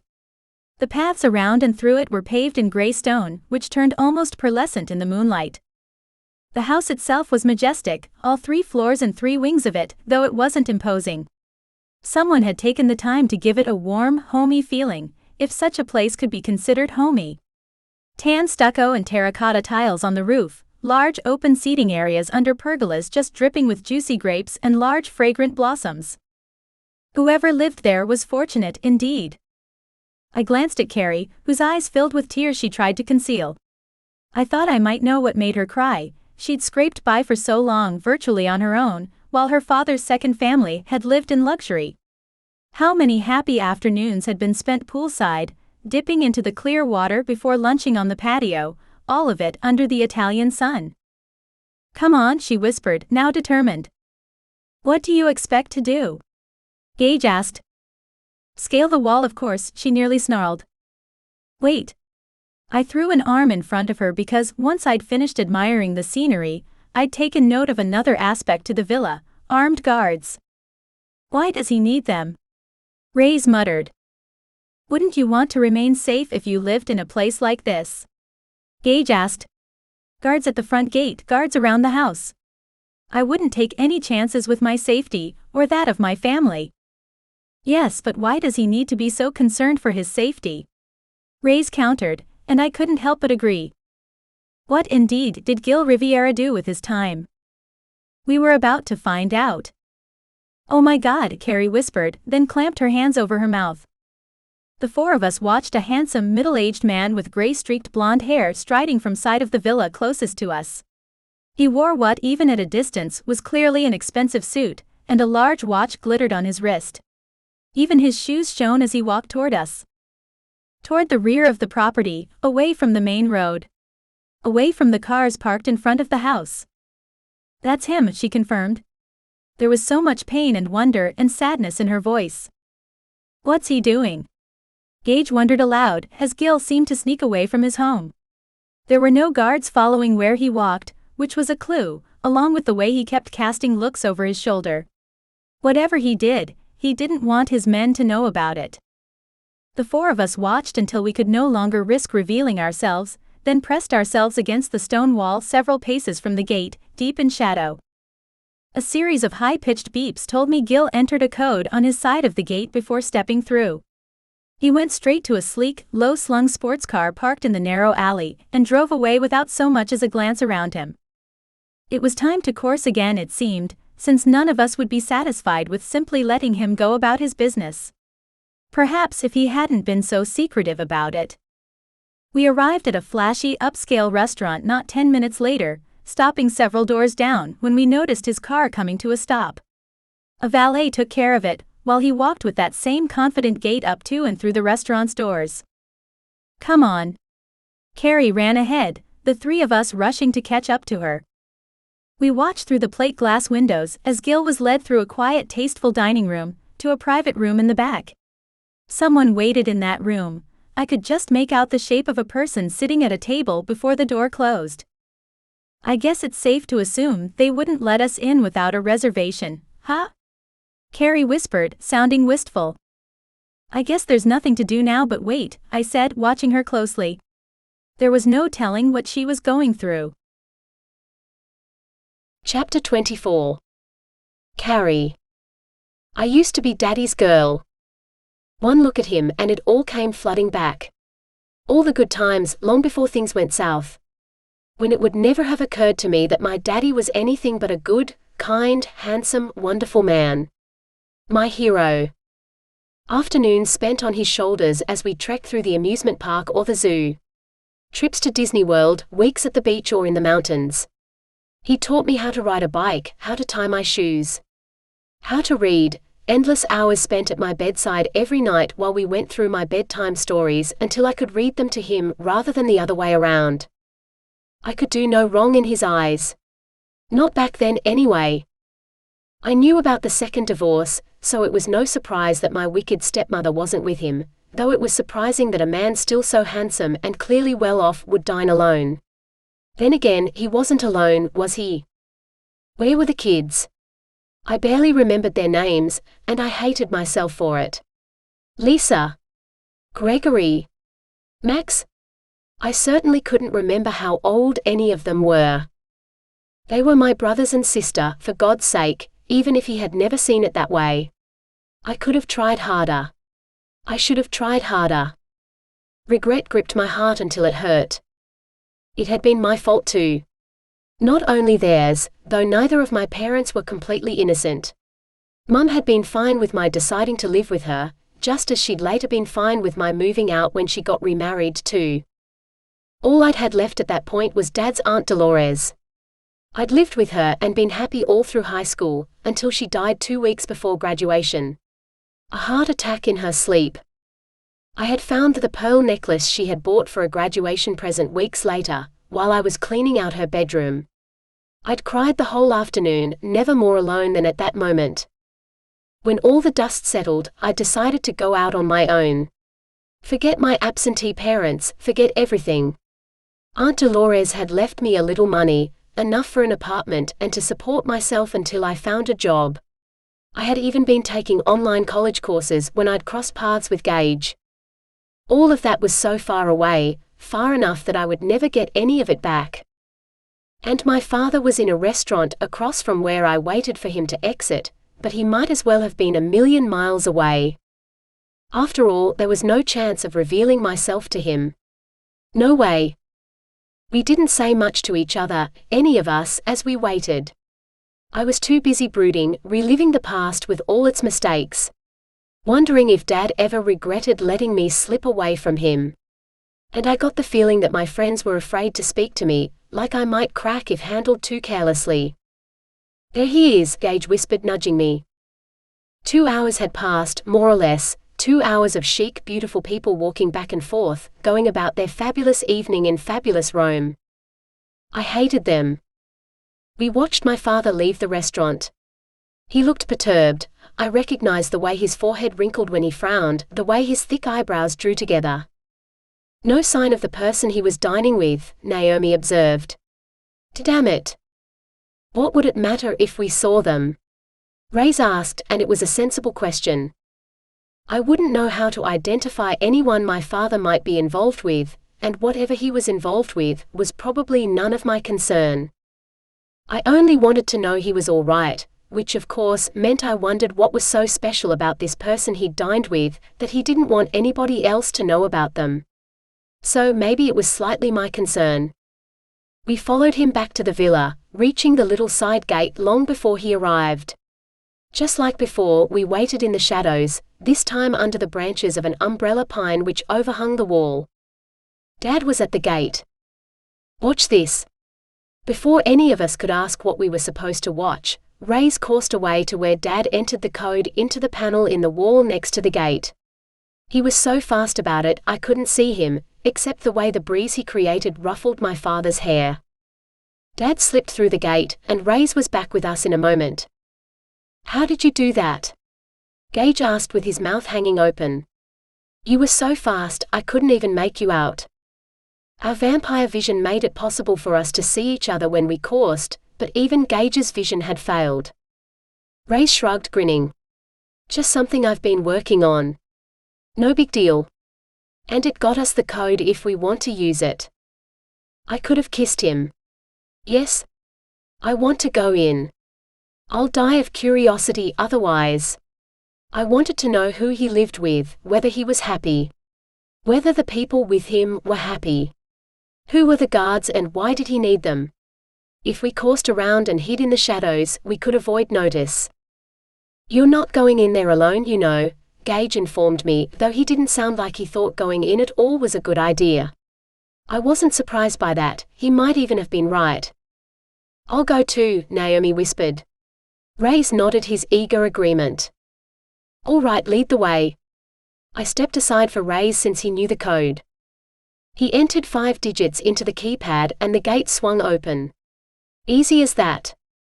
I couldn't get over the villa. Who lived that way? Why did they? Were the kids living with him? I didn't see any sign of them as we approached the house, keeping an eye on the guards all the way. They couldn't see us when we coursed from place to place, darting in and out of the trees. Coming closer to the house every time we moved. It was so beautiful. So majestic. Bigger than anything I had imagined. I wondered what it would be like to swim in that pool, to stand on one of the balconies and let the breeze run through my hair. To have a bedroom there. It was probably because I was so wrapped up in bitter envy that I never noticed I was leading us into danger. There was a popping noise, which I realized in the blink of an eye was the releasing of a hook or a pulley. A net fell over the 4 of us. "What is this?" Naomi shrieked, clawing at the thing. Rays did too. We all did. None of us could break the fibers of the netting which hung heavy over us, dragging along the ground. "Silver," Gage grunted, "though it doesn't burn. But it's too strong." He pulled as hard as he could, tendons stood out on the side of his neck and the insides of his forearms as he strained, but it was no use. He couldn't tear it. Men poured from the house, running to us, surrounding us. I didn't know which way to look. There were at least 24, if not more. We were painfully outnumbered and weakened by the silver in the net. Gage grabbed for my hand, but one of the men around us pulled me away and stuck me in the neck with something sharp. Everything went black. It might have been a minute later or a day, or anything in between when I woke up, and when I did, I was shackled to a wall. We all were. I blinked rapidly, trying to bring the room into focus. It was all stone like a cellar dug out of the bedrock, and windowless. The 4 of us were spread across the wall with space between us, likely as a way to keep us apart so we couldn't help each other. Damp Darkstale. What a miserable place. "What did your friend tell you about this guy?" That was Ray's, obviously asking Naomi in a harsh whisper. "Nothing," she hissed. "Only that he lives here. Nothing about him personally." "So nothing about why he would have the means and the reason to capture vampires?" he demanded. "He was prepared for this, or his men were. A net we couldn't break through, shackles we can't break, injections to knock us out cold. Who is he?" "Enough," I moaned as I twisted my wrists and ankles in the shackles, even though Ray's had already complained about them being unbreakable. "I can't hear any more of this right now." "Are you all right?" Gage whispered, straining as much as he could to get as close to me as possible. It wasn't nearly close enough.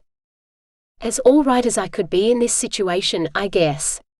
I leaned against the wall with a sigh of utter misery. What haven't you told us about your father? Reyes demanded. Nothing. I turned my head, staring at him. I know nothing about this.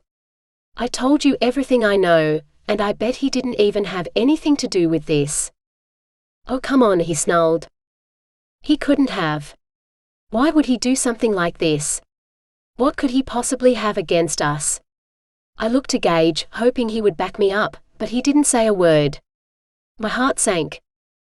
The door opened, a heavy door slow to swing open, and my father marched into the room. There went my assurances. I sat up straighter, eyes bulging, and my heart raced faster than ever when I saw the men who followed him in. Men holding syringes. Carissa? Dad stopped dead in his tracks as he glared at me. He turned his head slightly to address the man closest to him. You didn't tell me she was one of them. Who is she? The man asked. Whoever he was, the sound of my father's anger struck fear in him, judging by the way his voice trembled. Dad didn't reply. Instead he said, take care of the other three. I hardly had time to open my mouth in protest before my companions were once again unconscious, thanks to an injection in their necks. What are you giving them? I cried out, horrified to see Gage slumped over. Like somebody flipped a switch and shut him down. So easy. My father waved off his men, silent until the door closed and left us alone. They're fine. They'll wake up again, the same as you did. He crouched before me, his eyes so much like mine it hurt, searching me all over. How is it possible that you're one of them? Who did this to you? When did it happen? What about you? I whispered. What are you doing? What's this all about? Why? He stood frowning. That's not for you to know. You have me shackled to a damn wall, Dad. I couldn't help but let my anger shine through. There was plenty of it too, all of it directed at him. I couldn't pretend he had nothing to do with this. He was the mastermind. He knew what he was doing. And if you weren't one of them, you wouldn't be shackled. You would safe somewhere else, far away. At home, living like a normal young woman. You know nothing about the way my life used to be. Do you think I wouldn't keep tabs on you? He actually laughed, throwing his head back. Oh, Carissa. You have no imagination. I've always thought that about you. Look around you, daughter, and see where you are. What's been done to you? Can you imagine I don't have the resources to watch over your life? The thought left me shaken. He'd been watching me all along, but he hadn't felt compelled to reach out. I was a possession of his daughter, his offspring. A piece of property to keep a watchful eye on, nothing more. But you didn't know about me, did you? You didn't know I was one of them, I pointed out. Oh. I knew. His eyes were hard. Stony. I knew you were. I just didn't know you would show up at my home unannounced. You made it very easy. My blood ran cold. What are you saying? We kill your kind. His words fell on my ears like boulders, crushing my brain. Your kind. He sounded as though he was talking about rodents or worse. I swallowed over my distaste and dismay. Who is we? The Starkers. I blinked, waiting for more. When it didn't come, I demanded, what is that supposed to mean then? The Starkers. I've never heard of them. I suppose that makes sense, as you're relatively new to this, he muttered. But it doesn't matter who we are, exactly. I think it does, seeing as how you have us shackled and 3 of us are unconscious. Tell me. He grimaced. Suffice it to say, I was recruited back in college. I wasn't certain of exactly what I was agreeing to at first, mind you, but I soon came to understand. It was exciting. I was part of a world I'd never known existed up to that point. I was hunting vampires. I shuddered. All this time?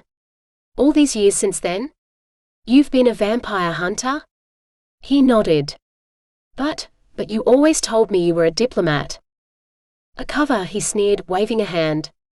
Again, no imagination, Carissa. Willing to accept things at face value.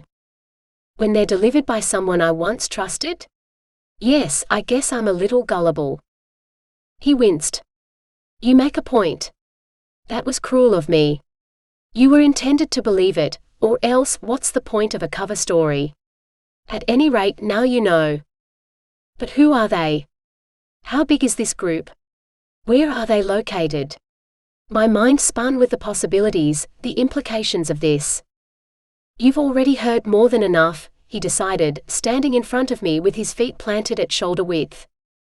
So, I whispered, forcing myself to hold his gaze. I wouldn't flinch.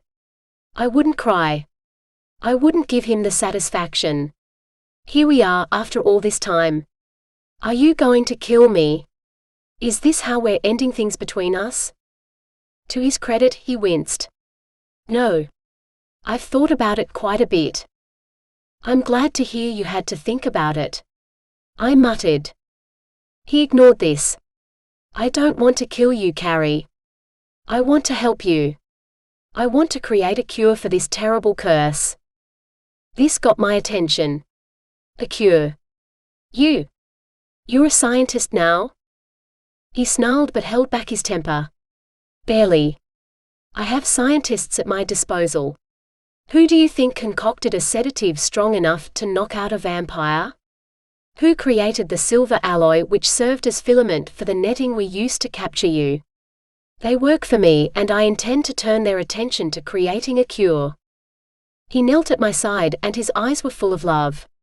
I could almost believe he was the same man I once knew. My father. Someone who loved me. Someone who wanted the best for me. He wanted to save me. When he touched my face, tucking a loose strand of hair behind my ear, I didn't flinch away. If anything, it was a comfort. I will save you from this, he whispered. I know this wasn't your choice, who would choose it? We can reverse this. I'm certain of it. What about my friends? What about Gage? I glanced to where Gage sat slumped over, propped against the wall. What about them? Will you kill them? There was a quaver in my voice I couldn't disguise. He was a vampire killer. Using the word hunter was just a way to smooth things over for me. My father accused me of having no imagination, but he was wrong. I could put things together when I had to. No. I almost fell over in relief. He wouldn't kill Gage. He would spare him. Thank God. My father continued, I need them too much. And so do you, if we're ever going to find a cure. I had never understood, truly understood, the concept of having a rug pulled out from under me. Until this moment. You're going to use them? I gasped. My scientists will use them for testing and assess their blood after each test is run. As if it was the easiest, most natural thing in the world. The most obvious. You can't do that. I shook my head, whimpering, tears now spilling over onto my cheeks. No, you can't do this to them. They're not lab rats, Dad. They're... Don't say people, he warned, standing. They are not. I'm one of them. I wept. I'm no different than they are. How can you say that to me? I couldn't see him anymore for the tears that flowed freely down my face, dripping onto my clothes and the floor around me. Please don't do this. I love Gage, Dad. I love him. Doesn't that matter to you at all? How can you say I'm your daughter and you want to cure me but not care how I feel about Gage? I would have died if it hadn't been for him. You don't know. He flinched as if I had hit him, and I realized something then. He didn't see the way I was, a vampire, as being any better than death. His face turned to a stony mask. There was no more affection left for me. I had talked it out of him. He spun on his heel and marched to the door, pulling it open with a little effort. I'll talk to you again when you're feeling more rational and amenable, he said just before the door closed behind him. Chapter 25. Felicity. I didn't think I'd come back here so soon, I admitted, sliding my hand into Alanix as we entered the caves which served as the home of the Shades. The last thing I had wanted after we escaped was to walk right back in of my own accord, under my own power. Garen wanted me dead. He probably still did, more than ever in fact, since I had escaped and made a fool of him. I didn't need to know him well to know his mind. He was the type to hold a grudge.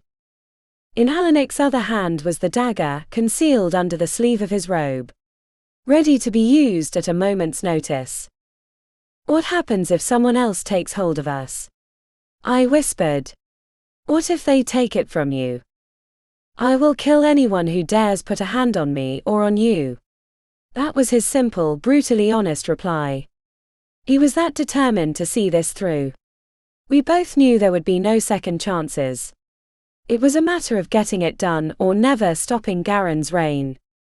We hadn't been accosted yet, moving quickly and quietly through the torchlit caves.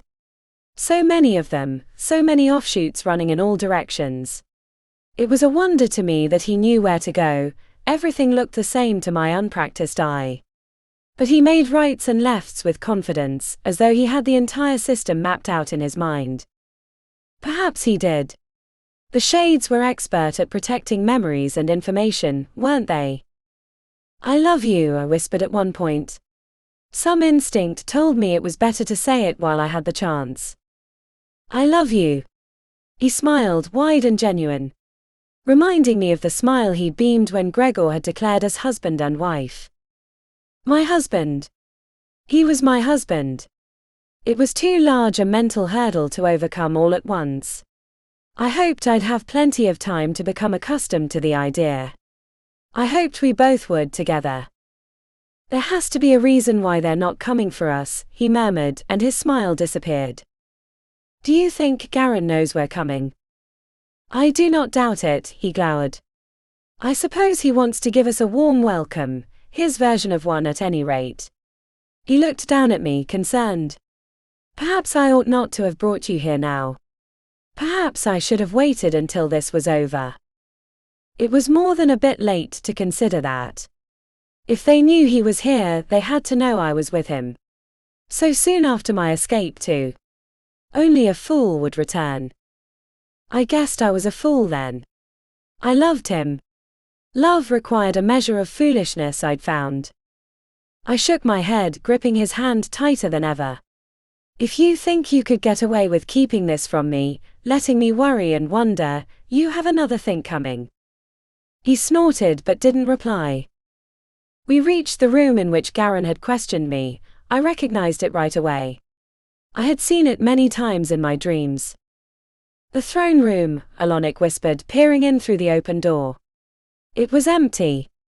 There weren't even guards standing by the door. Hair stood up on the back of my neck. This was entirely too strange. Orchestrated, no doubt, by Garen.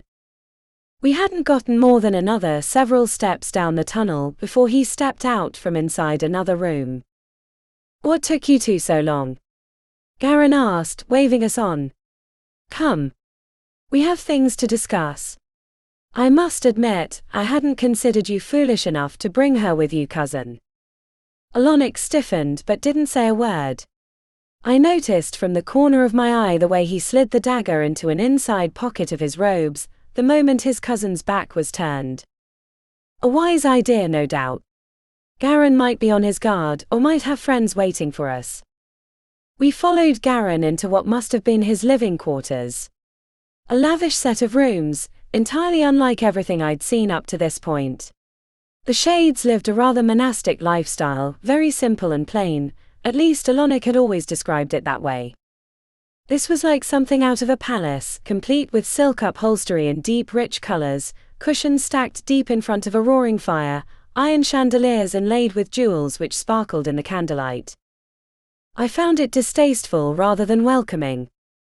Garen held up a crystal decanter of dark red wine from across the room near the fireplace. Would either of you care to join me? It could very well be your last opportunity to enjoy a glass of fine wine. Why would it be the last opportunity? Alanik asked after shaking his head in refusal. Because you're going to die naturally. Garen watched the two of us from over the rim of his goblet. When neither of us made a move, he shook his head. I must admit you seem less surprised than I would expect. Or did you come here knowing I would have you killed? I knew you would have ideas along those lines, Alonic murmured. This does not mean those ideas will come to fruition. If you say so. Garin lowered the goblet, leaving it on a marble-topped table. Well then. What brings you here if you knew I would wish to see you dead? I've come to challenge you for the throne. Silence rang through the room as loudly as a gong. Garin glared at Alonic. Yes. I thought you might. Gone was the teasing, playful quality in his voice. We both know it ought to be mine by rights, Alonic reminded him. We both know your hybrid status renders you ineligible to rule, Garin fired back. And why is that? Who set this law in place? Does there have to be a specific date and time? Would you like to see signatures on a document? Garin exploded, sweeping his arm across the table, sending the crystal and wine flying in all directions. The red soaked into the silk cushions, the carpeting, reminding me of nothing so much of blood. He stormed across the room, bellowing in rage. So be it then, he roared, clapping his hands to signal the entrance of a half-dozen guards. My plan was to take you to the ring for public execution, but the shades might find this more entertaining. I know I will. What do you plan to do? I asked, watching the guards with a wary eye. We'll have it out in the ring together, a duel, he spat before turning his gaze in my direction. And you'll watch as I kill him before I kill you. You will not touch her, Alonic warned, placing himself between his cousin and me. Garin favored him with a nasty smile. You'll never know, will you? As you will already be dead. Perhaps I'll give her time to weep over your body before I slice her throat. Perhaps I won't. Or perhaps. He leaned in, a conspiratorial glint in his eye. Perhaps I'll keep her for myself. He was baiting Alonic, and we both knew it. To his credit, Alonic didn't react. Garin's eyes lost the gleam. When the guards advanced on us, Alonic threw a protective arm around me. I know where the ring is located, he muttered. I will show her the way. You need not lay hands upon her. My knees threatened to give way as we left Garin's chambers and continued down the tunnel, finally coming to a dead end in front of a pair of tall, carved wooden doors. What a fitting image. A dead end. What if Alonic wasn't successful? What if Garin kept me for himself, as he had threatened? I would have killed myself rather than allow such a thing to come to pass. His arm held me fast as two of the guards opened the doors, revealing something which reminded me of a sporting ring surrounded by tiers of seats carved from the stone of the cave. Massive torches along the walls and blazing braziers lit the space, casting light and shadow on the dozens upon dozens of shades assembled there. So this was where they'd gone. They'd been waiting for us. If it hadn't been for Alonic moving me along, I would have frozen in abject terror. Those glowing eyes, all of them casting curious and accusatory looks on us, as we walked to the center of the oblong ring. The uneasy energy moving through the crowd was oppressive, crushing me. There has been a change of plans, Garin called out with a bemused chuckle. His voice carried up to the last row, which was 5 or 6 tiers up from where we stood. It seems my cousin has returned to Shade's realm in order to challenge me. He believes he has a right to sit on the throne. A chorus of whispers and snorts and chuckles rose up at his announcement. Alonic's head remained high, only his eyes moving as they slowly swept over the crowd. It was a terrible strain, struggling against my fear while fighting the urge to scream at all of them, to beg them to end this insanity. They wanted to see our blood shed on the dirt floor before them. They'd assembled with this in mind. Unless Garin had forced them into it, which would not have surprised me one bit. With that in mind, I noticed more than a few uncomfortable expressions in the crowd. I have agreed to settle the matter by way of a duel, Garin declared, waving away his guards. They seemed wary as they moved to opposite ends of the ring. Alonic turned to me, hands on my shoulders. Do you trust me? He whispered. I do. My eyes filled with tears as I remembered whispering those very words to him only hours earlier, when we were getting married. All is well. Everything will be well. He pressed his lips to my forehead before ushering me off to the side of the ring, away from the center where Garin waited. I felt terribly small and helpless as I stood with my hands clasped, sweat beading at my forehead and the back of my neck in the heat from the braziers and the pure strain of waiting. "Are you ready, cousin?" Garin moved his outer robe to the side, revealing a long thin sword hanging from a leather belt at his waist. He brandished it with quick grace, the polished metal glinting in the light from so many fires. He took a fighting stance, the point of the sword aimed at Alonik. "My husband." I could hardly breathe. "I am ready for you." Alonik reached into his robes and withdrew the blade he'd hidden there. A gasp went up over the room. Garin blinked, the sword lowering inch by inch as he realized what his cousin had revealed. "Where did you get that?" he breathed, eyes never leaving the weapon. "It was given to me after having been used to kill another. I am certain there is enough magic in it to extinguish your life," Alonik promised, holding it high. Garin swallowed but signaled for his guards to stay where they were. "So be it then," he called out, raising the sword again until it was aimed straight at Alonik's heart. "So be it." Garin lunged forward, striking out, but Alonik easily sidestepped him. I realized Garin felt threatened, really threatened, perhaps for the first time in his life. He'd never been knocked off his axis so easily. He had underestimated his cousin. The Shades watched, crying out and gasping each time one of the two in the ring struck out with their weapon of choice. I gasped with them. I groaned, I grimaced, I did all but cover my eyes and wait for it to be over. Alonik was graceful, lightning quick, and I knew why.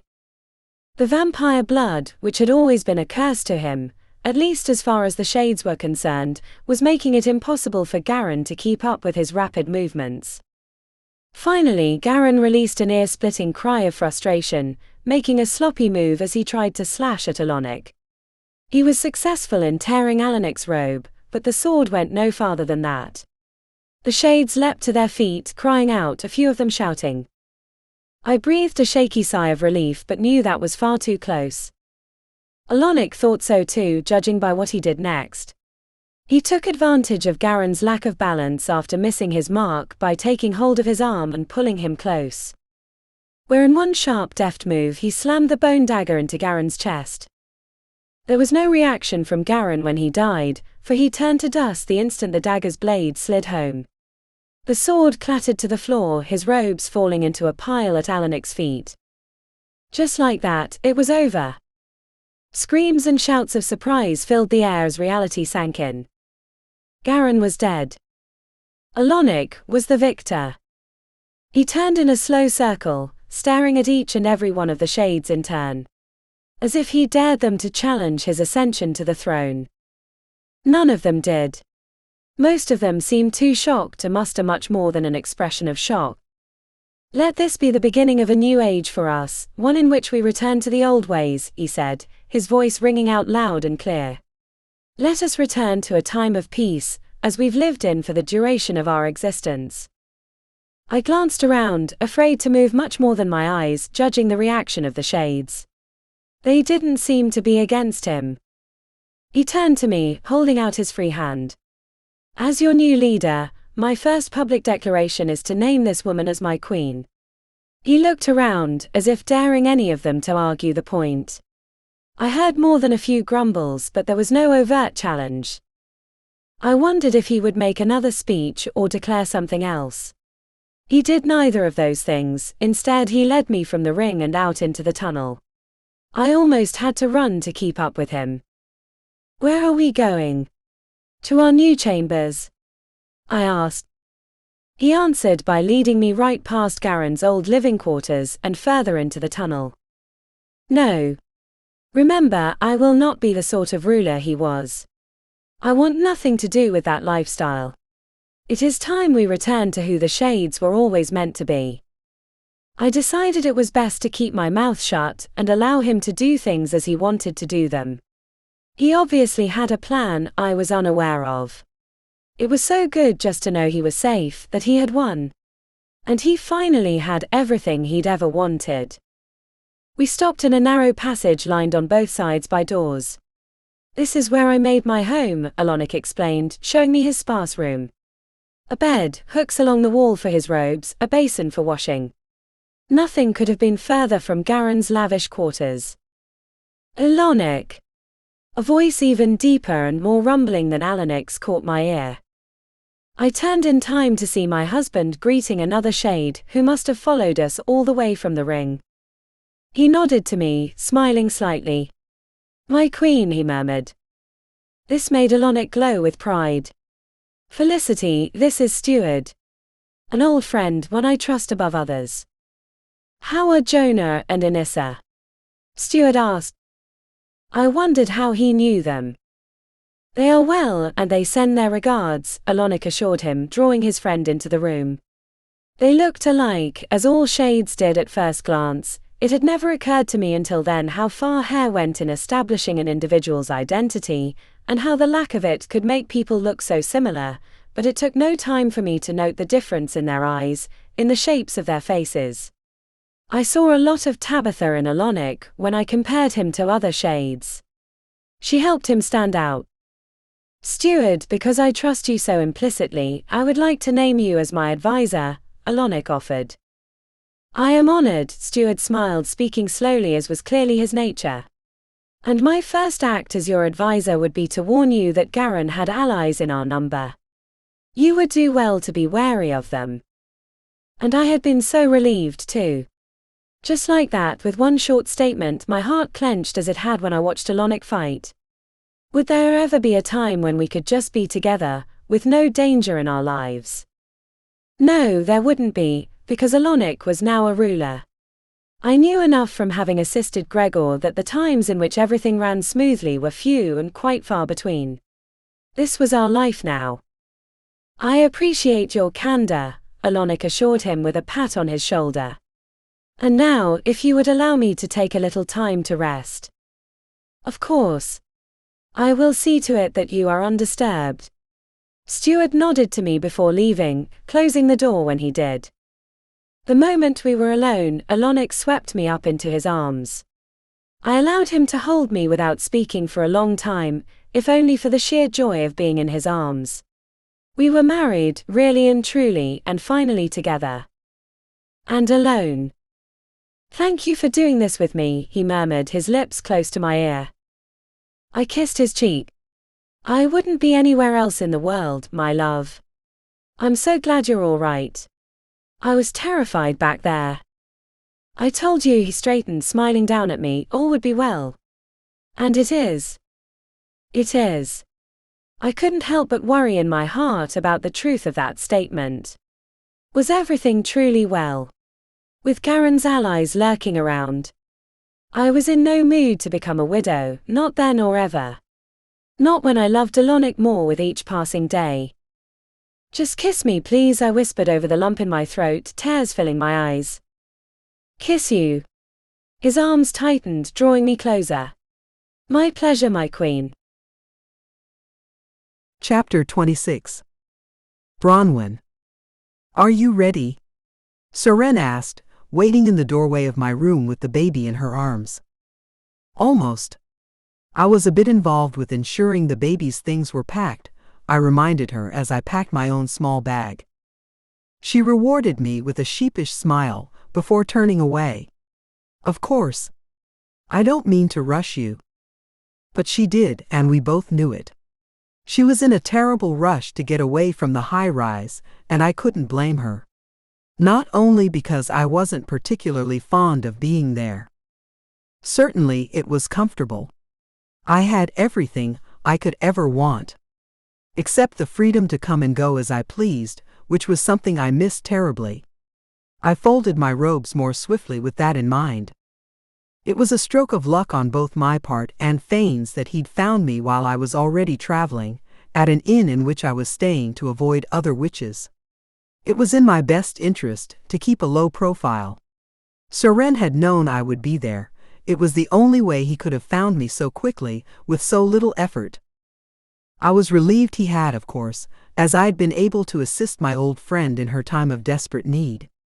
But that had also been nothing but a mere stroke of luck, as he'd secured my help for the purpose of pulling the Ancient One, Valerius, out of another bloodsucker's body. I just happened to be around when Seren had needed me most. I wrinkled my nose. Bloodsuckers. What was she thinking, getting herself involved with them? I had no time for them, myself, no desire to know any of them. Who would want to? I sometimes wondered what went through Seren's head, I truly did. But I had no choice, I reminded myself with a sigh as I cinched my bag closed. I'd been pulled into Seren's life, which meant spending time with bloodsuckers. She'd even given birth to one. It hardly seemed possible. Though at least Fane was no longer a bloodsucker. He hadn't told me why, referencing a long story and nothing else when he'd first found me. I'd noticed the difference in him right off. But he'd been a bloodsucker when the baby was conceived, which was what mattered. How unfortunate. For all of them. We'd been in a hurry then, and we were in a hurry once again. This time it was Hallowthorn Landing we were headed to. And Stark. If he was still there. Seren waited for me in the living room, looking nervous and happy and cautious and worried. Elena slept in her arms, a good thing, since I was not particularly in the mood to watch her break more lighting fixtures. Seren didn't know about my history with her half-brother. I'd never seen the point in telling her before, unwilling to bring her into the painful past I shared with Stark. Now that we were traveling together, it felt unjust to keep the truth from her.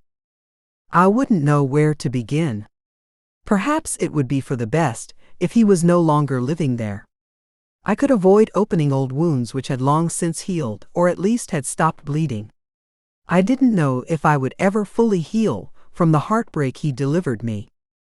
Anissa was there too, speaking with Seren in a whisper so as to avoid waking the child. I wasn't certain what to make of her. Another bloodsucker, though this one was at least a hybrid. Not entirely low. She seemed helpful, genuinely concerned for both Seren and Elena, though there was something about her I couldn't quite reconcile. Attention, as though she was always coiled and ready to spring. Seren was admiring Anissa's hand, on which there was a new ring to go with the engagement ring I'd noticed before. The hybrid caught sight of me watching them and blushed. Jonah and I just made it official. We wanted to do it before I left with you. Oh, I see. A bloodsucker wedding. How nice. All it did was make me think of Stark again, which brought back so much of the old pain. I bit my tongue against the impulse to ask Seren if he was there.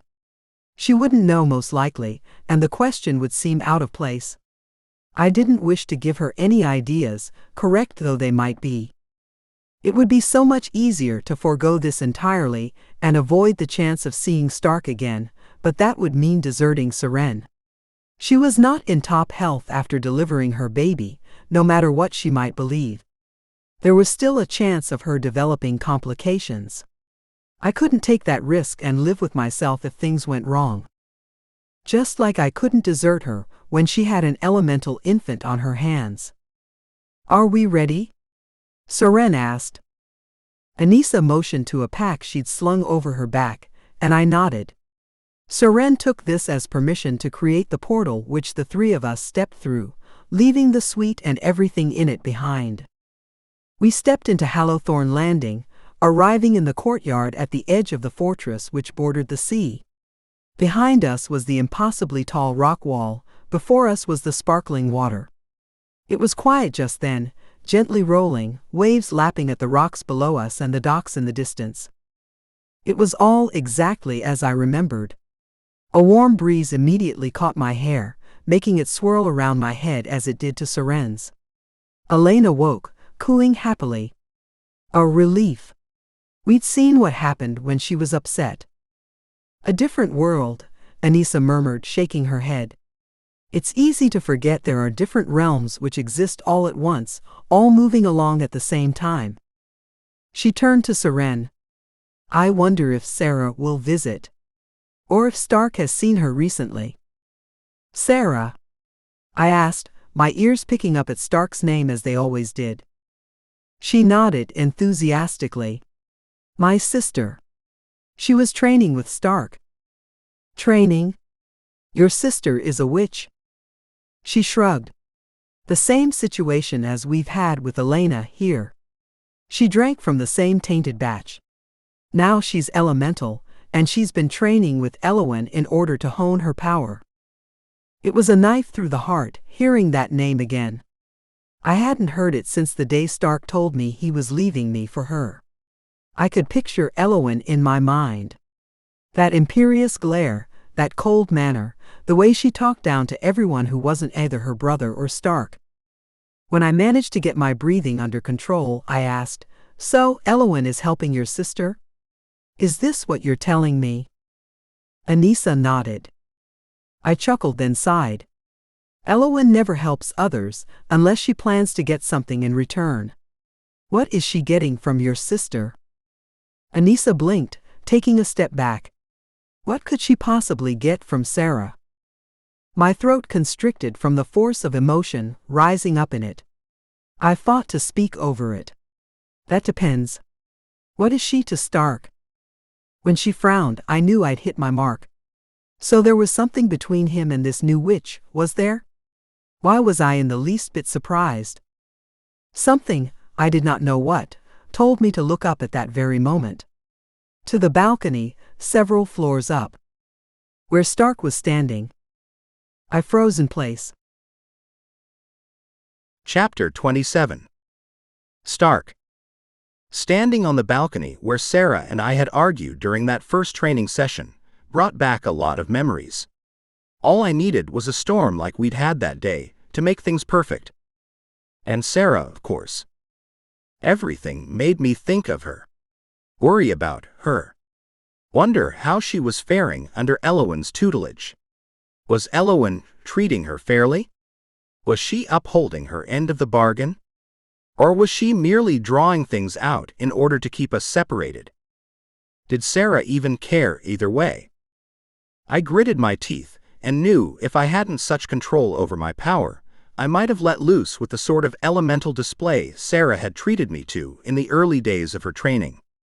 I wished the question of her feelings for me wasn't a question at all, but there was no forgetting the ease with which she dismissed my being away from her.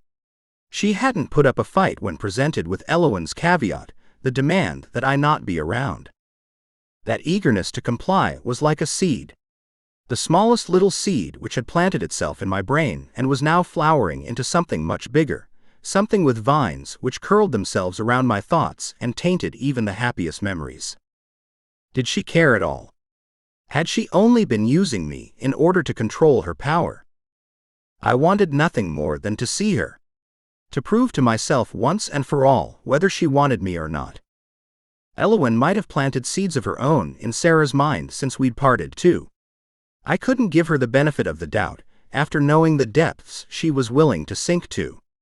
She never understood I didn't want to be with her, not really. Always reaching for something that was never there. My heart had always belonged to Bronwyn in the old days. I still hadn't gotten her out of my head even after all this time. My doubts over Sarah only served to push thoughts of Bronwyn to the forefront of my memory. I'd never had to question Bronwyn's feelings for me. She had never left me guessing. I shook my head and walked the length of the balcony, then back again, willing myself to focus on the present. I had more than enough to concern myself with. Like Gil Riviera. It had been less than 24 hours since my dinner with him in Rome, in that little back room at the restaurant. I'd always thought him a decent man and a good soldier, but that was when I'd been more deeply involved with the order. Before I saw the error of my ways. He'd become little more than a heretic, his eyes blazing with anger when I warned him away from pursuing Gage Bourke. How dare you presume to tell me what to do? His icy tone had barely masked his rage. You are the one who walked away from what you started. How is it that you're aware of my pursuing this Bourke vampire? I'd merely straightened the cuffs of my shirt before taking another sip of the excellent wine I had already charged in Gil's name. I still have connections within the order. I'd left it at that. The fact was, I'd recognized the Bourke name from the first, having remembered my ill-fated acquaintance with Scott Bourke on Shadowsbane Island. That fool. I'd made the connection quickly and had felt compelled to warn Fane. But I'd never learned the name of the vampire Gage had turned. Gil didn't believe that, not that I cared much one way or another what he believed. So long as he believed that hunting a Bourke would be a dangerous undertaking. Which he hadn't. The presence of a portal in the courtyard caught my attention. I watched as 3 figures emerged from inside the swirling energy field and immediately recognized my sister, who was carrying a baby. My heart soared in spite of the dark turn of my thoughts. My niece or nephew. I couldn't pretend to be thrilled Seren's baby was part vampire, but she'd seemed happy when last I saw her, late in her pregnancy. She'd made it out all right, looking better than ever. I could hardly contain my relief. And Anissa was with her. I would know her white hair anywhere. The sight of her made my thoughts return to Sarah. Was she why Anissa was visiting? Did she plan to make the trip to Shadow Spain? If so, perhaps she could get a message to her sister for me. Bronwyn. When I recognized her, all thoughts of Sarah were squeezed from my heart by the vice which suddenly gripped it. What was she doing here? It all came back as fresh as if it had happened yesterday. The tears. The accusations. Her claims I had gone behind her back had betrayed her with Elowen. I had done no such thing. I would never have so much as looked at Elowen, much less cheated on Bronwyn with her if it hadn't been for Draken. Of the Witch Senate. I was glad he was dead, just as glad as I'd been when I saw his body lying on the floor along with the bodies of the rest of the Senate. I'd imagined him dead so many times. Starting with when he first threatened to kill Seren if I didn't end my relationship with his granddaughter, Bronwyn. He had been that intensely against our being together, no matter how deeply in love we were. He'd cared nothing for that, and we had been naive enough to believe he might. Only when he dangled my sister's life in front of me, whether or not he knew I'd already lost a sister was never confirmed, had I gone ahead with mercilessly breaking Bronwyn's heart. And I'd pretended to move on to Elowen, only because I'd needed some sort of cover which would protect Draken. He had to believe Bronwyn was ignorant of his machinations. She looked the same, but then she would. A tiny little thing, with the same cloud of dark hair, the same luminous eyes that seemed innocent and ancient all at once. Her grandfather had torn us apart. Her grandfather was dead. No, I whispered, denying myself the pleasure of indulging such thoughts. For one, Bronwyn hated me with a passion, had ever since I left her. For another, I had to focus my energy on keeping Gil away from Gage and his vampire girlfriend, or whatever she was to him. That was more than enough for me to concern myself with. I didn't need Bronwyn muddying the waters. Until she looked up and our eyes locked, and I forgot everything but her for that split second. Chapter 28. Genevieve. When I was a little girl, I used to sleep beside my father's wolfhounds. Father hated it, had warned me time and again to stay away from them. They were animals, beasts, well-trained though they might have been. He ought to know, as it had been he who'd trained them.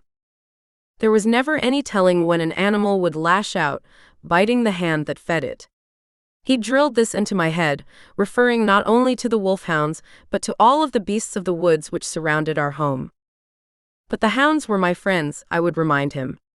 They liked me, perhaps even loved me. They'd never been anything but gentle with me, hairy beasts though they may have been. Great, giant Russian wolfhounds who'd kept me warm during endless, brutally cold Balkan nights. My dear sweet friends. We'd huddled together and they'd accepted me, just as if I'd been one of them. I would wake up in the morning to find my father's beloved, familiar face staring down at me, where I was, still curled up on the stone floor of the back room where the hounds spent the night. He would always try to look angry, stern, but the gleam in his eyes and the smile which revealed itself through his thick black beard always gave him away. I could never tell Anton about those early days of my human life, as wolfhounds had been used to hunt wolves, and he, of course, was a wolf. He didn't need to know. He only knew that I enjoyed lying in bed beside him, while he was in his wolf form. It reminded me of those early days, my childhood. Happy memories of a happy time. Anton wasn't interested in comforting me or taking me back to my early days. He preferred sleeping in his wolf form while we were together in order to listen for trouble, should it approach. His hearing as a wolf was far superior to his human hearing. I'd reminded him time and again there had never been so much as a whisper of trouble in all the nights we'd spent together, but he wouldn't hear of it. I humored him because it comforted me. And so it was in the cottage after I'd fed from him. It was night, the day having been spent together, rekindling what had never died out to begin with. He slept behind me, his wolf form curled around mine while I went into stasis in order to refresh myself. I could almost imagine living a life with him in moments such as this, when it seemed as though we were the only two people in the world. Just us, in a little cottage no one had lived in for at least a half-century. It had been used for parties when Anton and his brother were younger, wilder, but those days were long gone too. Not that I wanted to live in a cottage. Far from it. The castle in which Anton had spent his life was much more my speed. That great rambling exquisite old Gothic monstrosity. I could see myself throwing balls and banquets in rooms dripping with crystal and gilt, diamonds dangling from every feasible part of my body. I imagined glorious nights together, roaming the castle grounds with no need to hide ourselves.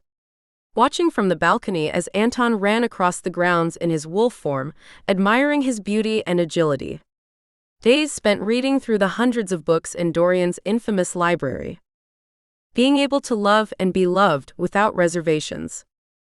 Being able to hunt if I pleased. Outside the rules of the blasted league. Drinking from any creature that caught my fancy, human or no. It had been so long since I'd lived in freedom. That was what appealed most to me about Anton, I realized. I could be free with him. I could let loose any of my darker thoughts, could share my mind with him.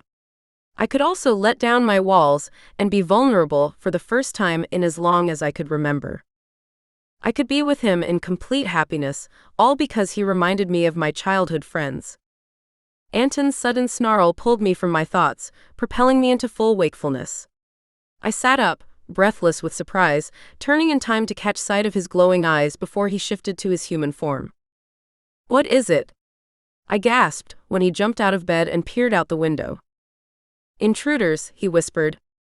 "Who?" I scrambled out of bed, relieved that I was still clothed. All the easier to make a quick escape. "Shifters." He went to the cupboard, where he normally stored a few pieces of clothing, and shoved an outfit into my hands. "Here. Take these in case I need to shift back to the wolf to reach you, so I might dress once we're out of danger." "Where do you want me to go?" "Do you remember the waterfall we went to, just beyond the cave?" Of course. I would never forget that day, one of the most beautiful and special of my life. When I had known for certain I loved him. "Go there now. I'll meet you." He grabbed me by the arms, pulled me to him for one brief hard kiss before bending to open the trapdoor. "Hurry. Course there. I'll meet you as soon as I can." I had one more chance to look up at him from the bottom of the stairs before he closed the trapdoor. Chapter 29. Anton. I was buttoning my shirt by the time the front door burst open. My parents. I should have known. "Who are you hiding in here?" Margot demanded, storming about the small space. "Did you think you could keep this a secret from us forever? I can tell someone is here." She was a tornado, tearing around, throwing cupboards open as though I had stashed a lover there. "Since when is it any business of yours how I spend my time or with whom?" I asked, finishing my buttoning and turning to face her. "And unless this supposed guest of mine is invisible, I would say it looks as though I'm here alone. Perhaps I wished for a little private time to myself." "When you have virtually an entire wing of the castle to yourself," she all but screeched. "You are given all the freedom you could ever want, and yet you insist on sneaking off like this. It's none of your concern. You barge in here without so much as bothering to knock, just as you do in my office. What gives you the right?" Her chest expanded as she pulled in a lungful of air. "This land, the castle, and all the buildings surrounding it are your father's and mine. Not yours. Not yet. I thought I was the heir to the name and rulership of the clan, I sneered. Yes, and your responses thus far are hardly what I would expect from the future leader of the de Klerks. I'm hardly a child. I do not need you to follow my every movement, to judge what I should and should not be doing with my time. She glowered at me, fists clenched as though she wished she could strike. Mother or not, there was no comparing us in size and strength, in human form or otherwise. And she knew it. Instead of hitting me, she turned to my father. Is there nothing you feel you ought to say right now? She hissed. My father, who had not moved an inch since entering the cottage, merely looked from her to me. I will see you at 3 o'clock tomorrow at Shifter Spire. This chilled me far worse than anything Margot could have said or done. Only the most important clan business was conducted there, normally while in the presence of other high-ranking members of the clan. I'd witnessed banishments, sentencings, even whippings in my very early days. And he wanted to see me there. I raised my chin. So be it. 3 o'clock. He spoke not another word, but instead took my mother's hand and led her from the cottage. Her smug face was the last thing I saw before they turned away to begin the trek across the estate, up to the castle. Fog swirled around them, eventually swallowing them up. Still, I waited until it seemed they were really gone, with no intention of doubling back, before stripping off the clothing I'd just thrown on, opening the trapdoor and dropping through to the tunnel floor. And then, I let the wolf take over. My own scent filled my nostrils the moment I did, still heavy in the air in the minutes since Genevieve had passed through. They couldn't smell her because she'd fed from me. She carried my scent as a result. Oh, it must have driven Margot crazy. I smiled nastily to myself as I ran the length of the tunnel, knowing the dips and cracks in the floor by heart, remembering where I needed to lower my head to make allowances for a low ceiling. That was why vampire usage of synthetic blood was such a thorn in the side of my kind. Unless a vampire fed from a living source, they carried no scent. We could not track them. This was why Dietrich had been involved in something to do with getting rid of the sources of synthetic blood. He'd still never told me exactly how he'd planned to go about it. Only that it had to do with humans and blood. And vampires, of course. And it had gotten him killed. The question of whether someone else had taken charge of his work in the event of his death crossed my mind, but it was merely a background concern when so much of my focus had been consumed by the need to find Genevieve. When the tunnel opened into the cave, I followed it until I reached the mouth and then the forest beyond. The fog which had obscured my parents was even thicker here, and I hoped it hadn't left Genevieve hopelessly lost. My scent was still heavy in the air. I lifted my head, sniffed, and followed the path she had taken. It seemed as though she'd guided herself well. Naturally, she would have.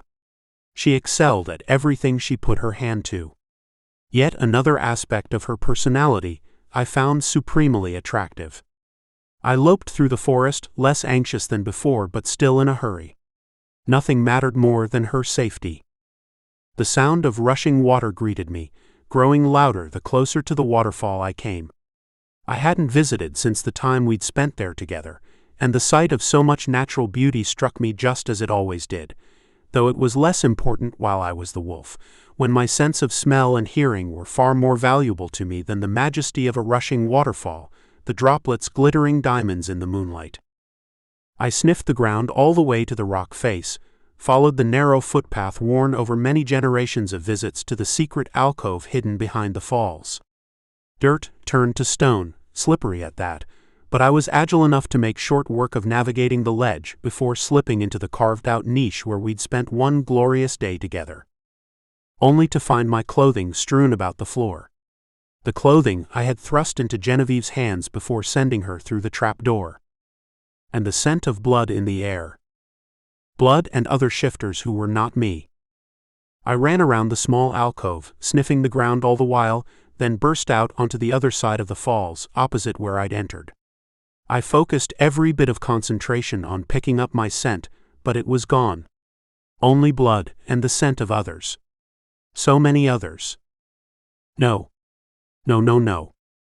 They had found her. Someone had taken her away. It was the only explanation, and it filled me with horror unlike anything I'd ever known. I raised my head and howled at the moon, the sound echoing through the forest. Chapter 30. Anissa. I didn't know what I'd been expecting. To see Sarah? To arrive at Hallowthorne Landing and find her walking along the docks which lined the water's edge. Maybe she would be admiring the birds which circled over the sparkling water in the hopes of catching a fish. Or maybe she would be walking up to the fortress from the village, where she would likely be much more welcome than she would have been as a mere vampire. I supposed I'd expected to find her waiting for me, somehow, though there was no reason she should have known I was coming. I sighed, staring up at the too blue sky. It struck me again how hyper-real the entire world seemed when compared to the human world, and wished we could go back to when things were a little simpler. When she wasn't a witch. What would have happened if she had never drunk that tainted blood? How would life have progressed if that had never happened? Would she still be with Scott? Back at the high-rise? Safe, secure, at least as much as one of us could be as refugees from the Carver clan? At least I would be able to see her. I missed her so much it hurt. Bronwyn caught my eye as she was also gazing up, though not at the sky. She was looking up at one of the many balconies carved into the side of the mountain. At Stark. My heart jumped when I recognized him. If I couldn't see Sarah, at least I could speak with someone who might know how she was. "Excuse me," I said to both Seren and Bronwyn before running from the courtyard up the smooth stone stairs which led to the towering doors of the fortress. Was I even allowed to run around inside unchaperoned? I didn't have time to consider it. I needed to see Stark. The inside of the fortress was imposing, to put it mildly, with heavy wrought iron chandeliers and the many impressive tapestries which hung from the walls of the entry hall. There was no time to admire their intricate details, as I took the wide staircase 2 steps at a time. I nearly ran into Stark as he rushed down. I grabbed his arm both to stop him and to steady myself. "Stark," I gasped, smiling. "I'm so glad you're here. Where is Sarah? Is she still on Shadowsbane?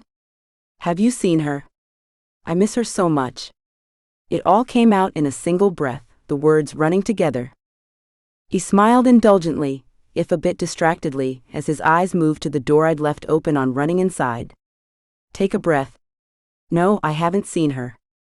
She's still on Shadowsbane, training with Elowin. Learning how to be a better witch." I stared at him in surprise. Why did he sound bitter about this? Did he even realize he did? I would have thought he'd be glad she was like him, that she wanted to be even better than she was. At least, that she wanted to control her powers and not fry him with a bolt of lightning. "Would you excuse me, please?" he asked, glancing to the door again. I noticed Seren came through with you, and she brought her baby." "I'm sorry. I didn't think." "Of course, go. See her." "Her?" he asked, smiling hesitantly. "Yes. You have a niece." The almost silly joy on his face warmed me inside, and I hurried to follow him down the stairs and outside, back to the courtyard overlooking the water where Seren and Bronwyn still stood. It was impossible not to smile when he took his first look at Elena. His face seemed to completely transform. I hadn't realized until then how much of his time was spent either frowning or glowering. When he lit up, he looked like a different man. "She's beautiful," he whispered, smiling from ear to ear as Seren handed the baby to him. "Though she doesn't have our coloring, does she?" "No, there's quite a bit of Bourke in our Elena," Seren chuckled. "You can't have everything, little one, can you?" he whispered to Elena, beaming with pride when she grabbed for his finger and squeezed tight. A strong girl. A fine girl. He was utterly in love with her, as we all were. I glanced at Bronwyn, who stood off to the side. Her face was a mask, immobile. Only her eyes gave her away, though I had no idea why there was so much emotion just under the surface. What was she feeling? I thought back a few minutes, to the expression on her face when she stared up at Stark. When he stared down at her. They were not strangers. Elena let out a little bit of babbling, which drew my attention. Stark laughed. And already so full of opinions too, he marveled. I'm certain you have many thoughts and observations which we would all love to hear, little Elena. He glanced up at Seren. She seems mature. Larger than she ought to. She can't be more than a week old, can she? Seren exchanged a look with me and was about to reply, but Elena did the work for her. She began to cry all of a sudden, the sort of crying I had already come to identify with Sparks. And sure enough, the more upset she became, the greater the energy around her, until sparks started flying from her fingertips. Nothing too serious, nothing like what Sarah had been capable of when she first gained her powers. But nothing an ordinary baby should have been capable of. Stark's mouth fell open. Elemental powers, he whispered, lifting his gaze to Seren. The sweet, loving smile she'd worn turned to a worried frown. Yes. That's why we came. She drank from the same batch of blood Sarah did, and she's gained the same elemental powers. Chapter 31. Bronwyn. Just when I was certain my heart was far too broken to break any further. It should have been our child Stark was holding. Our child he cooed over, fussed over, spoke so gently to. I'd always known he would make a wonderful father. I'd always known he possessed the gentle soul he tried so hard to conceal from the world. We could have been so happy. We could have had everything. Did he know how it pained me to watch? Did he even know I was there? He hadn't looked at me, rushing to Seren and Elena without so much as a glance my way to indicate recognition. But he'd recognized me earlier, as he stood on the balcony. His eyes could never lie to me. Tears threatened to well up, but I fought them back. I had cried more than enough over him. Buckets. Enough to fill an ocean. Elena let out a piercing wail, pulling me from my painful thoughts and back into the present moment. Sparks flew from her fingertips, sizzling in the air, making Stark gasp in shock. She's hungry, Seren explained after telling him about the contaminated batch Elena had drunk from, taking the baby from him and offering her a bottle of blood. The sight of the blood must have shaken him from his shock. What is this? He demanded. She's a vampire. She needs blood to survive. Yes, Seren replied, calm and collected in the face of his growing panic. She is a vampire, as her father was. How, what, where do you intend to find blood for her? He asked, clearly aghast. I cleared my throat. We already thought about that, I said as I held up the little cooler we'd packed. The first words I'd spoken to him in so many decades. I had imagined what I'd say to him if given the chance more times than I could possibly count. Somehow, reality fell short of my fantasies. He took the cooler from me with hardly a glance my way and looked inside. That's not enough. It might last a week, maybe less. Then what? He asked, glancing around. Do you intend on allowing her to feed from us, perhaps? We hadn't thought about it yet, Seren admitted, peering down at the child who nursed greedily from the bottle of blood. You know that's against the rules of the League, don't you? He asked. Not that I was ever a fan of them myself, but we do not need to give them any reason to ostracize the child, or worse. I could always go back and get more blood from the Bourke supply, Anissa suggested.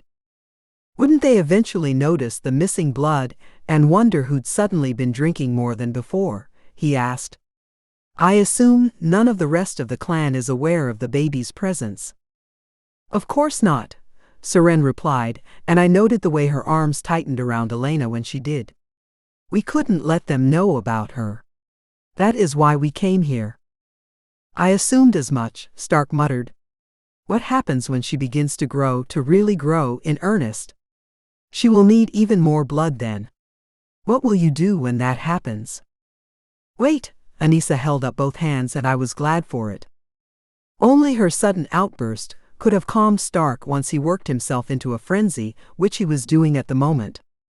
Perhaps she would talk some sense into him and remind him how foolish it was to think so far into the future. Doing so was the surest path to madness. Instead, she began to tremble. Where is Sarah getting blood from? I blinked. So did Stark. What? He asked with a frown. What does she have to do with this? She needs blood. She's still a vampire. How is she getting it if she's on Shadowspain? Anissa wrung her hands together, shaking outright. Oh no, what if she's suffering the way she did before? She was starved once, did she ever tell you that? Tortured. Locked away, and only given enough blood to keep from going insane. Anissa, calm down, Stark implored, going to her. She backed away. I have to see her. I have to know she's all right. Oh no, I should have thought. I should have asked. Anissa, please. Stark held her shoulders, shaking her slightly. Pull yourself together. Elowyn would not allow her to starve. She's capable of many things, but not that. Elowyn. I gritted my teeth against the cries of disgust threatening to wrench themselves from my heart. The sound of her name alone made me sick. He had left me for her. For her. That clawing, grasping, evil little witch. Lording her powers over all of us, holding herself above all others just because she was elemental. He was as pathetic as she was, if she was who he'd chosen. I had told myself that very thing at the time, and did so again. I don't believe you. I can't trust anyone when it comes to her. I'm supposed to protect her, she's my younger sister and now my mother. She closed her eyes, prompting the tears which had welled up there to spill onto her cheeks. I have to see her. Please. Take me to her, somebody. I was utterly lost, and judging from the expression on Seren's face, so was she. But instead of demanding answers, she turned to her brother. Take her, she murmured, nodding. We will be fine here on our own for a little while. I'm sorry. I won't be long, Anissa promised, still crying. I have to know she's all right. I know you do. I would feel the same way. Anissa looked at me next. Will you watch over them for me while I'm gone? She whispered, wiping the tears from her cheeks. Of course, I assured her, even as I dug my nails into my palms. He was going to Shadowspain. He was going to see her. Just as she in all likelihood knew he would, which was why she held Sarah there. Sarah was her way of bringing Stark to her. Like a spider in a web, waiting for her prey to become entangled. And there was no choice for me but to stand by and watch as he so willingly went along. Chapter 32. Anissa. I'd forgotten Elowyn changed things here, Stark said as we stepped out of the portal he'd created. I'd expected the same stormy gloom as before. It was always that way, for as long as I could remember. It's a bit of a shock. I had no concern for his memories, or for the weather on Shadowspain Island. As far as I was concerned, anything was an improvement over the gloom and doom of the storminess we'd encountered on our first visit. As soon as Elowyn had taken charge, she'd swept the storms away to replace them with the same sort of magical, non-threatening sunshine which warmed Hallowthorne Landing. It wasn't the warmth of the sun on my face which took precedence of my thoughts as we walked up the long, stone-paved road which led to the castle. It wasn't even the eerie quiet coming from the village, as though it was deserted. It was my concern for my sister. What would I find when we got to the castle? Would she be the same screaming, begging, almost unrecognizable wraith I'd found in Marcus's dungeon? No one would ever understand how terrible it was to see that, much less for my sister to go through it. Only I knew how desperately important it was to confirm that she hadn't gone back to those times. When she greeted us in the courtyard, stepping out from the castle with a surprised smile, my fears were put to rest. I could breathe again. You're here. It was not a question, and it stopped me in my tracks. I had been ready to throw my arms around her, and never let go. She didn't seem happy to see either of us. Yes, I said, looking to Stark for a little guidance. I was desperate to make sure you were okay. Stark agreed to bring me. She nodded. I'm doing very well here. I've come a long way. Yes, she had. The aura around her was stronger than ever, telling me how powerful she'd become. I didn't know whether to be glad for her, or a little concerned she'd already come so far without the time to really adjust to her power. But Elowen would know more about that than I would. Wouldn't she? Come in, please. You don't have to wait in the courtyard. She showed us inside, and I couldn't help but remember the battle we'd waged here with the Senate. How we'd killed them all. How Fane had almost died there on the floor. Every trace of blood was gone, of course, along with every hint of damage done. Elowen had been busy.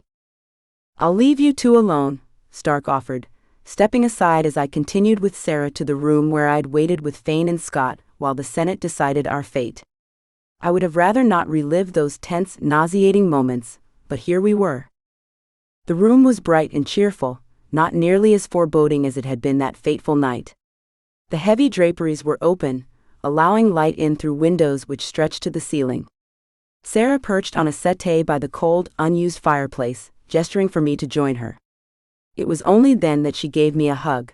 I told myself she'd been too surprised to see me earlier, and that was why she'd behaved so strangely. I'm glad you came, she whispered, smiling. I have so much to tell you. Then she looked at my hand when I tucked a strand of hair behind my ear. You have another ring. 2 rings. Does this mean? I nodded, a little ashamed. I had completely forgotten she might want to know. I'm sorry you weren't there. I wanted you to be. But we wanted to make it official before we split off on our own again. I hope you understand. Understand? Oh, Anissa. She hugged me again. When she did, she seemed much more like her old self, as though that strange, distant person in the courtyard was just my imagination running wild. I'm so glad. I do wish I could have been there, but we can celebrate some other time. All of us, together. When she pulled back, tears sparkled in her eyes. I'll bet Mom was a weepy mess. I let out a little gasp of pain when she said it, and her smile disappeared. What happened? Is she all right? Sarah? I don't know how to tell you this. I took her hands, struggling to find the words. How was I supposed to tell her our mother was dead? Just say it, Sarah whispered, blank-faced. Just get it out. All at once. I took a deep breath. She's gone. She's dead. Valerius killed her before Eleazar could pull him from Vance's body. I'm so sorry. She closed her eyes, bowed her head. Tears dripped onto the dark robe she wore. It occurred to me then how much they reminded me of what Elowen wore. Oh gosh, she whispered, trembling.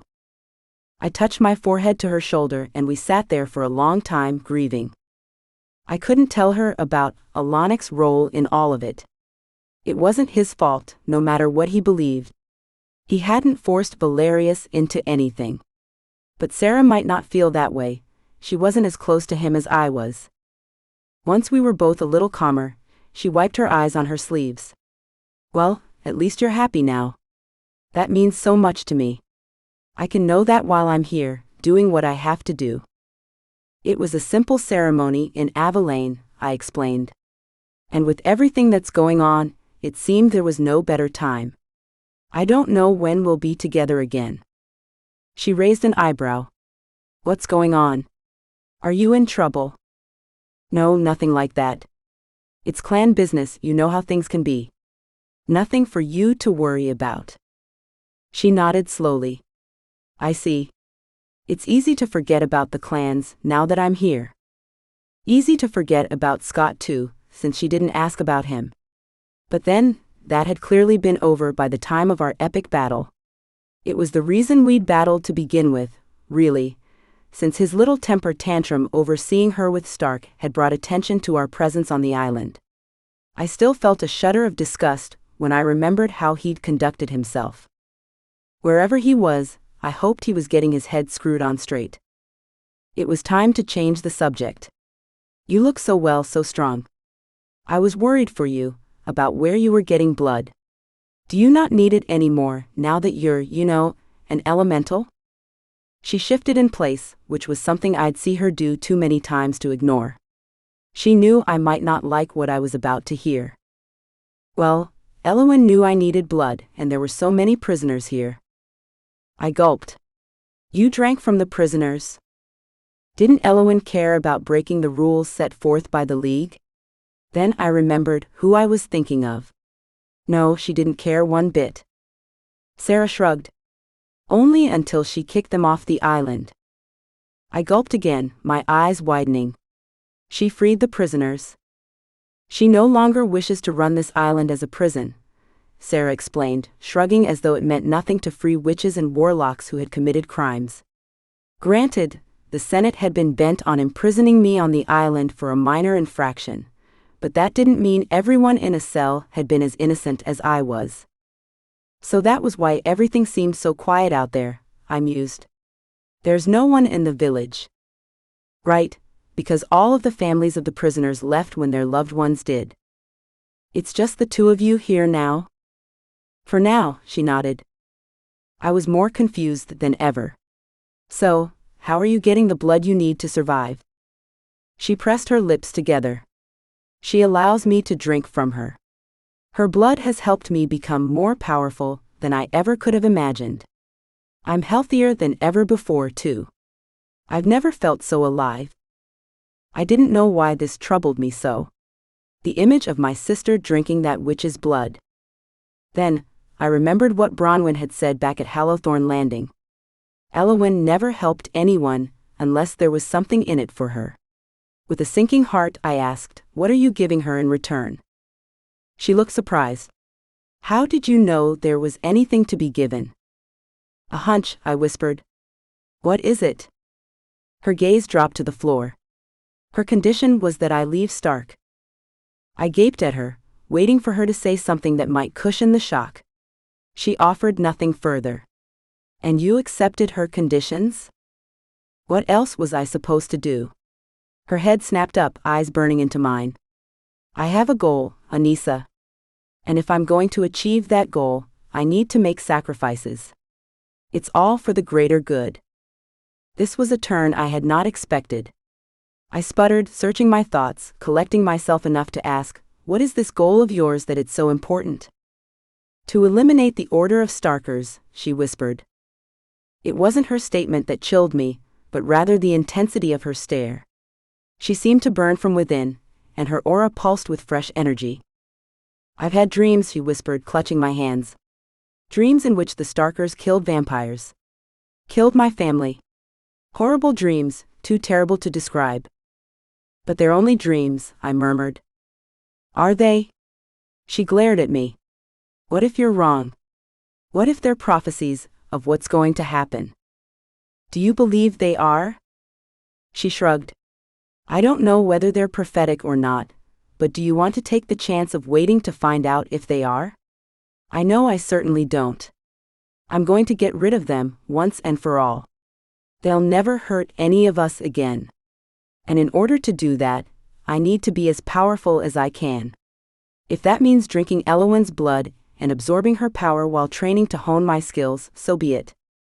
Even if that means giving up Stark." I asked, skeptical, almost wishing she would admit the pain the sacrifice meant to her. Giving up Stark? His footsteps rang out through the room as he entered. I couldn't help but overhear. I winced, turning to face him. His expression gave nothing away, but his tone of voice was icy. "Is this true then?" Sarah didn't answer.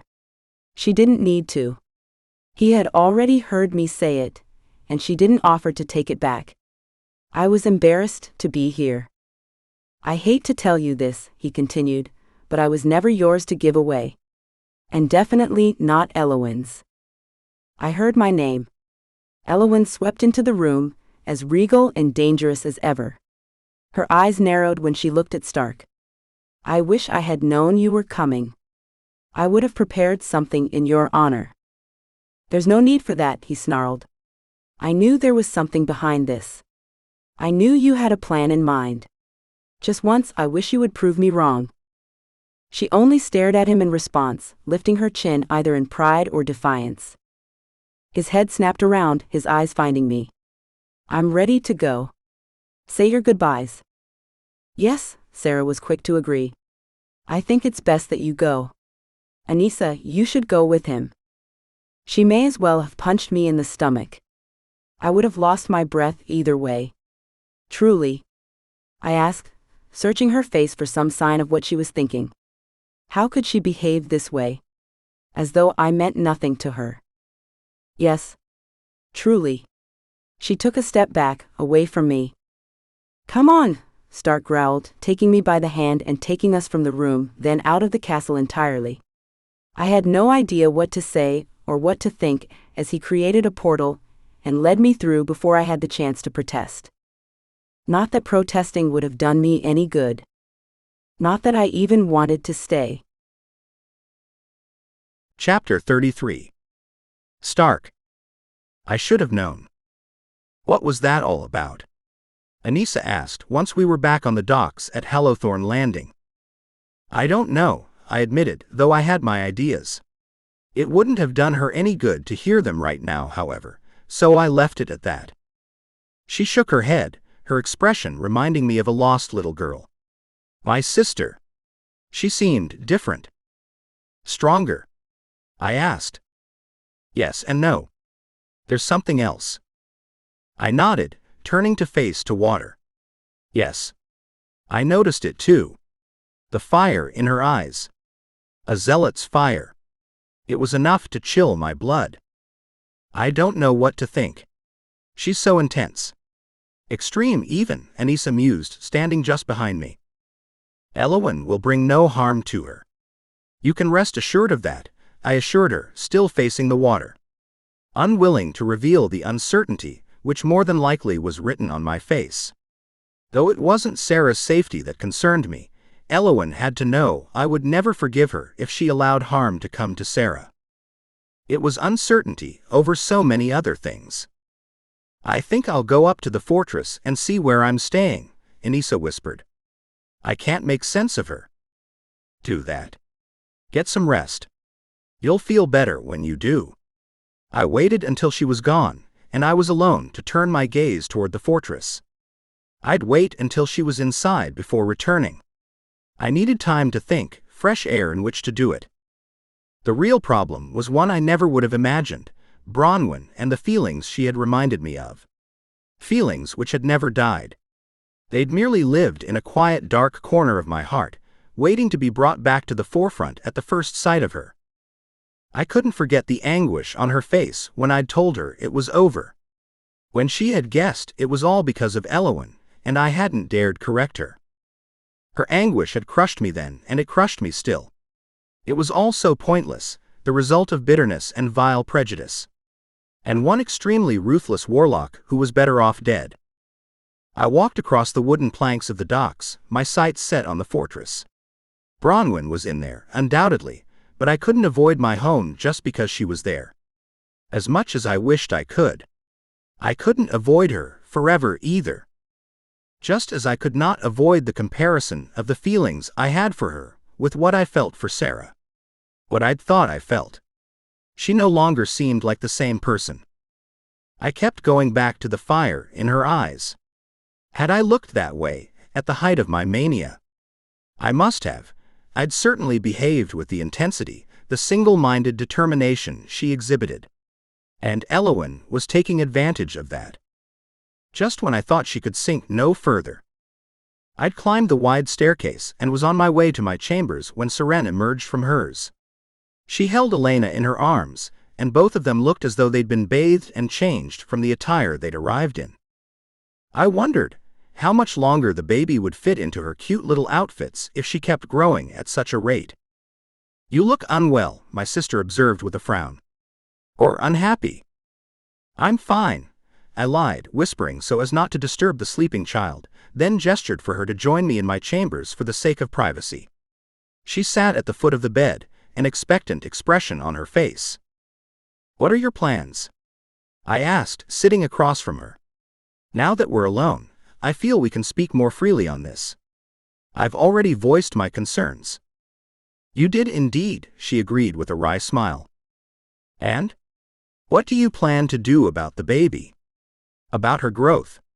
How will you sustain her? I must admit, I have not been allowed the luxury of thinking past today, perhaps tomorrow, she murmured, stroking Alina's soft, plump cheek. Everything has happened so quickly. The child was born, we both survived. I foolishly allowed myself to believe for a moment that we'd overcome the most difficult hurdle. I could not have foreseen this. And now, Fane is off, saving the world once again. I know.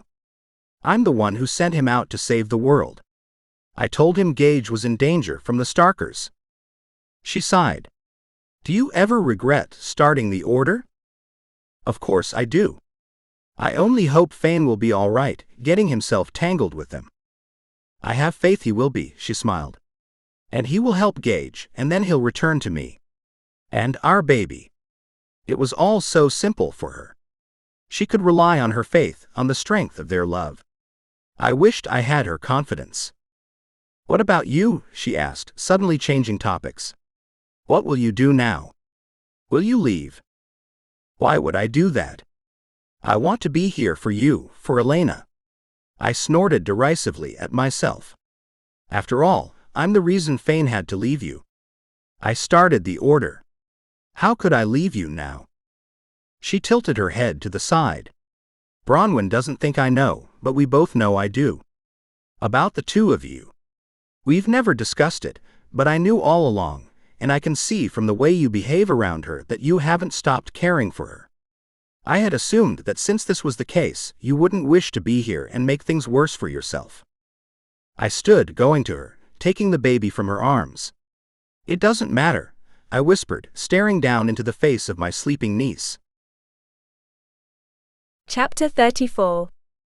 Philippa. I can't believe how beautiful this is. I could cry honestly. Vance slid his arms around my waist from behind, leaning down to whisper in my ear. You're not disappointed we didn't go to Paris? After seeing this? Not a chance. It was enough to make my heart ache, the sheer beauty of nighttime in Monaco. Monte Carlo, to be precise. He hadn't told me the apartment was actually in Monte Carlo, overlooking Port Hercule and the breathtaking waters beyond. The sun had only just set, turning the sky lavender at the horizon, which darkened to a deeper purple farther in. Tall puffy clouds of indigo drifted through the sky over Montaigle, off in the distance. The marina was full of white boats which gleamed even whiter against the sapphire water, and the lights from the beachside hotels and restaurants, from the harbor and the boats themselves reflected off the water and dazzled me. The whole city seemed to shine and sparkle. Just my style. See? He pointed, still leaning over my shoulder. His finger traced a path through the bright streets below. That's where the Grand Prix is held. Do they really drive through the city streets? I asked, wondering how more people didn't get killed. Sure. You didn't know that? I snorted. You may not know this about me, but I don't pay attention to car racing. We both chuckled. No, I was much more interested in the nightlife around those parts, that I knew about. It was infamous, after all. What about the casinos? I asked. And the nightclubs and parties? I should have known you would be interested in that. He spun me in his arms until I faced him, and I linked my wrists around his neck. Here I was, thinking we could enjoy a little time together first. Just the two of us. I thought that was a given. I smiled, then stood on tiptoe to kiss him. Yes, I wanted to spend time with him. I wanted nothing more than him. The rest was window dressing, icing on the cake. He was the cake. And I wanted him all to myself. Greedy perhaps, but I had earned the right to be greedy when it came to Vance. I rested my cheek against his chest, still looking out over the dazzling scene. I could hear the life down there, the laughter, the horns from the boats and the cars alike. I could almost feel the rhythm of it all, or perhaps it could have been the beating of Vance's heart beneath my ear. I promise we'll get to Paris, he whispered, kissing the top of my head. Paris? What's Paris? I murmured, feeling dizzy and dreamy, as though I was in a fantasy come to life. This is enough. I would like to see it again, yes. But this is more than enough. I just don't like what I've heard is going on there, he continued, and I knew it troubled him if he felt the need to expound when we were wrapped in each other's arms with a warm breeze caressing our skin. I peered up at him to find him frowning. The attacks, you mean? Vampire on vampire, he grimaced. I can't imagine who would do something like that, but we don't need it. I'd do anything to keep you safe, even if it means locking you in this apartment and throwing away the key. I glanced inside through the open doors, surveying the comfortable, spacious apartment. It rivaled the penthouse in Manhattan, in terms of both comfort and size, tastefully decorated, full of top-of-the-line electronics and a refrigerator stocked with synthetic blood. I assume you wanted that to come out as a threat, or that you expected me to be disappointed, but... He laughed, looking and sounding more and more like the old Vance all the time. I couldn't describe my relief at how happy he seemed, how carefree. He needed this getaway as much as I did, or more. I didn't mention that I'll be locked in with you, he growled, holding me tighter. Again, am I supposed to be unhappy? Because that only sweetens the deal. I chuckled, but that chuckle turned to a happy sigh as Vance kissed me again. And again. Even as he was sweeping me up and away with him, the thought of my family lingered in the back of my mind. My brothers were spread out all over the place, all of them battling their own private wars. And I missed them. I wanted to help them, all of them. But I couldn't. I had to give myself permission to let them travel their paths, while I traveled mine.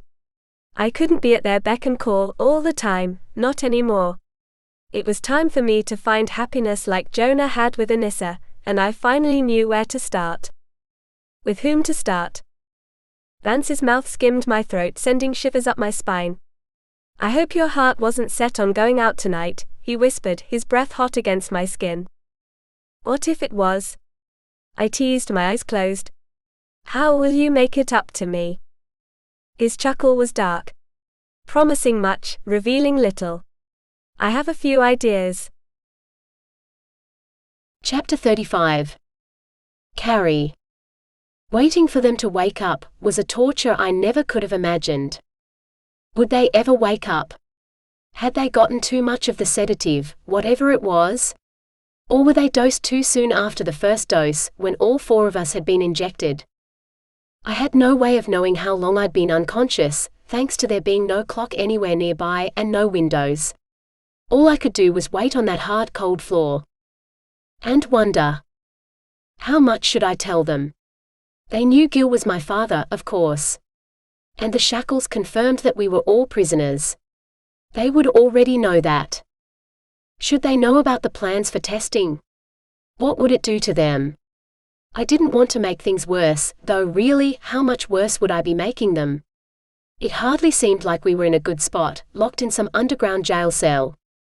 When they started to stir, I was glad and apprehensive at the same time. It meant they would want to know what happened while they were out. Wow. Ray shook his head, as though trying to clear the cobwebs. Whatever's in that stuff packs a punch. I have a headache, Naomi groaned, rolling her head on her shoulders. Among other aches. Gage was already thinking logically. Of course he would be. This sedative, whatever it is, must have been designed especially for vampires. We would never succumb to any basic human strength concoction. He sounded tired, at a loss. And to think I was the one who had led them all to this. If I hadn't been so dead set on seeing my father again, and then set on exploring the estate. I closed my eyes and wished I were dead. Just dead and gone.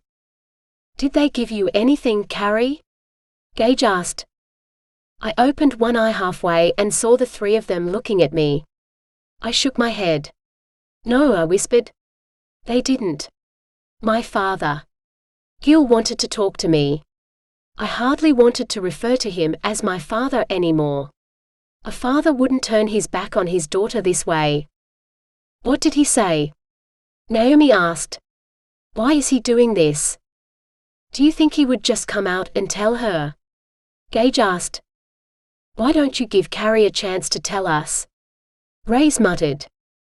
I only want everyone to give her some space. Gage glared at him.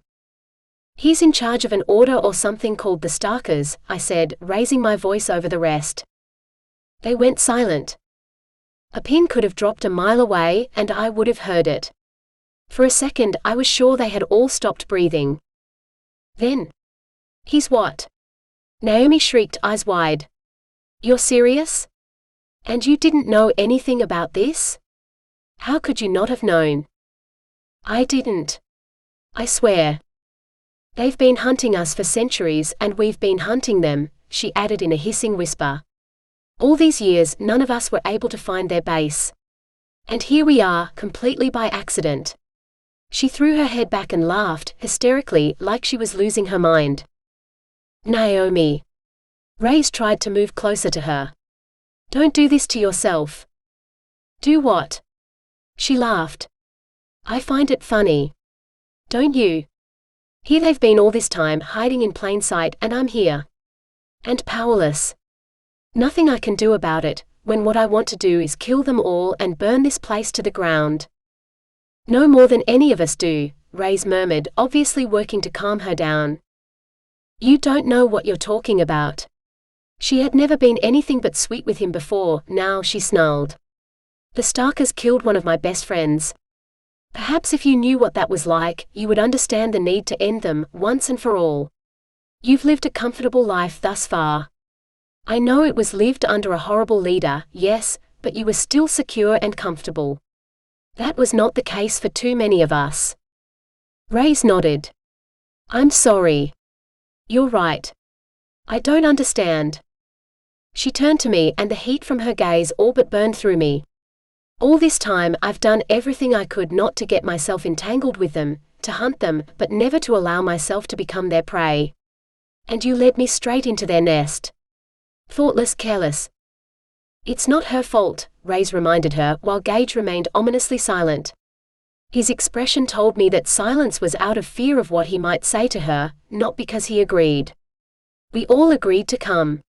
You even told me not to come because you knew how dangerous it could be. No one forced you." His words seemed to deflate her anger. Her shoulders fell, she bowed her head. Dark hair hung in clumps around her face. "That's true," she whispered. She might as well have stomped all over me, pummeled me with her fists, tore me apart with her claws. Her words had roughly the same effect. I ached all over, especially in my chest. She was right about all of it.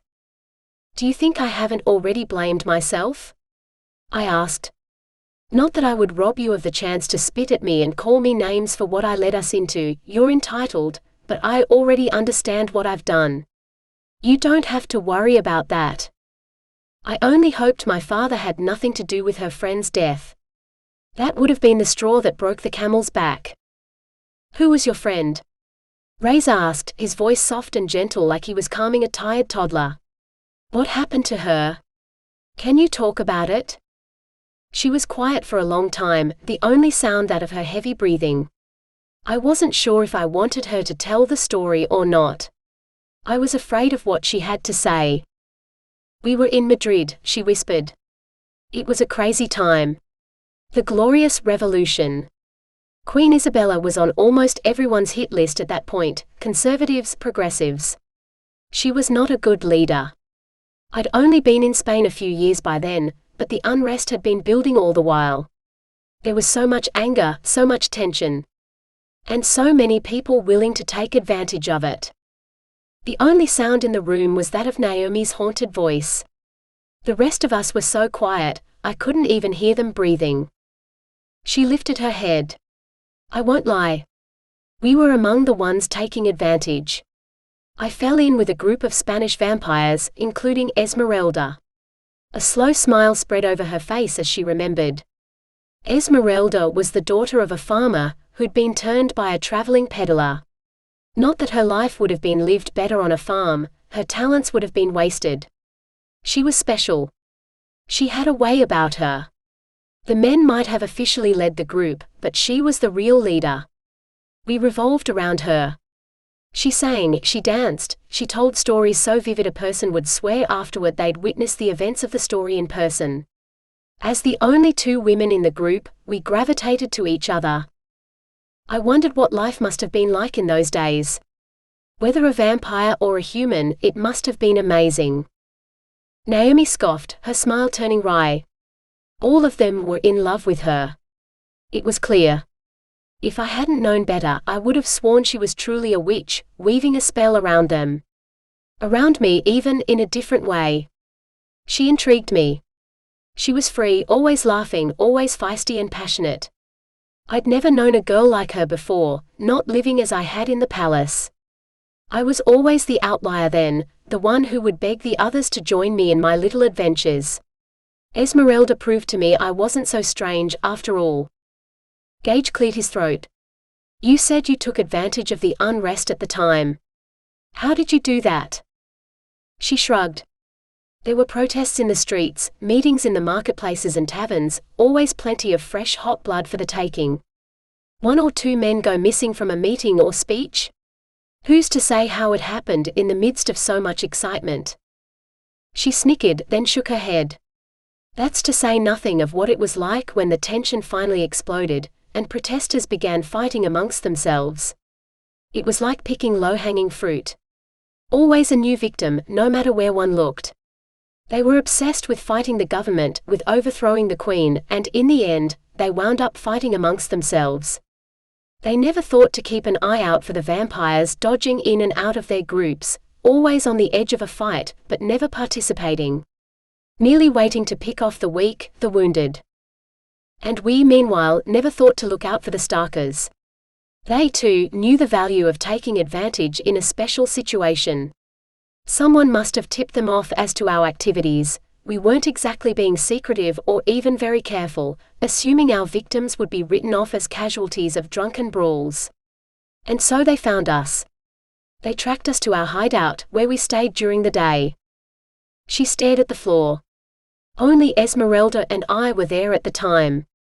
The rest of the group had stayed elsewhere. They were searching for a new location, someplace we'd be safer, as word of the Starkers movement had reached us. It's ironic, really. We were told to stay behind because it would be safer than moving about with so many Starkers in the area. What did they do? Reyes whispered. When they found you. Very simple, she replied, barely audible by now. They dragged her outside into the sun. The area was all but deserted, an old mine which hadn't been used in years, surrounded by barren land too overworked to be tenable. There was little chance of anyone noticing a vampire burning to death in the sun. Gage made a choked retching sound. Reyes grimaced, turning his face away. They made me watch, Naomi wept. They didn't kill me, they wanted me to tell the others what they had done, to spread the word of what happened to vampires who became careless. They held me fast, deeper inside the mine where the sun didn't reach. They even pried my eyes open when I slammed them shut, and held a knife to my throat, threatening to drain me if I closed them again. The horror of it, I've seen movies, she said, looking around at us through her tear-filled eyes. I've deliberately gone to terrible, horrible films in the hopes of seeing something more horrible than that. I know it's ridiculous, but I can't help hoping that something worse might push the memory of her from my mind and take its place. Tears rolled down my cheeks. She peered down at her arms, her hands. Her smooth skin bubbled and blistered.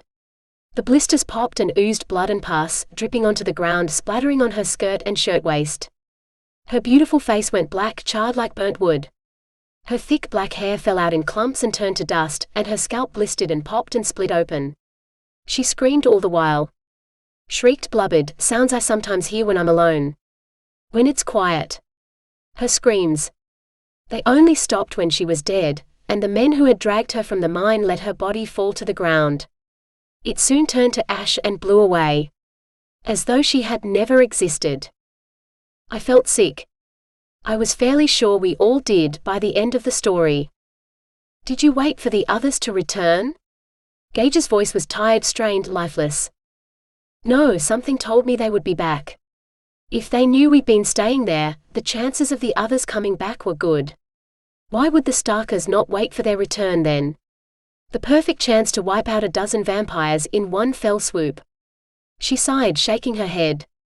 I don't know what became of them. My friends. Perhaps they escaped, perhaps they met the fate Esmeralda had. I wished I could warn them, but it was a matter of self-preservation by then. I waited until the sun went down and ran. I didn't stop running until I reached Paris. I glanced at Gage. His face mirrored my horror. She chuckled. Ironic, since that happens to be where Queen Isabella was exiled after the Revolution. For a time I felt as though I was in exile too. Her gaze fell on all of us in turn.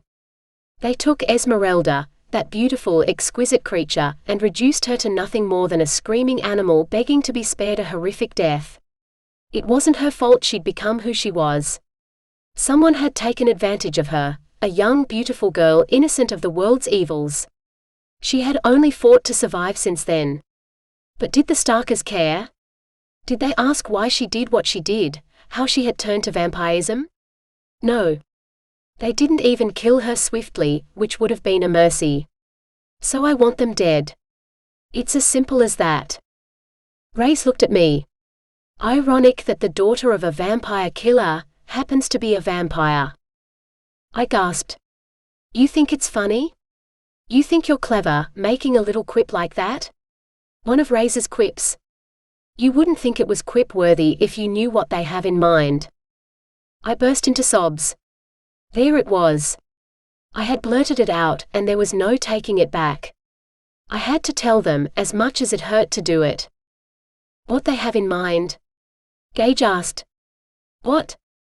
I looked at him, his face blurry thanks to my tears. How could I break his heart this way?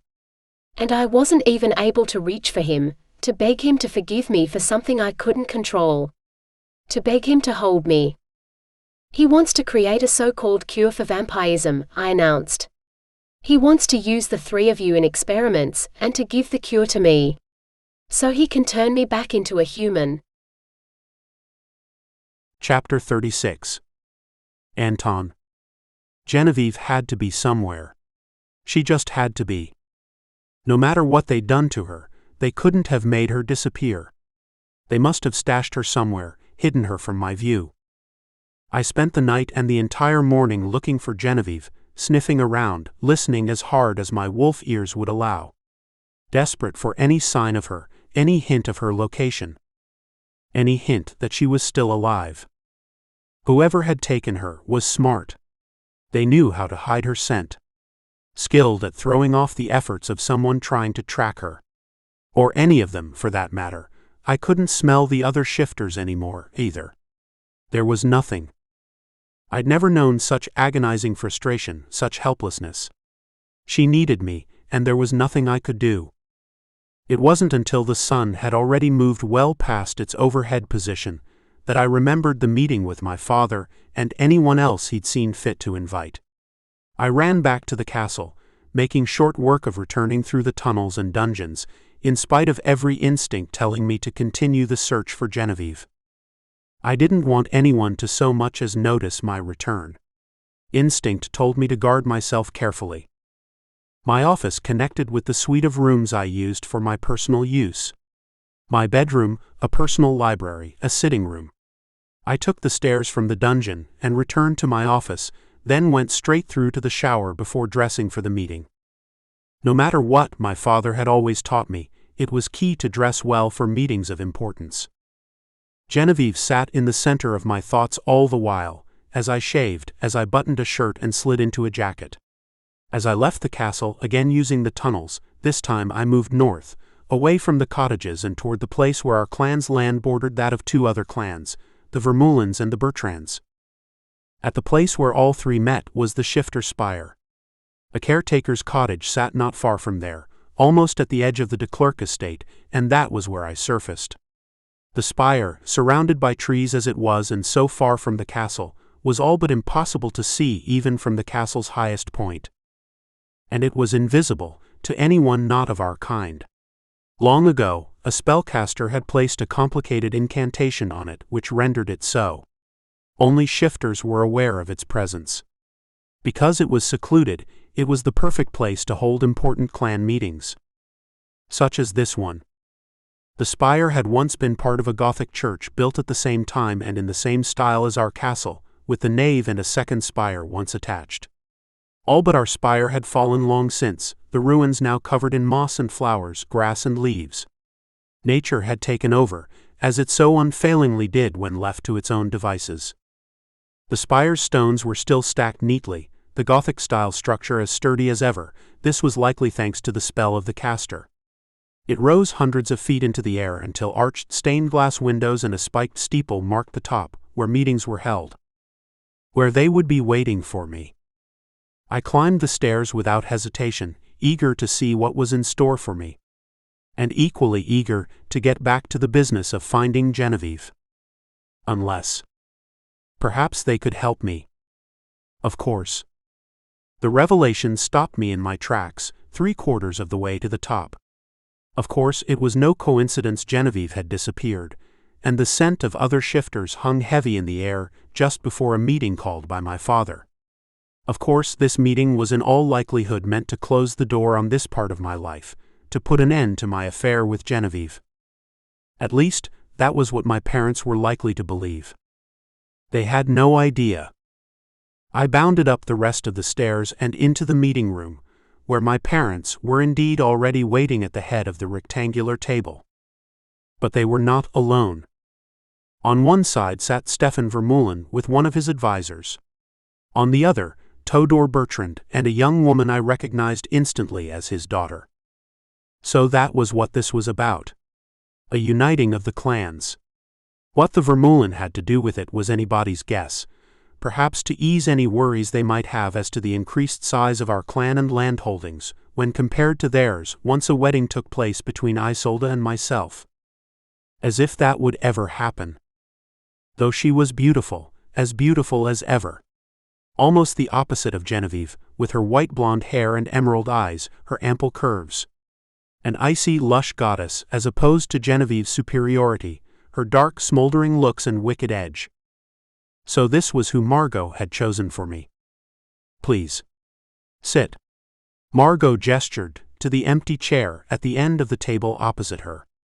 She could have burst with pleasure, I was sure, at the pinnacle of her clever machinations. She believed she had me cornered, that I would never refuse a marriage pact when the woman in question and her powerful brutish father were before me. I don't think I will. I glanced around the room, at the faces staring back at me. Isolde made no pretense of hiding her interest, all but licking her full lips as she looked me up and down. I'd always known she was attracted to me, though I'd chalked any attention up to the desire for my money and power. It didn't appear money was on her mind just then. Sit, Mother ordered, barely moving her lips. Her eyes blazed with fury in spite of the smile plastered on her face. I said no. Instead, I leaned over the table, my palms pressed flat against the surface. Where is Genevieve? What have you done with her? Margot tossed her dark hair over her shoulders as she looked around the table, with the others shrugging and shaking their heads. Who is Genevieve?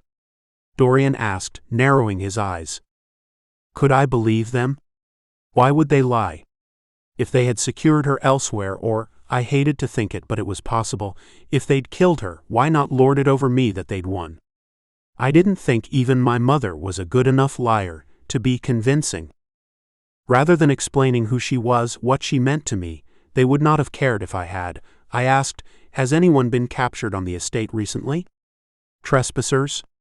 A vampire, perhaps? Margot scoffed. As if I would care about such petty matters. This is why we have guards, dear boy. To handle such things for us.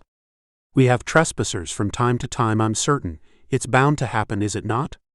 She glanced around for confirmation, and the heads of the other two clans nodded in agreement. Besides, she added with a sly smile, whenever a trespasser or vampire are found in the vicinity, they are usually killed. No questions asked. She chilled me to my core. There was no question my mother knew exactly what she was saying and how it would land on my ears. She was determined to believe I'd had a guest in the cottage, and that guest would have been a trespasser. And trespassers were killed. I want to talk to the guards on duty last night, I demanded. Who was it you had in the cottage, Anton? She asked rather than giving me the answers I needed. We held each other's gaze for a long, silent moment, daring each other to push just a step further. Would she come out and accuse me? Would she announce that Genevieve had been captured? If anyone else at the table other than my father understood, they managed to pretend not to. Well, Mother prompted. Who was she? No one, I snarled, turning and leaving the room. I was halfway down the stairs before any of them called after me, but there was no way I'd go back until I knew who'd taken Genevieve. Whether my mother knew or not was still a mystery, but I would not play her game when there was so much hanging in the balance. The guard tower sat at the east corner of the castle, and I stormed in without announcing myself. The handful of guards seated around the place, all of them lounging, currently off duty if they weren't at the top of the tower or patrolling the estate, sat up a little straighter. Who was on duty last night? I growled, looking from one of them to the other. They'd been in the middle of a game of cards. I would overturn the damn table if they didn't give me what I wanted, and they knew it. One of them, I thought his name was Victor, stammered. I believe it was Lars and Liam on the grounds, Finn and Luke in the tower. Get me Lars and Liam, I ordered, sitting at the table. Victor's jaw muscles worked while the others stared at each other. They were on duty all night. They're sleeping in quarters. Bring them to me. It came out as a snarl, and was enough to spur Victor into action. He hurried through a door and up to where the guards slept. It was a long several minutes before two bleary-eyed men appeared before me. They were brothers, I remembered, nearly identical twins. What can we help you with? Lars asked. I reminded myself to take my time, to be fair and reasonable. Shouting would get me nowhere. Were there any intruders last night? If they knew she meant anything to me, they would undoubtedly report to my parents. The two of them jeered, elbowing each other. Oh yes, Liam replied. There was. A bloodsucker. A real piece of work, that one. Damn it. My wolf was all but ready to burst loose and punish them for laughing over her. The two of them put together weren't worth her pinky finger. Where is she? I growled, though I could barely hear them over the roaring in my head. They'd taken her. Dared lay hand upon her. I saw red, thirsted for blood. She was transferred, Liam reported. Where? To Bertrand Lands, Lars explained. I frowned. Of all the things I could have expected, this was the last on the list. Why? Orders, they replied in unison. I was barely able to speak without yelling. It took supreme effort to ask, from whom? Above, Liam shrugged. We're not in the business of asking where our orders come from. We simply follow them. I shoved myself away from the table before I hurt any of them, or worse, and headed outside. I breathed deep, looking up at where the spire's steeple peered out from above the tree line. Were they still up there? Why the hell would Todor Bertrand order a vampire be brought to his lands? I had to get to her, somehow, to breach the border and make my way to where she was being held. She needed me. I couldn't let her down. I left the building and made haste toward the trees. Rage surged through my veins until there was no choice but to shift, so I did. My wolf sprang free, eager to give voice to the turmoil inside, my clothes tearing to shreds and falling around me. I lifted my head and howled at the cloudy sky. I had to find Genevieve. I would find her. I'd kill anyone that got in my way. I hope you've enjoyed this Rye Brewer book. Don't forget to subscribe and to ring the bell to be notified of new releases.